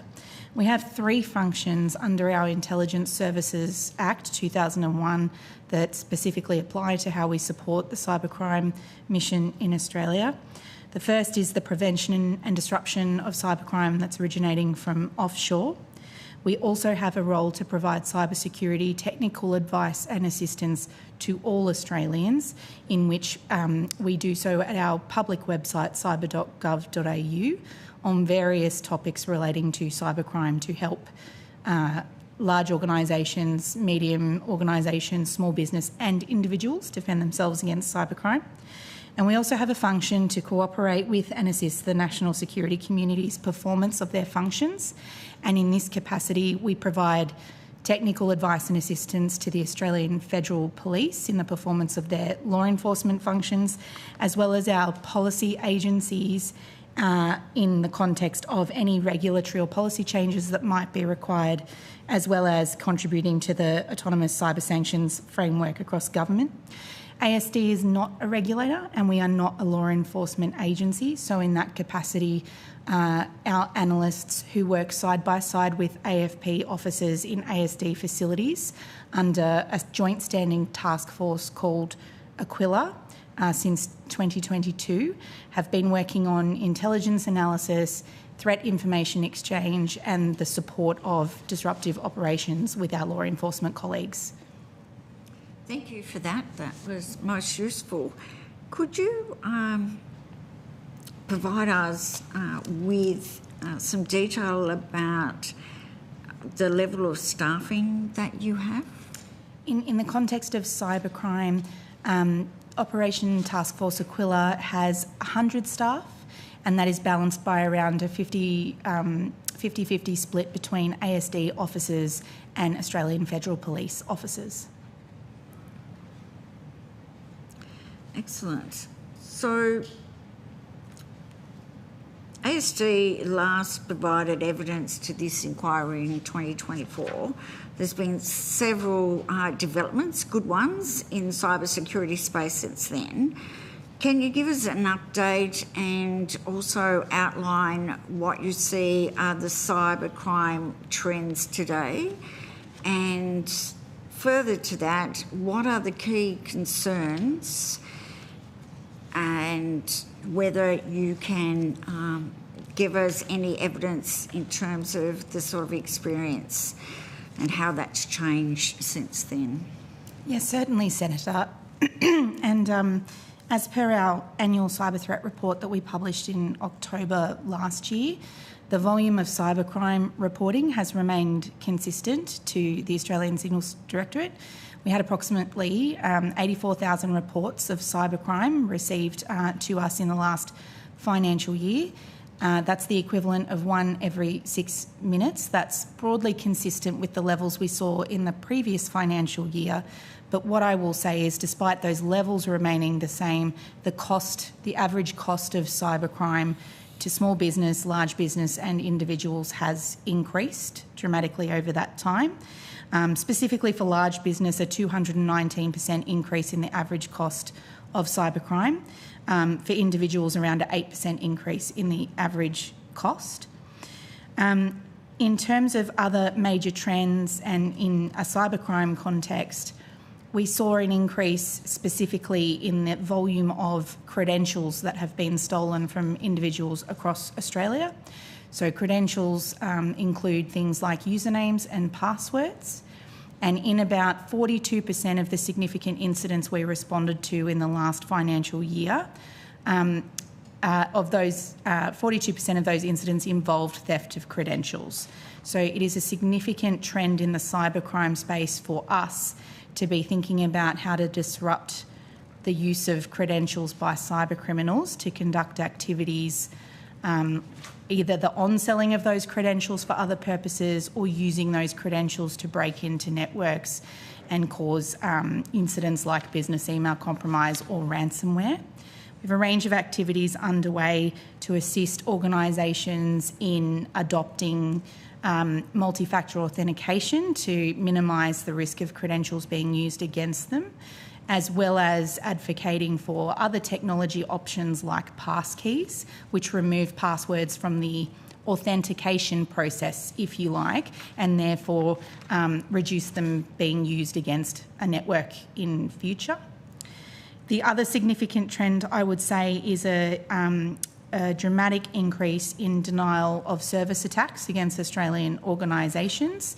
A 280% increase was noticed in the last financial year, and that is when cyber criminals or other adversaries try to flood the services of an organisation, like websites or other services that they provide in the network, with multiple traffic requests, and that results in their networks or systems being brought down for a period of time until they can recover.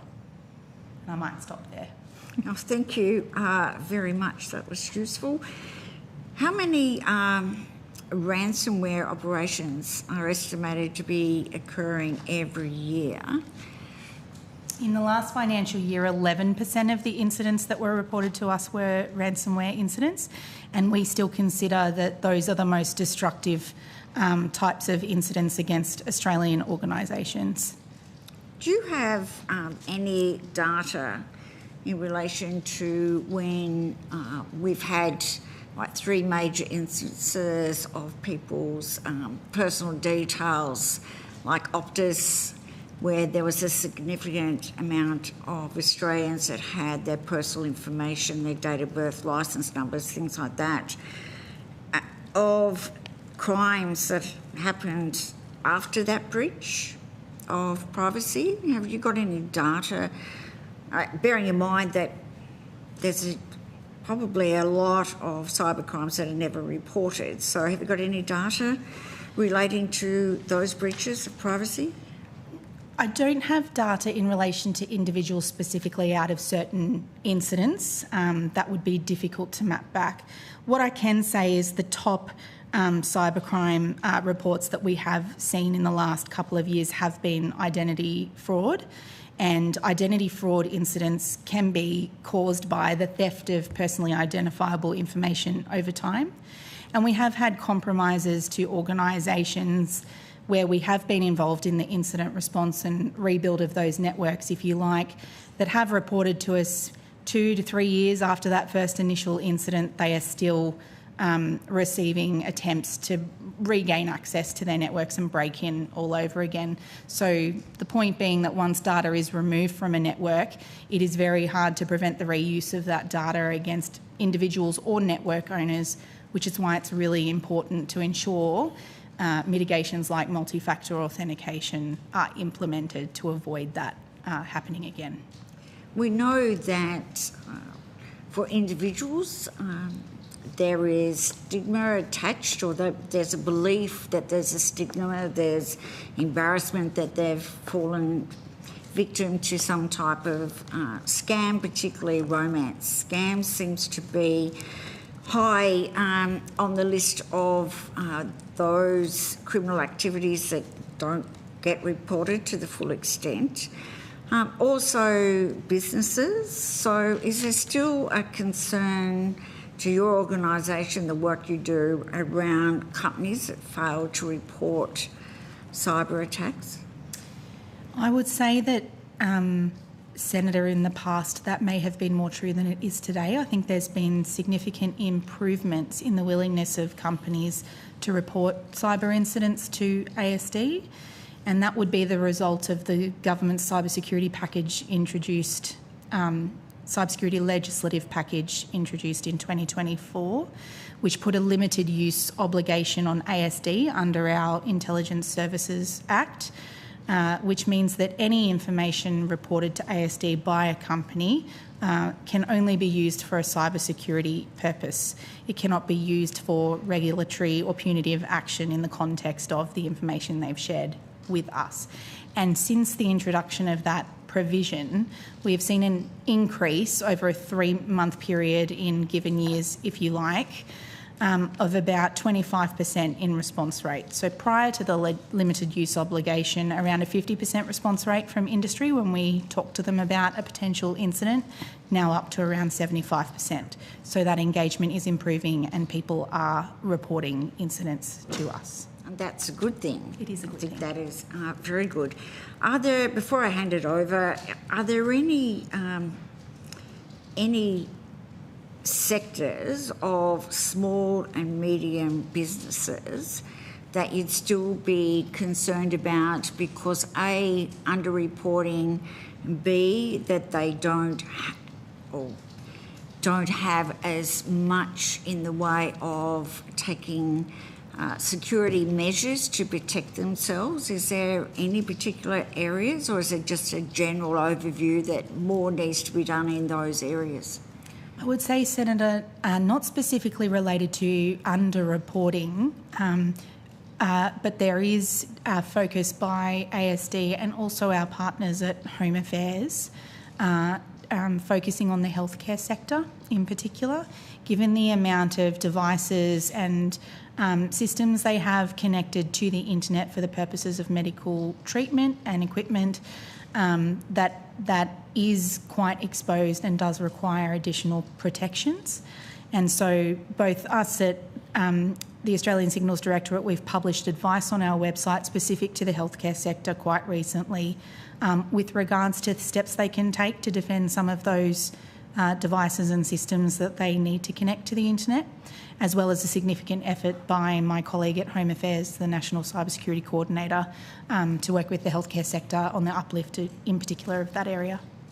Are you specifically talking about hospitals or aged care providers rather than your local GP clinic? It would be a combination of all. Great, thank you. Got a lot more questions, but I'll hand it over to you, Deputy Chair. Keep me going, thanks, Chair.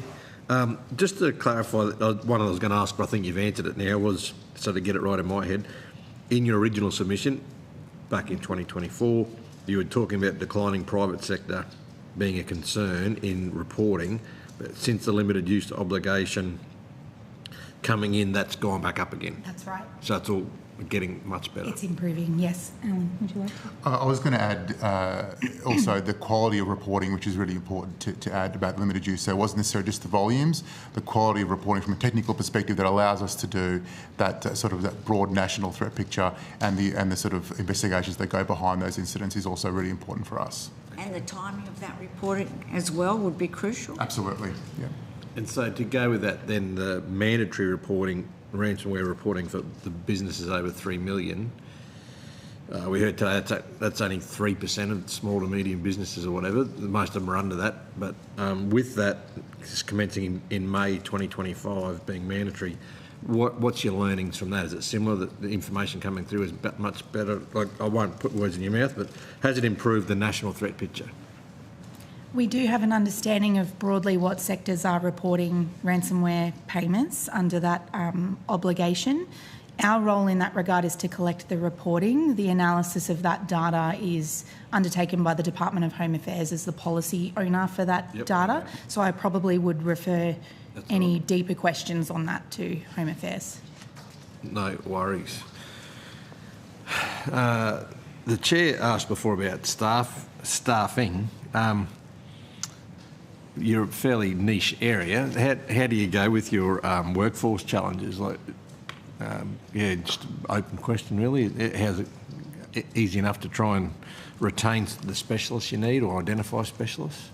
That's a great question, Senator, and we're actually quite proud to say that with the investment in ASD under the Red Spice program, we are on track to effectively have doubled the size of our agency by 2027 and establish 40% of our workforce outside of Canberra in our new facilities in Brisbane, Melbourne and Perth. We have done quite incredible work in the recruitment space to be able to meet those targets, and we are seeing a really great retention rate in that process as well. So I'm guessing there would be competition from other agencies globally as well as private sector? Yeah, there is always a healthy competition, I would say, between industry and ASD. We see that as a positive, net positive, because it is always good to have people in industry who have worked in ASD and understand the complexities, the technologies, the policies and frameworks that we operate under. To have that presence in industry so that is further understood is a net win for us. And in the context of needing to work with industry really closely, particularly in the context of emerging technology and how the threat environment is changing, that demand and need for us to be really close with industry is not going to go away.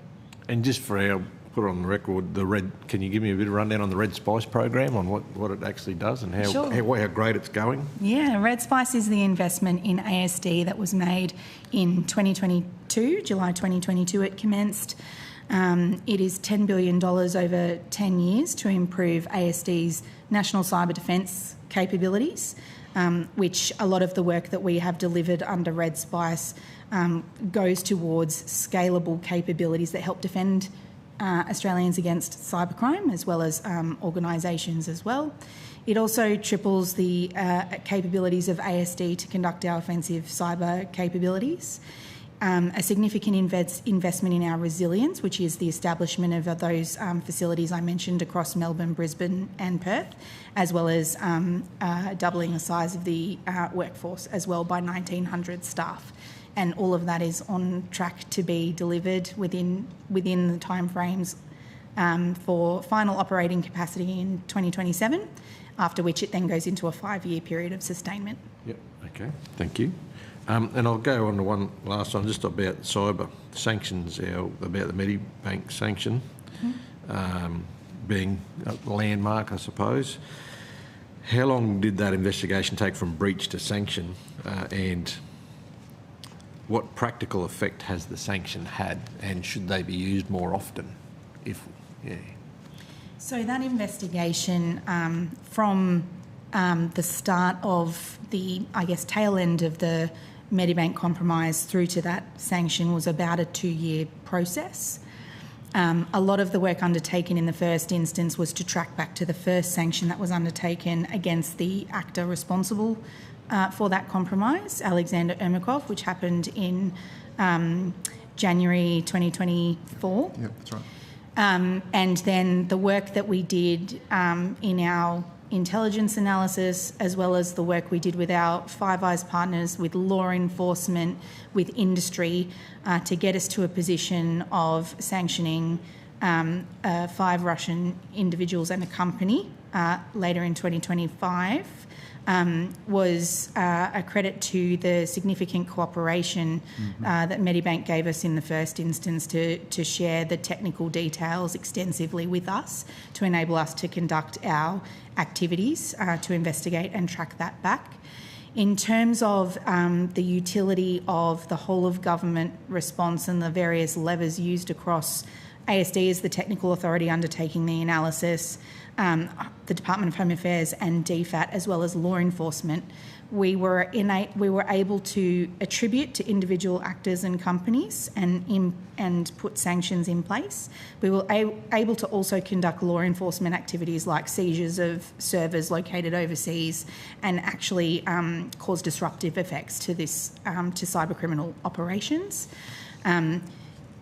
In being able to do that at the level we did, which was at the cybercrime enablement level, so going after a company that was essentially providing services to cybercriminals to conduct their activities, we were able to significantly impact the ecosystem by virtue of that company essentially no longer being able to operate, which as a result can cause distrust in the cybercrime community, and criminals will be cautious about what services they use in future. And in addition, being able to remove some of that stolen data that existed out there for future use was also a huge successful outcome, not just stolen data from Medibank, but other incidents globally as well. Very good. Thank you. I've got nothing else, Chair. Thank you. Thank you for that evidence. In relation to retention and attraction of your staff, is it a matter of staff being able to transfer to other agencies to get experience? Like, is it possible to go from your organisation to do some time with ACIC, for instance? Is that something that is a regular thing now? It's absolutely possible for ASD's staff to experience time in other agencies. That's hugely useful for us because, and particularly in the cybersecurity world, having experience in other agencies, like some of the law enforcement agencies, is useful from the perspective of expanding their skill sets and their understanding of different sources of intelligence. But equally, if they do time in other agencies that are running large networks, that really helps us with understanding how our advice works in practical terms on the ground on a network. And that kind of experience really helps ASD shape our advice, ensure it's practical, implementable and realistic with the environment. And also in the context of how we collaborate with law enforcement and policy agencies more broadly, how do we work more collaboratively with them to gain outcomes that protect Australians is really crucial for us. So we do have staff that move around government, and we also have staff that move out to industry and then come back to ASD as well. Thank you for that. In relation to the PJC3 from the AFP, what's the working relationship between yourselves and that unit? Yeah, our relationship with AFP is very healthy and very strong. Our main point of collaboration is directly in that Task Force Aquila that I mentioned earlier, with the joint staff working together. We would seek to work with JP3 through that mechanism so that we have one voice into that process and that relationship. So all of that collaboration we do with AFP is headquartered out of that task force that we've established inside ASD facilities, and it's been very useful to assist in achieving outcomes like we had with the sanctions and what we were able to do in terms of law enforcement disruptions to those cyber criminals. With part of your responsibility, do you give recommendations in relation to how government, other agencies can go about getting greater awareness out to the community, but also to small and medium businesses about cybersecurity and their capacity to be able to deal with any attack? Yes, we certainly do, Senator. In addition to all of the advice we publish on cyber.gov.au, we work really closely with the Department of Home Affairs in support of their Act Now Stay Secure campaign, which is a platform designed specifically for awareness raising and messaging, to your point, around what people can do to protect themselves. So that is a very important part of our role, to provide advice into the technical mitigations required and how that translates to public messaging. We also do a lot of work through peak bodies such as COSBOA and other entities to ensure that our messaging isn't just published on cyber.gov.au, it's consumed by their customers. And we have found peak bodies to be particularly useful in embedding our advice into their programs and their engagements with their customers.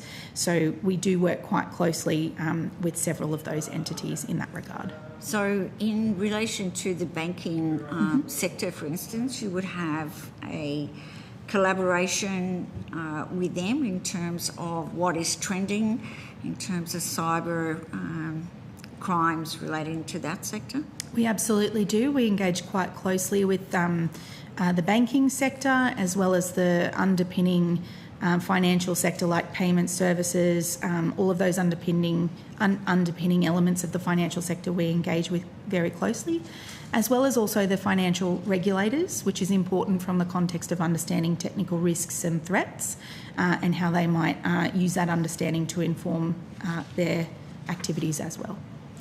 In relation to cryptocurrency, which is a challenge, and we've had evidence to that today, but from other inquiries, I mean, it is a different world, but one that obviously organised crime is entrenched in. The capacity and your role in following through on that sort of crime, how involved are you? And you would have to obviously have specialised people to deal with that area as well. Our role would be technical advice and assistance, or the sharing of intelligence that helps with law enforcement and other government agencies like ACIC AUSTRAC to be able to undertake that analysis. So we are an enabling function in order to assist investigative work and understanding of cryptocurrency. Would that be the same then with the scourge of the sexual exploitation of children? Again, in terms of, we've heard a lot of evidence again today in relation to AI and how that's been used in law enforcement, having to deal with that serious crime when children are authentic in the material that is used, in being able to identify the difference between AI generated, whether it's the face of a real child, an authentic child, or whether it's completely generated. Do you give advice to AFP and their agencies on that sort of work as well? Yes, our advice would be of technical nature, both from the perspective of if we have capacity to assist in our intelligence functions, we would do that. We also provide advice on content generation by AI and some of the mitigations that can be used to assist in that regard. We have publications available on, for example, the use of content credentials as a mitigation to AI-generated deepfakes, if you like, and what steps can be taken in order to identify that generated content, as well as mitigate against the use of it. So we have various roles in the context of technical advice to AFP on that, unless Mr Marjan wanted to add anything further. No, nothing else. In relation to AFP, they have limited availability to use AI currently under legislation. Do you also give advice about how it can be used? And do you see any necessity to revisit that to ensure that they have full capacity to use AI to fight crime? Senator, there is there is absolutely a benefit in the use of AI, certainly from a defensive perspective. In a cybersecurity context, we have public advice available to that point.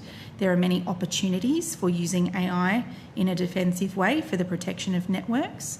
And our recent publication last month talks about how and what principles you could use AI for in a cybersecurity context, but also in a business context. So for things like governance, how you might use AI to assist you in policies and processes for business.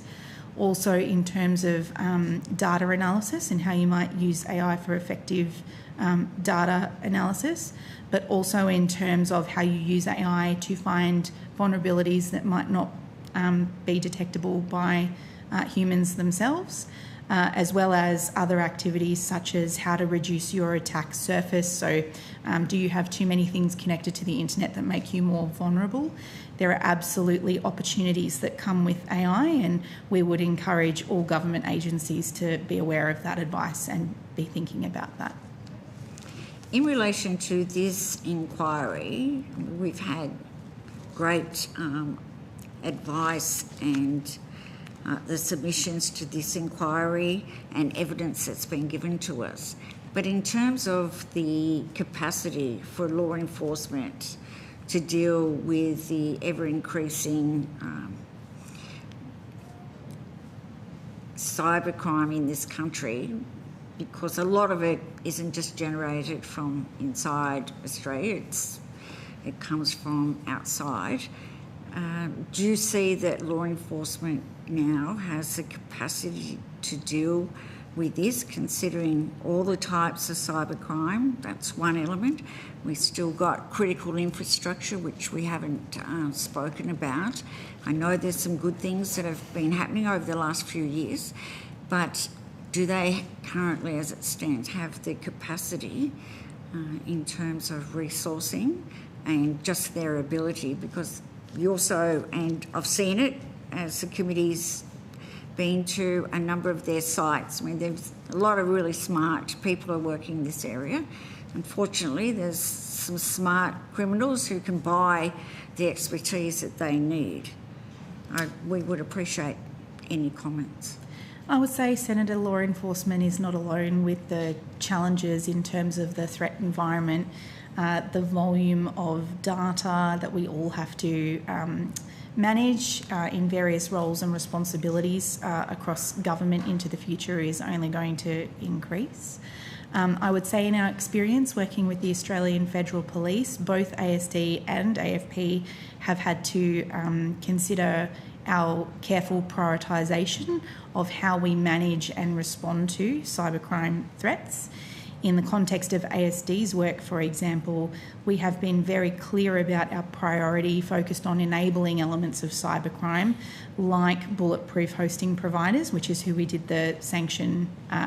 We did a sanction against a company that was a bulletproof hosting provider, enabling cybercriminals to operate, hosting their stolen data, enabling their tools to be developed and stored there, as well as our focus on responding to the number of credentials that are being stolen across Australia.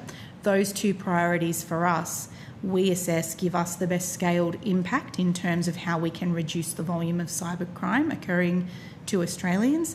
In the same way, I'm sure AFP will be able to give you evidence about how they are considering the prioritisation element of the work that they do with the resources that they have. And the other thing I would say, Senator, is to the last point around the opportunities for AI. There are opportunities for government and industry alike to consider how, with the challenges that we have, how those opportunities might apply to creating more efficiencies and I guess, opportunities for us to get after some of these challenges in a much faster way. Thank you. I could still keep going on, but we do value your time and the submission, and particularly the work that you and your officers do each and every day to keep Australians safe. So thank you very much. Thank you. Thank you.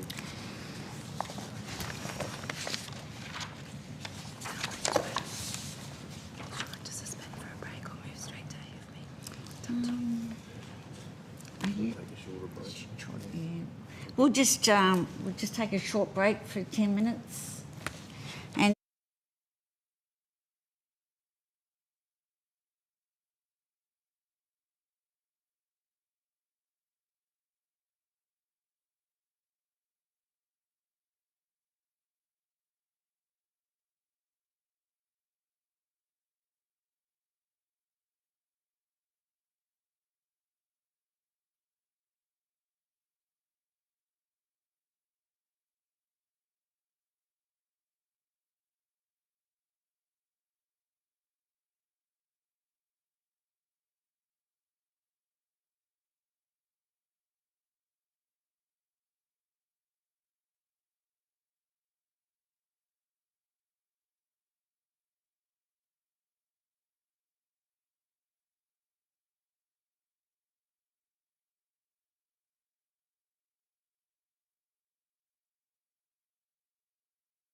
Welcome representatives from the Australian Federal Police, and I understand that information on parliamentary privilege and the protection of witnesses giving evidence to Senate committees has been provided to you.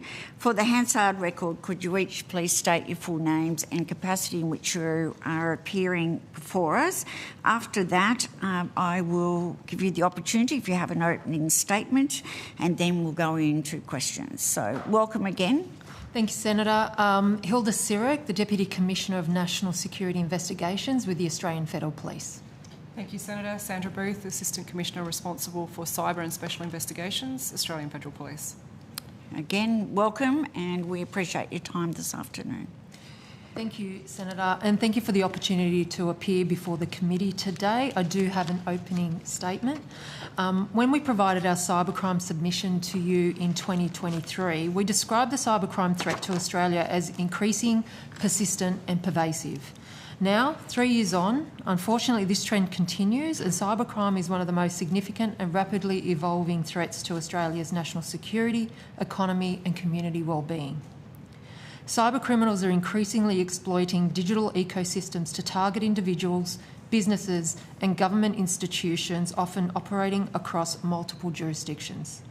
The AFP's law enforcement remit targets cybercrimes affecting the Commonwealth, critical infrastructure, systems of national significance and the broader economy. The AFP focuses on disruption, harm minimisation and addressing upstream drivers of cybercrime, including organised networks, key enablers and infrastructure, while also targeting offshore enablers impacting Australia. State and territory law enforcement manage the downstream impacts of cybercrime, cyber-enabled crime and other online offences, including frauds and scams. Their role centres on the inward effects on individuals and communities, supporting victims, responding to high volume of incident reports and addressing the immediate harm caused by these offences. The Joint Policing Cybercrime Coordination Centre, or the JPC3 as we like to call it, bridges these roles by bringing together capabilities from state and territory law enforcement, Commonwealth agencies and the private sector. It coordinates and supports a unified policing response to high harm and high volume cybercrime, enabling collective action that maximises impact for the Australian community. Perpetrators of cybercrime vary. We continue to see organised crime groups operate globally using ransomware, phishing services, scam centres and encrypted criminal communication platforms as profit-generating empires. We are also seeing cybercrime becoming increasingly industrialised, with criminal cyber services available for purchase online, enabling offenders with limited technical expertise to conduct sophisticated attacks. These criminals often sit thousands of kilometres away from their victims, yet their consequences are felt in homes and businesses across Australia. The same vulnerabilities exploited by cybercriminals can be also targeted by hostile state actors, creating a national security concern. We continue to see state-sponsored cyber actors seeking to exploit vulnerabilities to interfere with government operations, conduct espionage and disrupt critical services. They also use cybercrime to seek revenue to fund state objectives and evade international sanctions while obfuscating their involvement in cyber attacks. In response, the AFP has restructured and brought together the Cyber Command with the Special Investigations Command. This change, led by Assistant Commissioner Sandra Booth, aligns with Commissioner Barrett's strategic mission and priorities for the AFP. The Cyber and Special Investigations Command safeguards Australia's national security by identifying, investigating, disrupting and prosecuting complex criminal threats operating across both physical and digital domains. To tackle the borderless nature of cybercrime, the AFP works with domestic and international partners to prevent, detect, deter and disrupt cybercrime threats. Key to our partnership success is the JPC3. I know many of you have visited the JPC3 and I extend the invitation to the committee members to see in person the remarkable work of our investigators and specialists. The JPC3 is a single national capability to fight cybercrime in a way no police jurisdiction, agency or industry partner could effectively tackle alone. The AFP continues to leverage the successful partnership model of the JPC3 through well-established partnership approaches such as Operation Aquila.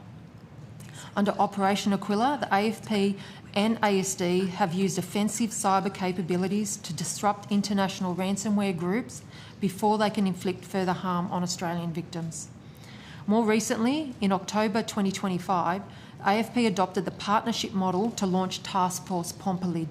This task force mission is to coordinate collective efforts from multiple commands and strengthen resources and prevention strategies with both domestic and foreign law enforcement agencies.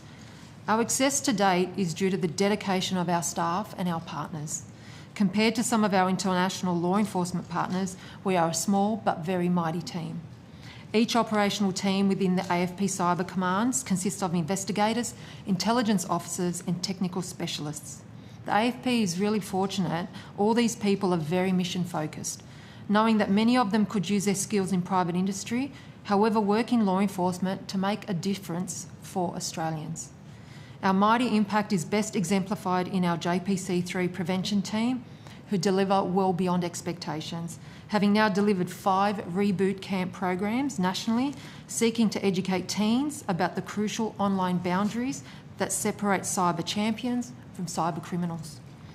We continue to have a focus on capability uplift across our teams, including leading coordination of a 3-tiered nationally consistent training program with our state and territory law enforcement partners to ensure skills across general duties and investigators right up to specialist cybercrime investigators.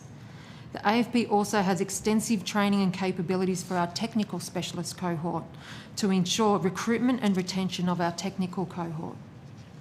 We are strategically assessing how partnership with industry can better leverage to enable law enforcement to access scalable, cost-effective cyber capabilities.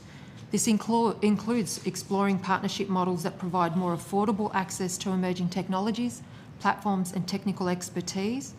We see strong examples of this under Operation Dollars and with the financial industry to tackle business email compromise. And we will continue to advocate to see more collaboration with those cyber companies to provide more sustainable models for law enforcement to access tools and capabilities to support operational effectiveness. The AFP's operational results demonstrate the vast positive and forward-thinking impacts the AFP and JPC3 partnership model holds. However, we must ensure that law enforcement capabilities keep pace with technology advancements, which requires continued investment in capability and resilience. In closing, we value the unique role the AFP plays in law enforcement's ability to respond to cybercrime. Our remit and partnership model spans the full spectrum of cybercrime harms, from responding to complex and sophisticated cybercrime attacks conducted by organised criminal networks through to preventative interventions and public messaging designed to protect vulnerable Australians from scams and online exploitation. AFP remains committed to working with government, industry, international partners and the broader law enforcement community to disrupt cybercrime activity, reduce harm to victims and make Australia a hostile environment for cyber criminals. Thank you for the opportunity to provide evidence today and I look forward to assisting the committee with any questions you may have. Thank you very much. We're just getting your statement, so we will table that, Deputy Chair. We accept and table your opening comments. So, again, thank you very much for that. You certainly covered off on a number of the questions that I was going to ask from the outset. But I was hoping that you would be able to give some up-to-date information to the committee in relation to there was some $33 billion was lost in 2021 from the Australian community, individuals and businesses. Would you be able to give us a more accurate, up-to-date figure? Because we've had evidence today that there's estimated to be half of all Australians have experienced cybercrime in one form or another, and some on a repeated basis.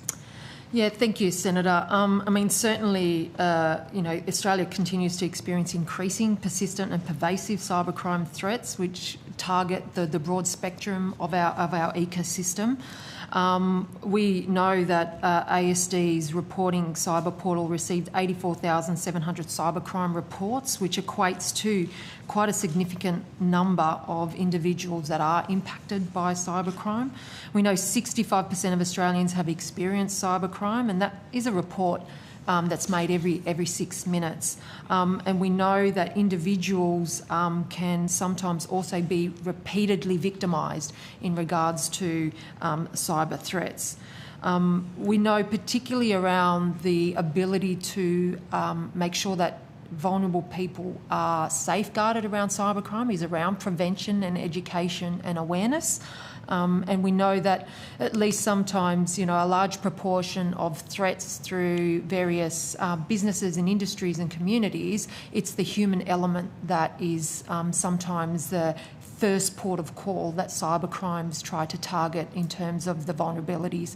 Things like receiving a call or an email that you weren't expecting, coupled with then clicking on links unknowingly or unwittingly because you're highly convinced of the legitimacy of that engagement is where we need to really devote our attention to make sure that people have an instinct about this, and if it doesn't feel right, then we don't action on it.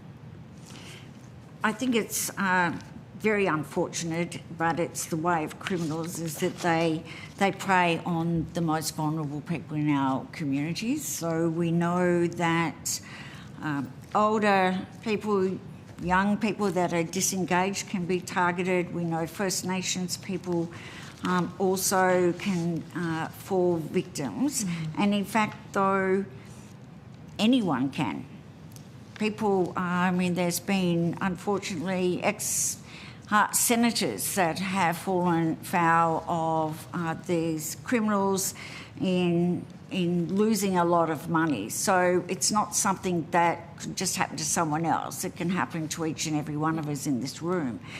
How do we then get the message out? Although we had evidence today that when I asked the question about messaging, they didn't seem to believe that the messaging about what you can do to protect yourself really has a great bearing on preventing cyber attacks.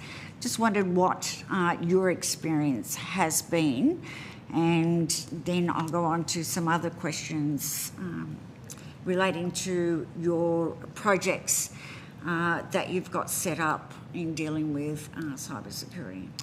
Thanks, Senator. And prevention and education from our perspective is a powerful tool. From our perspective, we know other campaigns, such as the campaigns and education campaigns through the Australian Centre to Counter Child Exploitation, are quite important. I think the message is that the campaigns need to be persistent and continuously reinforced. Getting the message out that it can happen to anyone if we're not vigilant is really key. And that's through the work that we're doing through the JPC3 prevention team. It really coordinates that national prevention, education and awareness initiatives to ensure that there's that consistent messaging, strengthening the Australian community's protection around cybercrime threats. And if I may talk about a particular campaign that we believe is quite effective, and that's the Click Fit Hero campaign. So the Click Fit is a national 12-month cybercrime awareness campaign. It's been developed with the JPC3 prevention, supported by law enforcement across Australia. It focuses on a different cybercrime threat per month, offering prevention assets and messaging targeted to demographics, audiences most impacted by cybercrime type. So that's about us understanding the intelligence about where we think the vulnerabilities and tailoring the campaigns to that. And it's about empowering individuals to understand and change their unsafe cyber habits into healthy ones, and really to greatly reduce the risk of them falling victim to cybercrime. So 4 bigger campaigns include also stakeholder kits, resources like fact sheets, flyers, graphics, additional social media assets and updated website copies. And this is about making sure the whole ecosystem, all our partners, are all singing off the same song sheet. So in February 2026, we had the Romance Scams campaign. I mean, that's coincidentally also aligned with Valentine's Day. So it's about understanding how people are going to interact during, peak periods. In April 2026, we had the Impersonation Scams campaign. In July 2026, we'll have the Investment Scams campaign. And in October this year, we'll also have the Business Email Compromise campaign. So these campaigns are really designed to make sure reinforce message so that it almost becomes muscle memory and understanding that people can intuitively keep themselves safe within the cybercrime environment. Thank you for that. We've heard about ransomware and data breaches, advanced persistent threats, business email compromise, remote access scams, etc. I was just wondering, in terms of the 4 key operations that the AFP have, if you could outline what each of those are, as much as you can explain to us on public record as to what their work is, and hopefully the success that they're having as well. Yeah, thank you, Senator. So some of the key operations that we have, as we mentioned, so Operation Aquila, which is a joint standing operation between the AFP and ASD, and it uses that complementary powers and capability across our agencies to investigate, target and disrupt the highest priority criminal syndicates, and it really has a focus on ransomware threat groups. A number of activities across Aquila involve a broad range of actions such as intelligence sharing, prevention, disruption and prosecution. And also key is the engagement with our international partners on this so that they can do an upstream effect. Through our partnerships with ASD, we're really quickly able to disseminate information and increase our ability to disrupt potential criminal activity. And this really strengthens Australia's position as a partner of choice in countering cybercrime. I'll give you a case study that was related to Operation Aquila, and you may recall in October 2022, the Medibank incident that occurred following a data breach, and the AFP launched a complementary operation called Operation Politis, which is attached to Operation Aquila. And it really, we investigated to focus the identity of who committed the breach and disrupting the sharing and sale of data to protect Australians from further harm. In November 2022, Medibank released a statement announcing no ransom payments will be made to the criminals responsible for this crime. And after significant investigative efforts under the operation, equally in close partnership with ASD, in January 2024, Australia, the United States and the United Kingdom jointly imposed a trilateral sanctions against a Russian individual for his responsibility and participation in the ransomware attack against Australian healthcare provider Medibank. So this trilateral sanction marked the first coordinated sort of cybercrime sanctions across 3 of the 5 Eyes to really hold cyber criminals to account and really impose cost and consequence on them for significant cyber incidents against Australia. And this just highlights that prosecution may not only be the only lever for us to keep Australians safe, leveraging whatever is available in the broader environment is really key. So that's one. You may be also familiar with Operation Dolus, which is a long-standing AFP-led multi-agency task force which targets and disrupting the business email compromise. And this model, really associated with transnational and organised crime. We know that transnational organised crime will use multi-vectors to undertake their criminal activity, and business email compromise is one way that they seek to gain profits. Since its inception in 2022, the operation has prevented more than $450 million from being stolen by scammers and criminal syndicates across the globe. We work really closely with state and territory police and the JPC3 financial sector partners to make sure that we monitor and investigate. And a recent success in July 2025, a Sydney man was arrested and charged with money laundering after allegedly stealing $3.5 million from the Northern Territory government. in a business email compromise occurring in the year before, in November 2024. So this quick action and preventative measures really ensure that we are able to recover and repatriate some of the financial loss of some of these businesses. The third case study, particularly in our long-term operation, is Operation Firestorm, and that's really targeting our online scam centres.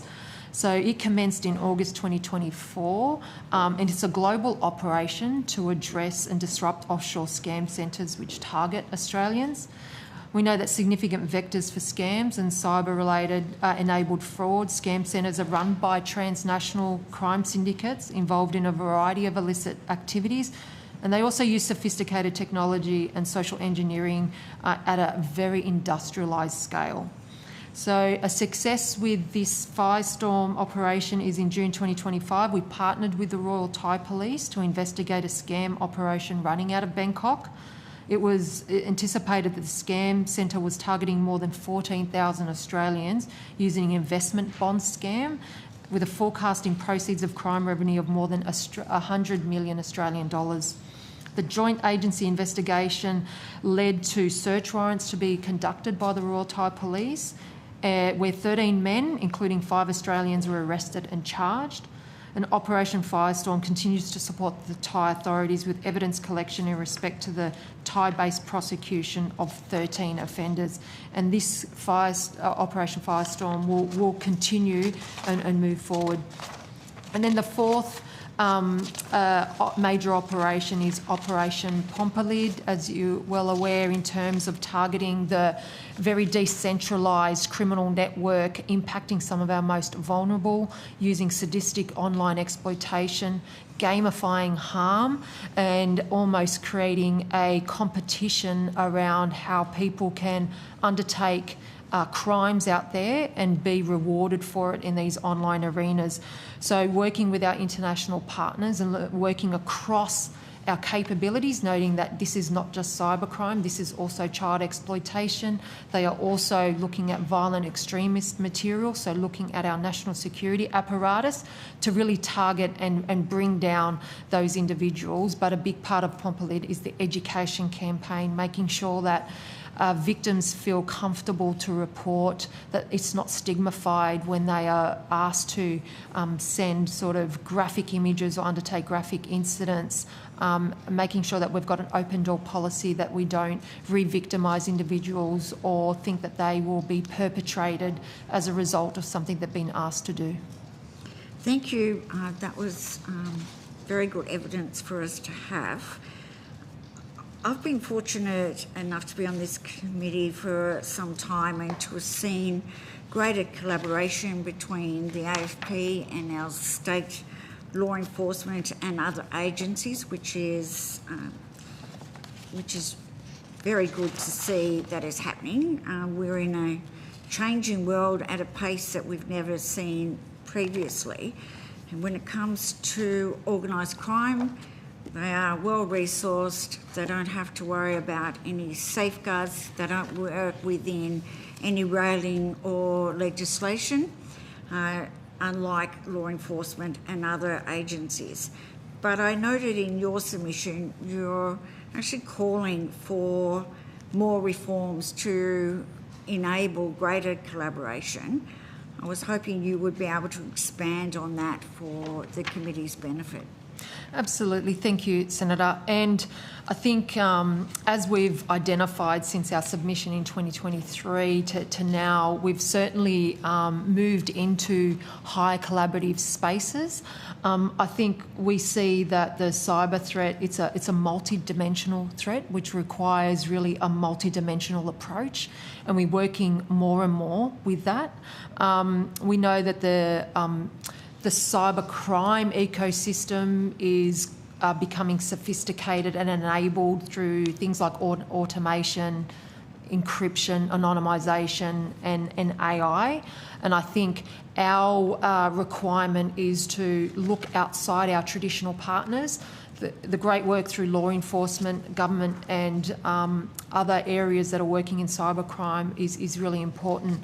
But bringing in the tech industry, bringing in the financial industries, bringing in the industries that might be victims of this and start to utilise them to be a force for good with us is really critical. So I see some of those reforms there, particularly around how we can legitimately and safely share information and data so that we can have those insights into where the key vulnerabilities are, breaking down the barriers with some industries that might be worried about sharing information because it might compromise a business outcome, but really leaning in with them and saying that our approach is to help them prevent cybercrime rather than investigate them for any perceived sort of concerns or failures that they might have.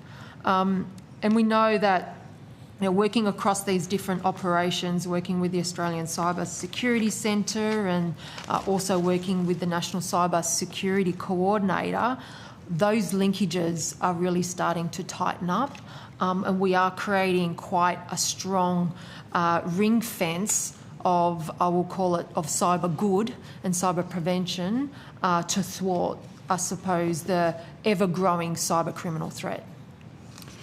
Thank you for that.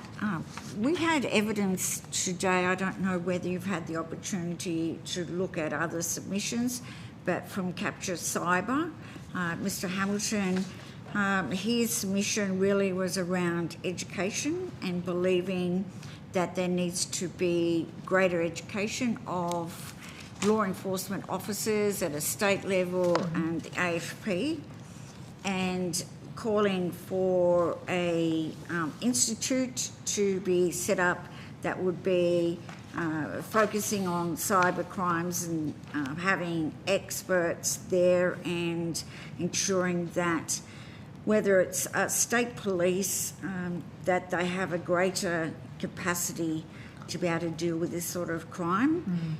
And then in your opening statement, and we've had other evidence today talking about the training that is available, I was wondering, A, if you can give a response to that evidence, if you've had a look at the submission, and then just to expand so that we have a greater understanding of the training that is available for officers and whether that is extended out to state police. Yeah. Thank you, Senator. And I'm briefly aware of the previous evidence that you allude to. I mean, my opening sort of observation would be anything that creates additional awareness is obviously a positive way forward. And particularly we've done a lot in terms of enhancing the awareness of our officers and the strides that we've taken, and as I've alluded to in my opening statement. So the AFP is currently funded under the National Cybercrime Capability Fund, and that helps us lead and coordinate delivery of a 3-tiered national consistent training package for law enforcement in relation to cybercrime. So we've also had extensive training program for our technical specialists, also across a variety of capabilities and tools. So I'll explain how the sort of tiering program works. So in 2023, we undertook a national training needs analysis, and that was done in partnership with the states and territories to make sure that we understood those individuals we're partnering with, what are the needs that they have across their agencies. And it did identify gaps in training and recommended that a 3-tiered program, which we have started to develop. The 3-tier program has been delivered at Tier 1 internally, and then the Tier 2 program to various AFP officers and partner agencies. So across the last 2024-25 financial year, we trained 151 people in Tier 2, which included 44 AFP officers, 16 state and territory, 83 international partners and 8 other partners. Now, the 3 tiers, so Tier 1 is really targeted at the General Duties Officer, so the individual at the front line. They're the individuals that are going to have the day-to-day engagement with community. They will have that ability to have that incidental conversation with individuals when they engage someone about cyber safety and cyber enhancements, and have the right vocabulary that is up to date in terms of what we understand is in the cyber environment. Tier 2 is the general investigators. So we know that cyber-enabled and cyber-driven crimes almost touch the breadth of our investigative requirements these days. I would say that almost every crime, whether it's from fraud, money laundering to importation of narcotics, can have a digital or cyber sort of connection to that crime type. So our general investigators need to have the right understanding of the cybercrime environment and have the digital literacy required. Tier 3 is then for our cybercrime investigators. This is really to target the specialisation, particularly around the cybercrime work that we want to do to target the highly sophisticated, highly networked, highly enabled crime, so that we can actually target at the head of organisations that are proliferating the volume of cybercrime going forward. So coupled with that, we also know that that's how we're sort of enabling in our domestic sphere. But we've also done some regional development. We've done some training and upskilling of police officers across the Pacific as well in cybercrime. So Cyber Safety Pacifica, which was established by the Pacific Islands Chiefs of Police with the aim of increasing cyber awareness in Pacific communities and upskilling Pacific Police in conduct of cybercrime investigators. We know that cybercrime is transnational. It might impact Australia, but we know the threat is global, and protecting our region and making sure that our partners in our region are upskilled to the same levels that we are ensures that we keep a community safer across the board. Thank you for that. I also just invite you, if you wanted to make any comments on that submission and take that on notice, we would welcome any comments. Also, we had 2 academics from Queensland University and New South Wales University, and when we were taking evidence in relation to child exploitation, there was, I guess really it was almost like a plea as much as it was evidence that we are reactionary when it comes to that particular crime, and that we, law enforcement should be doing more to focus on prevention. But the issue that I have where I'm looking for some advice is it's very hard to prevent such a serious crime, which is a scourge on our society, if you don't have information or there hasn't been any work done on identifying whether or not there is a particular type of human that actually commits this sort of crime. Has there been any work done in trying to identify perpetrators of this sort of disgusting crime? And Senator, do you mean across child exploitation? Yes. Or just child exploitation. Yeah, I mean certainly, and you're right. It is a scourge and heinous crimes committed by individuals that want to exploit our children, and it's not only the sexual exploitation, it's also exploiting our children that are vulnerable to committing crimes, to being involved in other sort of activities that we want to prevent. We certainly, our efforts are looking at the high organised crime elements that is perpetrating this. We know through, for instance, our Operation Pompolid, that it's a decentralised network. It's highly anonymised, and those criminals are leveraging and using things like encryption and anonymising technologies to obfuscate their activities.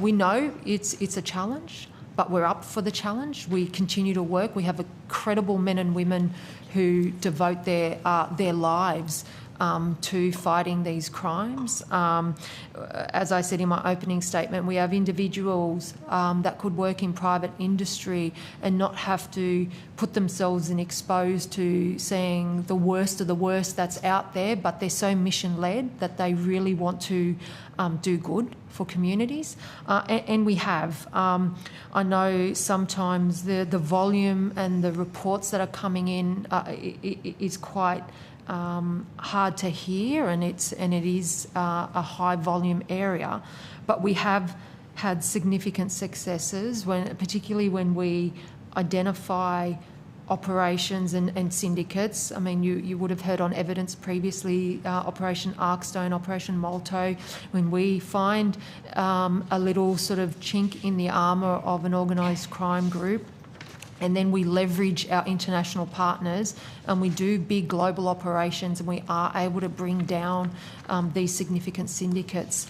Our intent is always to make sure that we're not just targeting the one-off individuals that allow the broader syndicates to continue to thrive and think that they have gotten away, so we devote our efforts into those arenas.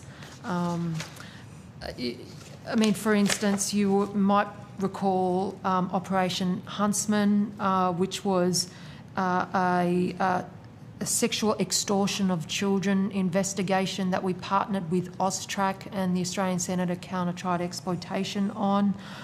We worked through and identified 800 Australians enabling this crime.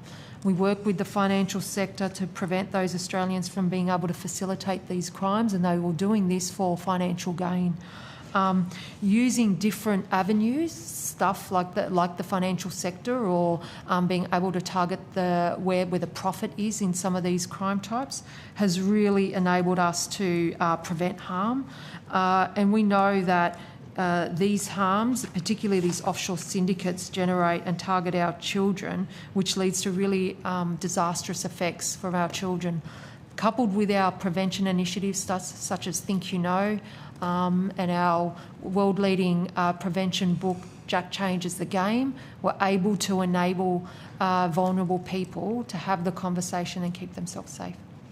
Thank you, and I know we're going to run out of time, yes, but I just wanted to talk about JPC3, and yes, we've had the advantage of visiting the centre, and we understand the important work that's been done by the collaboration, again, not just within the country but overseas, and how that actually does in as far as child exploitation, how that actually has saved individual children. But there is some really terrible targeting of our young people in this country to do quite vile things. But on the other side, the Reboot program that has been run is something that I think we need to talk about, because I'm not sure how much the public are aware of this, that this actually can change people's lives in a very positive way, plus also potentially save Australians a lot of money by future criminal activity. So, and there are various states, and I'm grateful to be able to say at least Tasmania has been involved in this, but could you just talk us through the success of that? And the issue that on the end of that is, are the young people that go through this program, are they going to be mentored, and will there be ongoing contact in some way to ensure that they're given the opportunities to actually be one of the good forces on the internet going forward?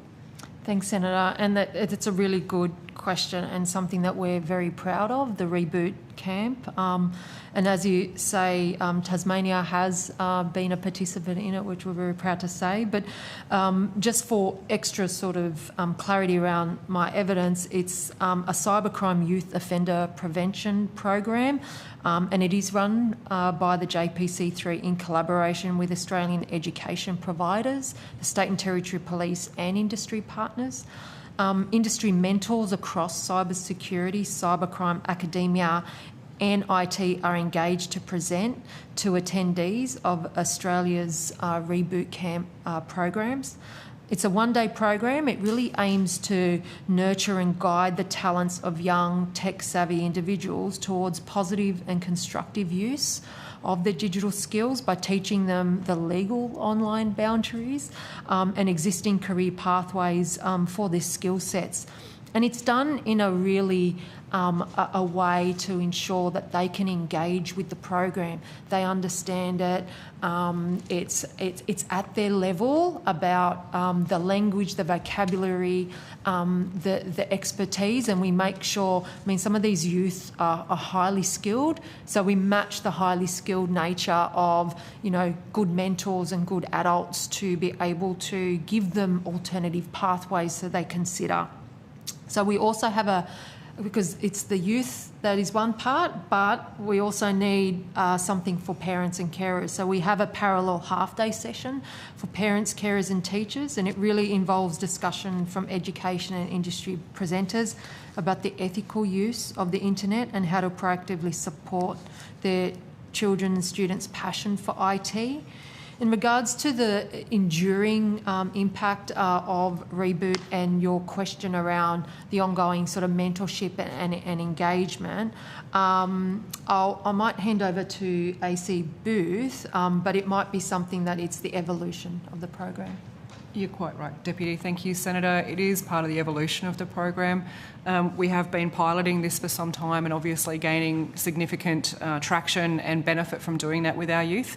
We do see that there are benefits in extending the program. However, we do need to consult with partners on that and hopefully come forward with something that will take more time with our individuals going forward. I would like to say we don't lose contact with them once they've done boot camp. It's not a set and forget scenario. They obviously do have contact with the mentors that are provided to them through industry, education, through the AFP, state and territory partners. So it's not a set and forget. There's certainly still contact for them with mentors. I think that's really important, and I did ask the question of a previous witness as to whether or not one day was adequate and whether there had been any consideration of extending that beyond just one day. It is desirous to have that consideration and to have those conversations. I would say to you that we're not yet there in extending it, but we do see the value in that as well, Senator. Thank you. I better hand over to the Deputy. I might get a couple of questions in before time's up, so thank you very much for that, Chair. Just I want to go over a few things that you've already mentioned, so just to clarify or even repeat from some of our previous people we've had in today. So one was about the standardised cybercrime training across jurisdictions, in that, we've heard from a few different ones that there is that revolving door, we call it ping pong, whatever else you want to call it, merry-go-round of people, general duties officers get told when someone comes to the front counter or phone call about had this reported, and they don't know where it goes to, or they're telling people it's not an offence or whatever it is. To have this national training, basically, so it's right across all new officers, no matter what jurisdiction they've come from. From that, we also heard from the Detective Superintendent from VicPol that there was some similar training to that already that we've had. I think it was it Department of Home Affairs, did he say, was funded? It's done through the AFP. Was it? Mm-hmm. That was funded, but it's no longer funded. As to, your thoughts on should that come back, and is that a good idea? It sounds like everyone else is talking about it. Yeah, of course, training particularly our frontline officers about understanding the evolving trends of cybercrime, absolutely. That's certainly our intent through the JPC3. We have all state and territory connections into the JPC3. I think that's the power of having some sort of national consistency there. The members in there from all the state and territory jurisdictions are all aware of the trends and the insights, and we have multiple, I suppose, engagement forums that talk about national consistency across the board. We have the organised crime architecture that sits there that also brings in cyber crimes as well to make sure that we reinforce that point. Our intent is through the 3-tier training program is to gain that consistency, and I can appreciate that one sort of training program is probably not going to get to all the thousands of individuals directly, but I think that as we develop the program and meeting the effect of what each state and territory agency might need, things like train the trainer and being able to promulgate those training packages will be really important, so that at recruit training in different state and territory jurisdictions, they have that ability to pick up on some consistent training. But in terms of the ongoing funding and the like, I mean, look, continued investment, particularly around training and capabilities, is always welcomed and important. And it really is a way that we can reinforce that sort of connection to partnerships, but also our key engagement through academia and industry will also, aim to be a force multiplier in creating some of that sort of consistent cyber training and literature. We're also aware as the generations come through, people will be born with sort of digital understanding as well, and I think that is going to probably pick up pace as the new generations of law enforcement officers come through. I know that I talk to a lot of my officers, and I'm sure Sandra does as well, and the way that they talk about cybercrime, it's innate to them. It's a vocabulary as innate to them as English is. So we are creating that sort of bottom-up and top-down kind of proficiency in understanding cyber. Thank you. Yeah, it was, so Department of Home Affairs National Cybercrime Capability Fund. Yep. That's what it was. And that's the National Cybercrime Capability Fund that gave us funding to create the nationally tiered consistent training. Yep. So, I mean, naturally, this consistent training will still be, delivered, and we'll continue to explore with our state and territory partners on how we can continue delivering that. And another one you mentioned, it was several questions ago, was about going education was one of them. You talked about the February when we talked about this, and April we did that, which is all great and working well. But one of the recommendations from the ACCC was about the National Anti-Scam Centre doing education and victim support to allow your teams to keep their eye on the ball, basically on investigation and prosecution, so that they take on take on the education and victim support. Thoughts on that as to how that would work? I mean, we coordinate and cooperate with the National Anti-Scam Centre very well. I mean, particularly in deconflicting on messaging. We see, particularly in the JPC3, things like prevention and awareness is intrinsically linked to our crime sort of responsibility and our prevention activities. We see that working really well, for instance, through the Australian Centre to Counter Child Exploitation and the campaign efforts across child exploitation. We have law enforcement dedicated sort of law enforcement awareness. We also have the e-Safety Commissioner who does some great work in terms of online safety. As long as we are coordinating and consistent, my intent would be that we create as much opportunity for awareness raising out there as much as possible. I mean, in my previous evidence, I said, a large proportion of individuals that end up being victims of cybercrime are individuals that, if they had a little bit of awareness and a little bit of understanding, it might have prevented the full harm effect. So making sure that we bring the community in as one of our big partners, and knowing that there are things that they can do to understand cybercrime, to help enable them to create, a ring of protection around them. The many vectors that we can get that message through, I think, is really powerful. Yeah. Deputy, if I can just add to that, I'd probably say that education is absolutely a team sport across the whole sector that works within the cybercrime space. I think we have to work together to continue to harden the environment, and we do that through education.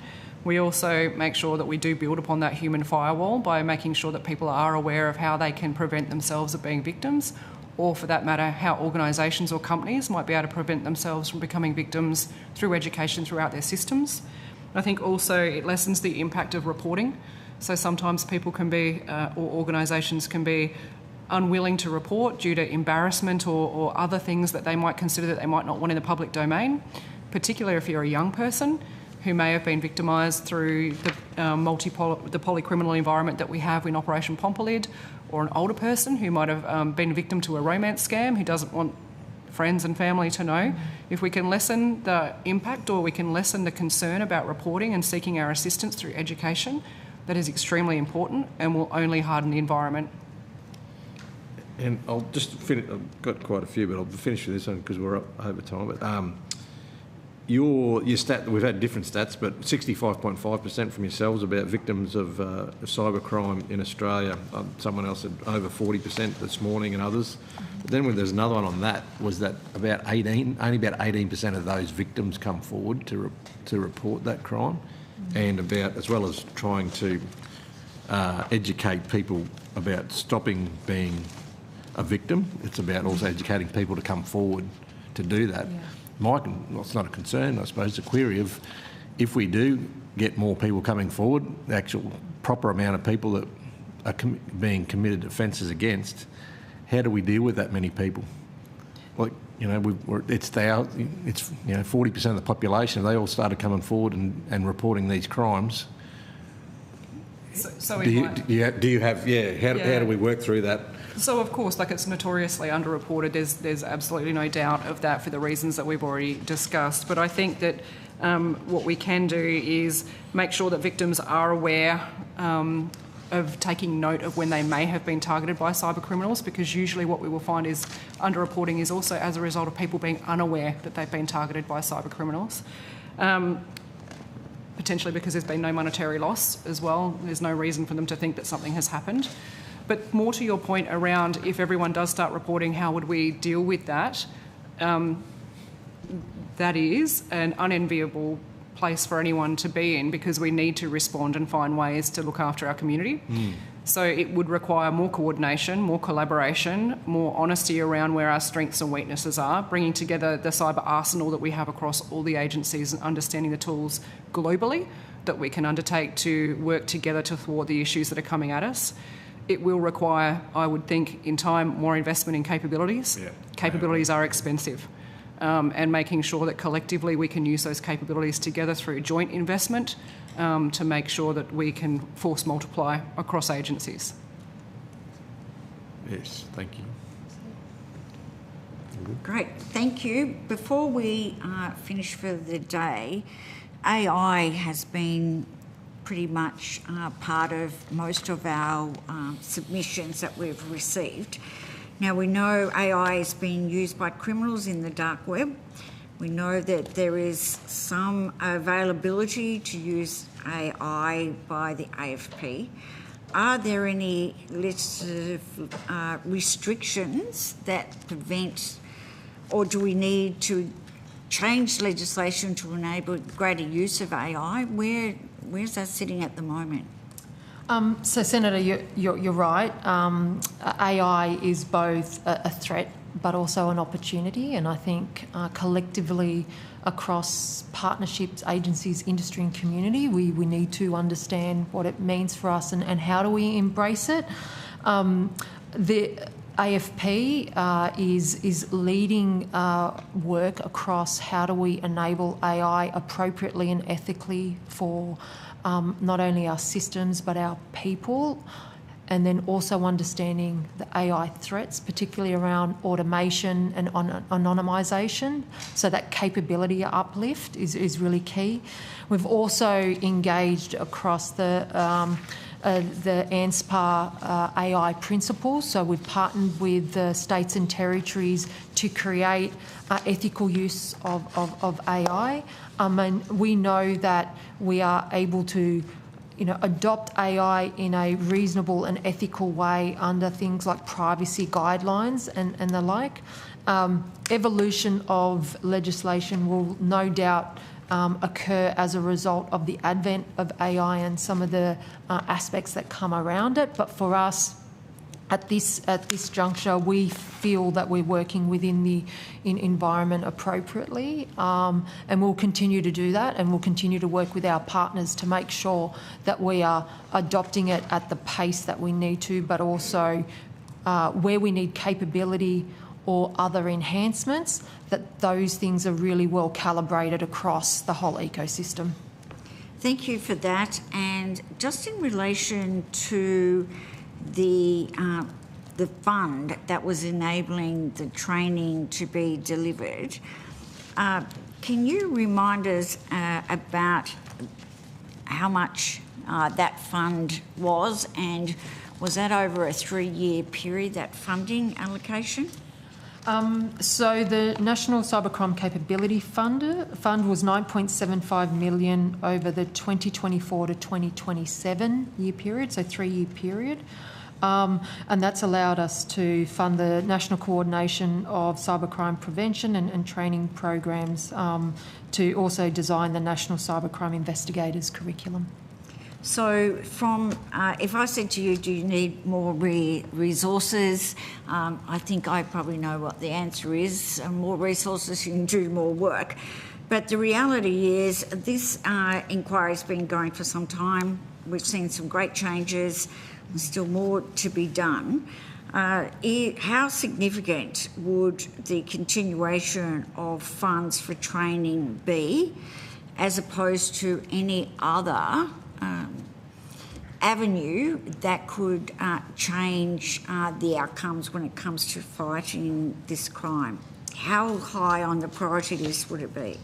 Well, we see, Senator, training is a key enabler and capability. So what I would say is ongoing investment across all our imperative capabilities is really key to us. I think once we do have training programs and we have that solidified, and then we can roll that out, and of course we will use things like our baseline our funding arrangements to continue pursuing that, but certainly continued investment across a suite of capabilities is vital and important. The benefit of that funding, Senator, to be able to continue the education with our state and territory partners is incredibly important. And I think part of your previous evidence given today as well. I'd also say education is key to prevention. So being able to educate officers through Tier 1, 2 and 3 only increases our ability to increase the education within community on how to prevent cybercrime as well. Thank you for that. Now, I will give you some homework because, of course, I've asked too many questions and taken up too much time, which I do not apologise for. It's such an important issue. But with the Australian Securities and Investment Commission, the evidence today that they gave was around warrants, and they're proposing in their submission relating to Slade a new process for granting warrants across a range of warrants that his evidence was that what we do now is not relevant for the times. We need to change, and cited what's happening in the UK, for instance. Would you be able to take it on notice and give us some feedback in relation to that submission? I think would be helpful for us. Of course. And again, as we always do, we're in awe of the work that the AFP and your partners carry out every single day for Australians, trying to keep them safe. We know we're a soft target. We know there needs to be further education, but we do appreciate your time today, but more importantly, what you and your officers do every day. Thank you.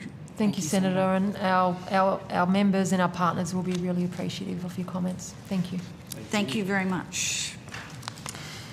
And we will call forward our next witnesses, which are the Department of Foreign Affairs and the Department of Home Affairs.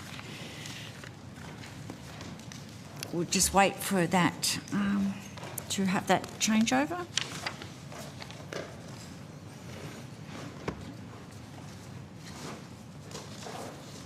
Thank you.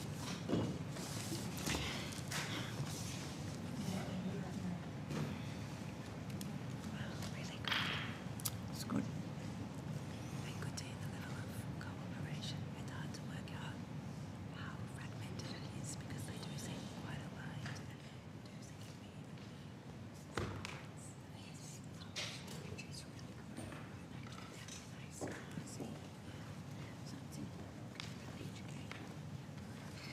Good afternoon, everyone.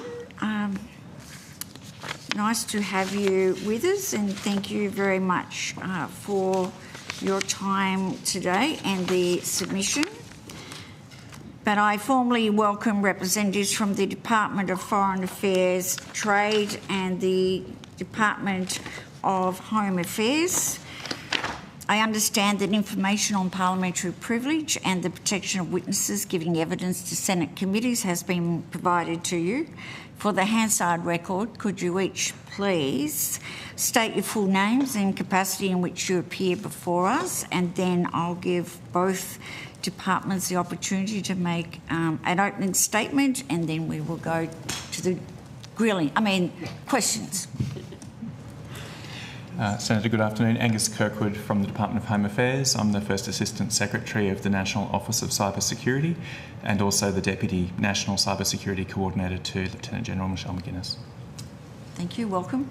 Hi, Greta Doherty, First Assistant Secretary, Counter Foreign Interference, Cyber and Technology from the Department of Home Affairs. Thank you. Welcome to you. Antoinette Beaumont, Acting Director of the Cyber Threats, Major Powers and Critical Technologies team at the Department of Foreign Affairs and Trade. Thank you. Welcome. Imogen Jacobs, Acting Assistant Secretary for the Department of Foreign Affairs and Trade, Cyber Affairs and Critical Technology Branch. Excellent. Thank you all very much for your time today. Does anyone want to make an opening statement about your work, your priorities, concerns? Not from Home Affairs, thank you, Senator. Not from Home Affairs? Nor from DFAT, thank you, Senator. Okay, great. Well, let's then get into some questions. Deputy Chair, considering that I took most of the time in the previous witnesses, and I fear that I might do it again, would you like to start for us this afternoon? I'm just going through here what I've got to find. I'll start with for DFAT, the CPAC cyber. So over what time frame will CPAC run, and what is the total investment for CPAC cyber? How many countries does it support? Yes, Senator, I can take that one for you. Sorry, not Senator. That's all right. My apologies. No, don't promote him, please. So the Southeast Asia Cyber and Pacific Cyber Cooperation Program, CPAC Cyber, runs from 2024 to 2028. The total funding for the program is $83.5 million. That includes a number of different funding streams for a couple of different programs. And in terms of the countries that we are covering there, it is both Southeast Asia, the ASEAN countries, and then the Pacific Island region. And all of the countries in both regions are eligible for our support. Whether they receive it is a different question. But how do you prioritise what countries do get that support? So we have a couple of different ways. Under the program, we have 6 priority countries, 3 in each region, and they were worked out between the different DFAT areas as to the prioritisation for them. And then we have some flexible funding that we can use to provide one-off or more ad hoc support to other countries as well. So what's the criteria for choosing those countries? Are the ones most vulnerable to threats, those who harbour more criminals? How do you assess the priority of the countries? So the prioritisation was done when we were designing the program in 2023-2024. It was made on a number of different worked out based on a number of different factors, the level of cyber security and maturity, where Australia could most reasonably help, and the level of impact our support would have both for the region but also for Australia.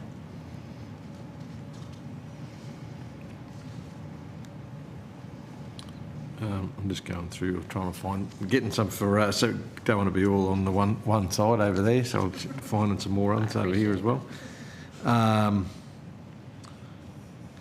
In relation to we've talked about underreporting there before to AFP. it's very much underreported in cybercrime in Australia. So what's the department doing in relation to for underreporting? Is there anything in particular to try and boost that up at all for yourselves? Yeah, thank you for that question. I think a key part of our reporting regime that relates to cybersecurity, particularly through the horizons of the National Cybersecurity Strategy, go to ransomware reporting. So that's one of the key things that the Home Affairs Department is responsible for. It's a new reporting regime that was introduced as part of Horizon 1 under the cyber strategy, and so it's sort of coming to maturity now.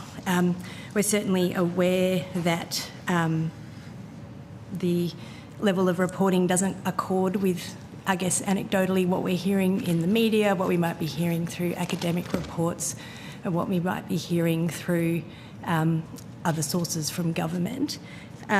So I guess in rolling out our ransomware reporting regime, we're certainly starting from an educative process, and I think our AFP colleagues have sort of talked through the value of education, as have other witnesses, in terms of uplifting the general awareness of the importance of reporting things like being victim of ransomware and other cyber crimes.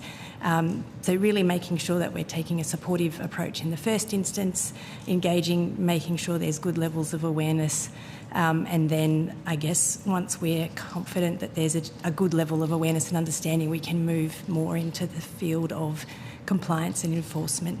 So specific to ransomware, and I'm sort of referring here to the ransomware reporting that came in through the Cybersecurity Act 2024, we are working to strengthen our enforcement capacity and our government's capability, and later in 2026, the Department of Home Affairs intends to publish our first, I guess, anonymised, aggregated report analysing the trends that we've seen in the reporting regime so far, things like geographic distribution, type of threat, that sort of thing. And I think that will also help, so that will sort of help raise awareness of incidences of this kind of crime, but it also means that we can better target our communication and education activities based on, you know, where we think it's happening, how we think it's happening, and who's being targeted. So that's absolutely a piece of, a work in progress, but something that we're committed to working through a sort of education before we get to that compliance and enforcement piece. I'll have another question, and you may have been in the room when we discussed it, but some Home Affairs funded the National Cybercrime Capability Fund for the last 3 years, which comes to an end, we'll find out, next year. And obviously those that have been here today have all talked up what a good idea it is to get. Part of that is that training package for first responders, I suppose, or new recruits and people from all different police agencies across Australia on the same page to be able to understand cybercrime. Is that something that we can look forward to Home Affairs continuing to fund into the future, if you're aware of or not, or whether you can answer that for me?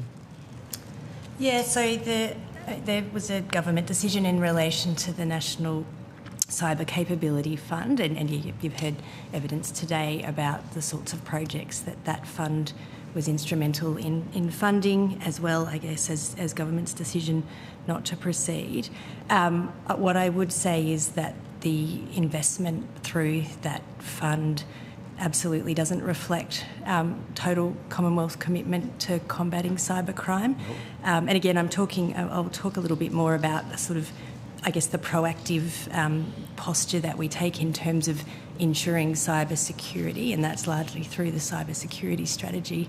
But just today, Minister Tony Burke announced another investment of over $80 million in Horizon 2 of the National Cybersecurity Strategy that sets out a number of initiatives across priority objectives, including sort of hardening government and critical infrastructure systems against cyber crime and strengthening cybersecurity, looking at the security of our devices, and then looking at the security of our people, so the human firewall, and I know other colleagues have talked about that approach today.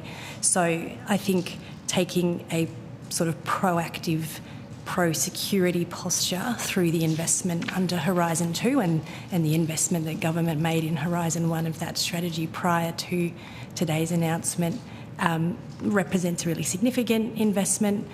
It also includes funding across the whole of government. There are initiatives there that colleagues in Foreign Affairs and Trade are leading, support for AFP and its disruptive activities that they've talked about today, including Operation Aquila and the like. So there is a comprehensive investment strategy focused on a proactive cybersecurity posture.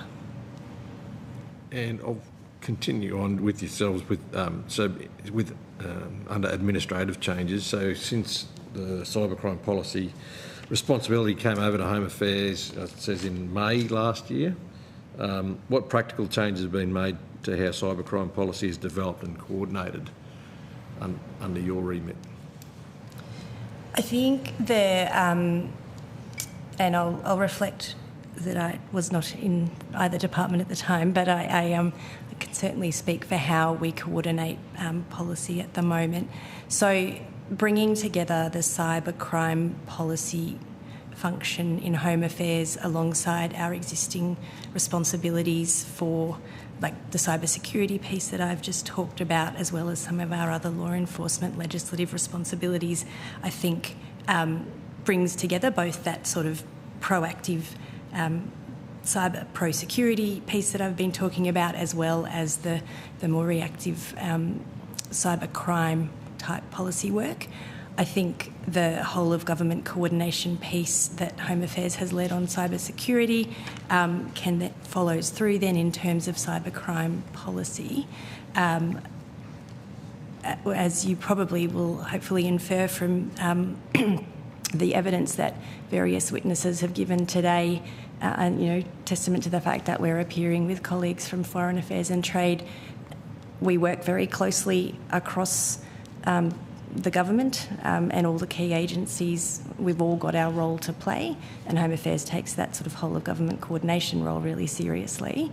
But yeah, I think the policy benefit of having cybersecurity and cyber policy is a really positive thing, and then I think it's just on all of us, and we take those commitments seriously to make sure we're joining up pieces of the system across government.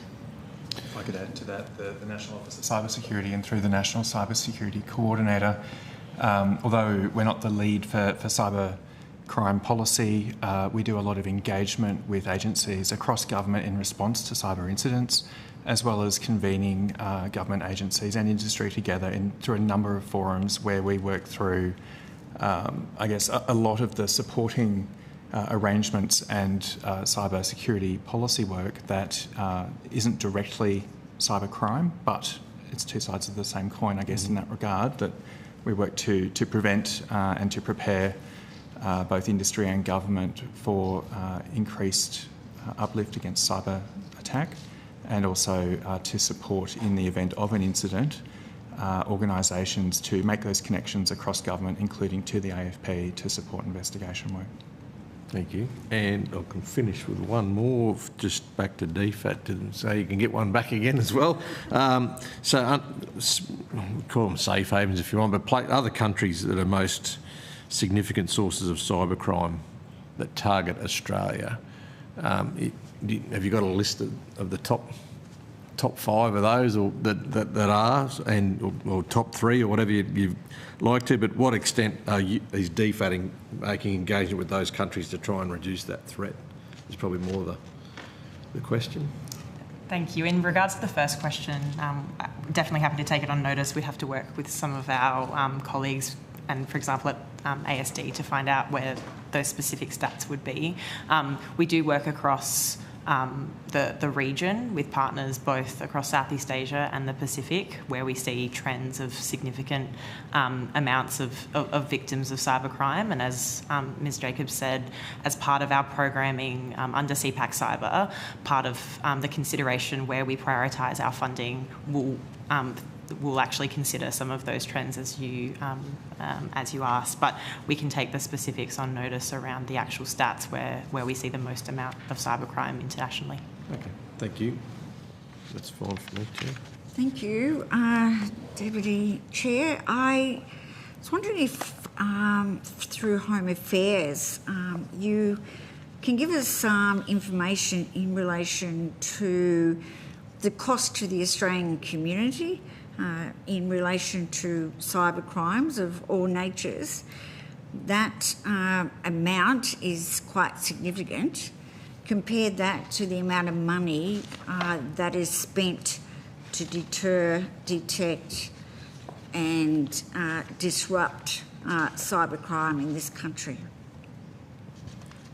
Senator, certainly from my perspective, we refer to the statistics provided by the Australian Signals Directorate for the cost of cybercrime and the incidents that they see. They track the operational incidents in that regard. So I understand they've already provided their testimony here today, but I would actually refer to them. But in relation to what money has been expended to disrupt, detect cybercrime in this country, how much is being spent? I beg your pardon. I don't have numbers specifically related to cybercrime. I don't know if my colleague does, Ms Doherty.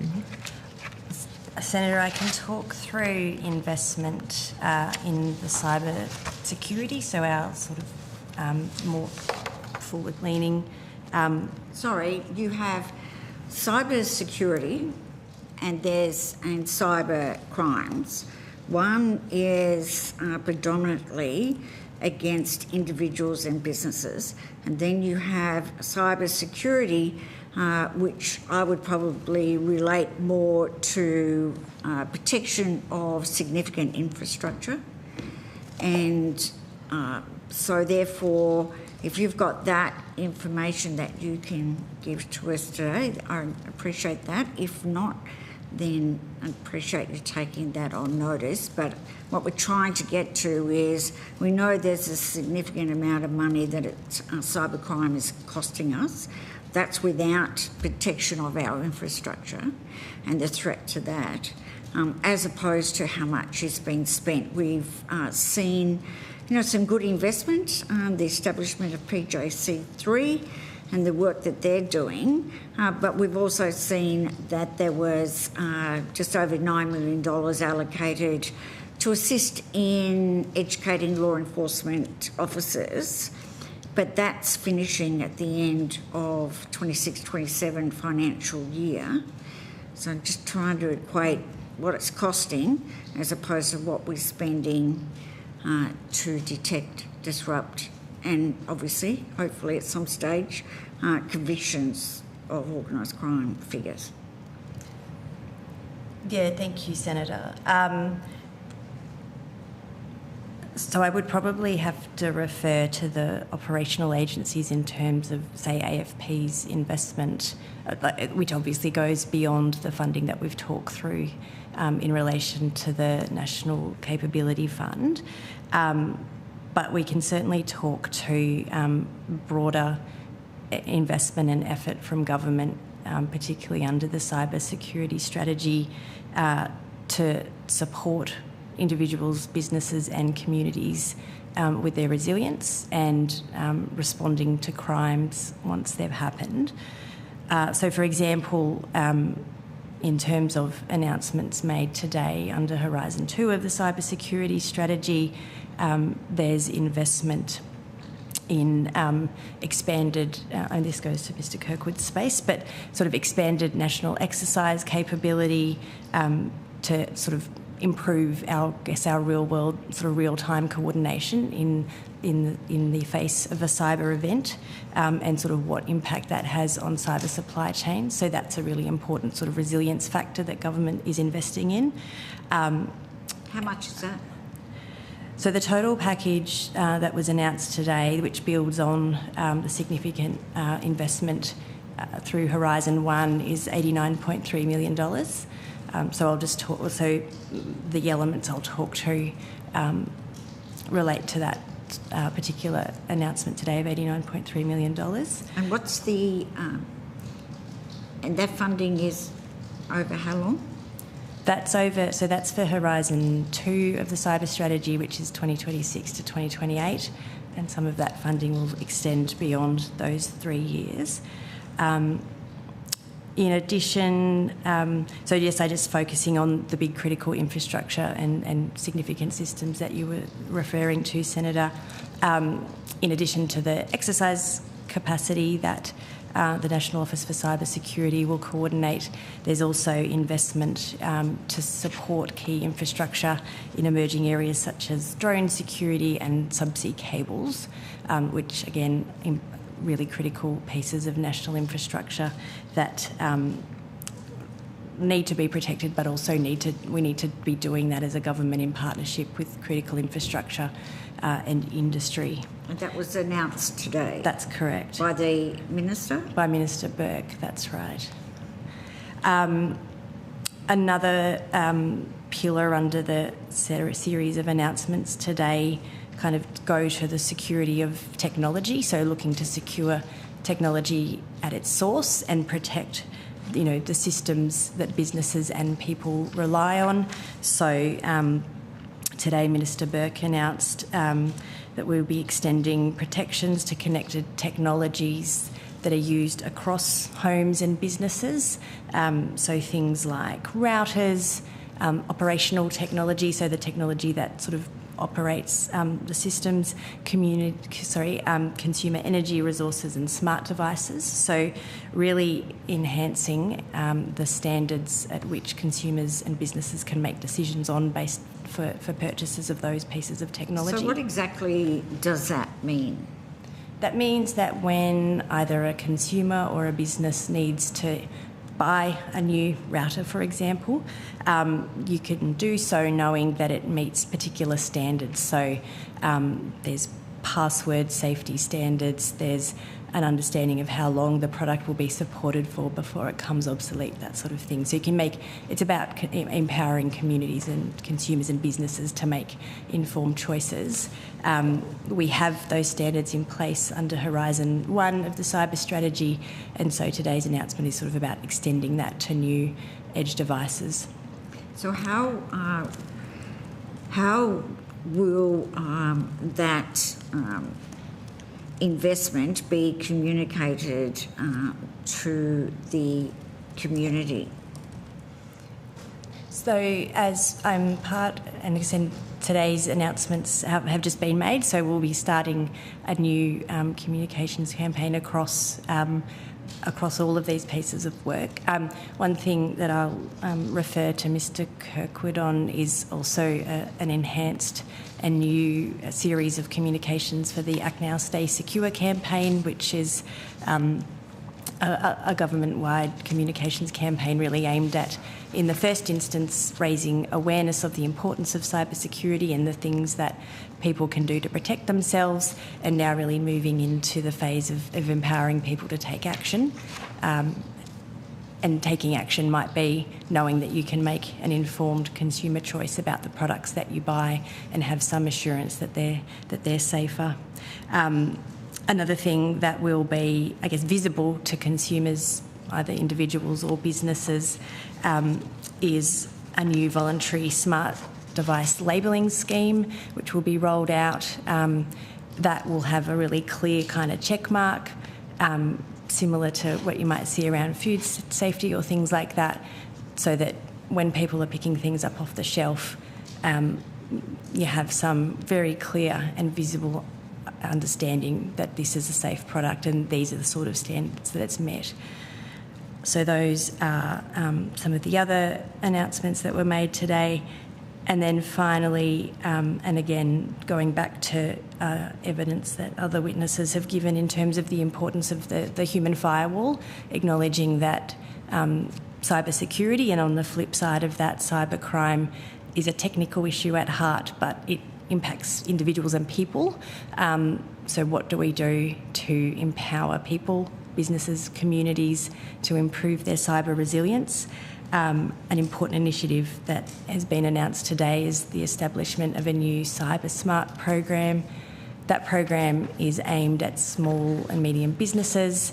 It's a certified standards program, so a small business can sort of assess against a certified standard, assure themselves that they meet a certain level of cyber maturity, and then both their customers and also their clients, if they're in a supply chain through to critical infrastructure, have got some assurance that they have taken the steps that they need to take to ensure cyber security. And also as part of that sort of human firewall piece, there's the Act Now Stay Secure campaign that I referred to earlier. So all of those are, I guess, proactive security-based responses. They aim to reduce the need to resort to law enforcement responses. And so that doesn't diminish the importance of the law enforcement response. I guess I'm just making the point that there is a really significant effort to tackle crimes where we know they're happening, to make sure that our initiatives are targeted at people who are most likely to be the victims, and that also our investment is targeting critical infrastructure and significant government systems. Thank you for that. I think if you, and I assume that or people in the department have read other submissions, and that there is a view that's been expressed to the committee that one of the problems we have for consumers is there's so much information directed at them on what they should be doing to enable them to be as secure as they can, that there's so much information that people just, it's overload and they don't know where to go. Was that taken into consideration, I assume, before this latest work has been done? But I think it's something that we should reflect on because we still have too many people that are falling victims, and that most people don't have enough mechanisms in place to give them the sort of protection, even as simple as changing passwords or making them longer. I mean, preventing scams, I mean, it's well known, I think, to some people, but not to everyone. If you just turn your mobile phone off for 3 minutes a day when you get in the shower and turn it back on when you get out, that reduces significantly the amount of phone scams that you get. So I think we've got to simplify the messages that we're putting out for people to get them to try and come to terms with, because this is not going to go away. If anything, it's getting more complicated. So in terms of the cost involved to individuals, the fact that we still have significant under-reporting of cyber crimes, organised criminals are able to work outside of legislation. They don't have to worry about safety rails. They use AI anyway that is going to be advantageous to them. Has the Department of Home Affairs looked at and aware of any significant disadvantage or concerns around the AFP using AI to assist in fighting organised crime and cyber crimes? Senator, I'm aware of evidence that other witnesses have provided through submissions, and also just note the evidence that our AFP colleagues gave in the previous session. I would refer to AFP in terms of their use of AI to combat crime. If there is anything from the other submissions that you think would be helpful for the committee to respond to, that would be very helpful, and we may still come back with some further questions on notice, but appreciate we've kept you a bit later than expected, but this is we take this inquiry very seriously, as I know the government has, and I'm pleased to say that there's been a significant shift in collaboration between law enforcement and other agencies, and a lot of money already invested, but we're not there yet, will be the message that I will be relaying to the government, and I'm sure will be evident in our report. But as I said, if there's anything you want to add in response to any of these submissions or any others of people that have just made submissions and haven't come before us today. That would be most helpful. And again, thank you very much for your time. Thank you, Chair. Chair, there is, if you would like, I could add some extra detail from the Act Now Stay Secure campaign just very quickly. Happy to. Just to your point about vulnerability in the community, I agree it's certainly a significant challenge. I think we have had some good success through the Act Now Stay Secure campaign, particularly over the last year in performing the campaign package for doing Act Now Stay Secure. We do developmental research of the community to understand the basic capabilities of people in relation to cybersecurity, and exactly to your point, look to try and craft messaging that is simple and relatable to as broad a section of the community as possible. And certainly the focus for that campaign has been exactly those three highlight points around multi-factor authentication, more complex passphrases, and simply taking the action to automatically update devices and have that activated constantly for phones, laptops, etc. Some of the statistics we're seeing through that campaign are really encouraging. We have seen that 3 out of 5 people who've been exposed to the campaign have taken at least one positive action in terms of improving their cybersecurity. And we've also seen, in terms of our research and our assessment of the community's level of capability, over the course of the year, we have seen a shift in the number of people who we would have considered to be highly vulnerable in terms of their practices. We've seen that reduce by 4% over the year into the category of moderately vulnerable. So it's slow and steady, but a positive improvement. We're also seeing people who we assessed as moderately vulnerable improving to low vulnerability. And when we extrapolate that data out across the community, to give you a sense of the scale, the number of people that we would be seeing moving from highly vulnerable to moderately vulnerable and showing that improvement is in the order of over 850,000 Australians over the age of 18.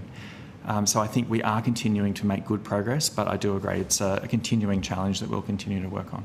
If there's any other figures, because I think that's important too, for the community to understand that message is getting out, and that's, good figures, obviously, but if there's any others that we can use in this report, we would appreciate that as well. So we're all fighting the same fight here. So thank you very much for your time today. Thank you. Okay, that concludes today, and anyone who took anything on notice, then you have until the 2nd of July to have that information back to the Secretariat. But again, thank you everyone, thank you Hansard, and thank you to the Secretariat for all your great work. Deputy Chair, thank you for allowing me to hog the questions in some sessions, not all sessions. So it's great teamwork, so thank you everyone. We stand adjourned.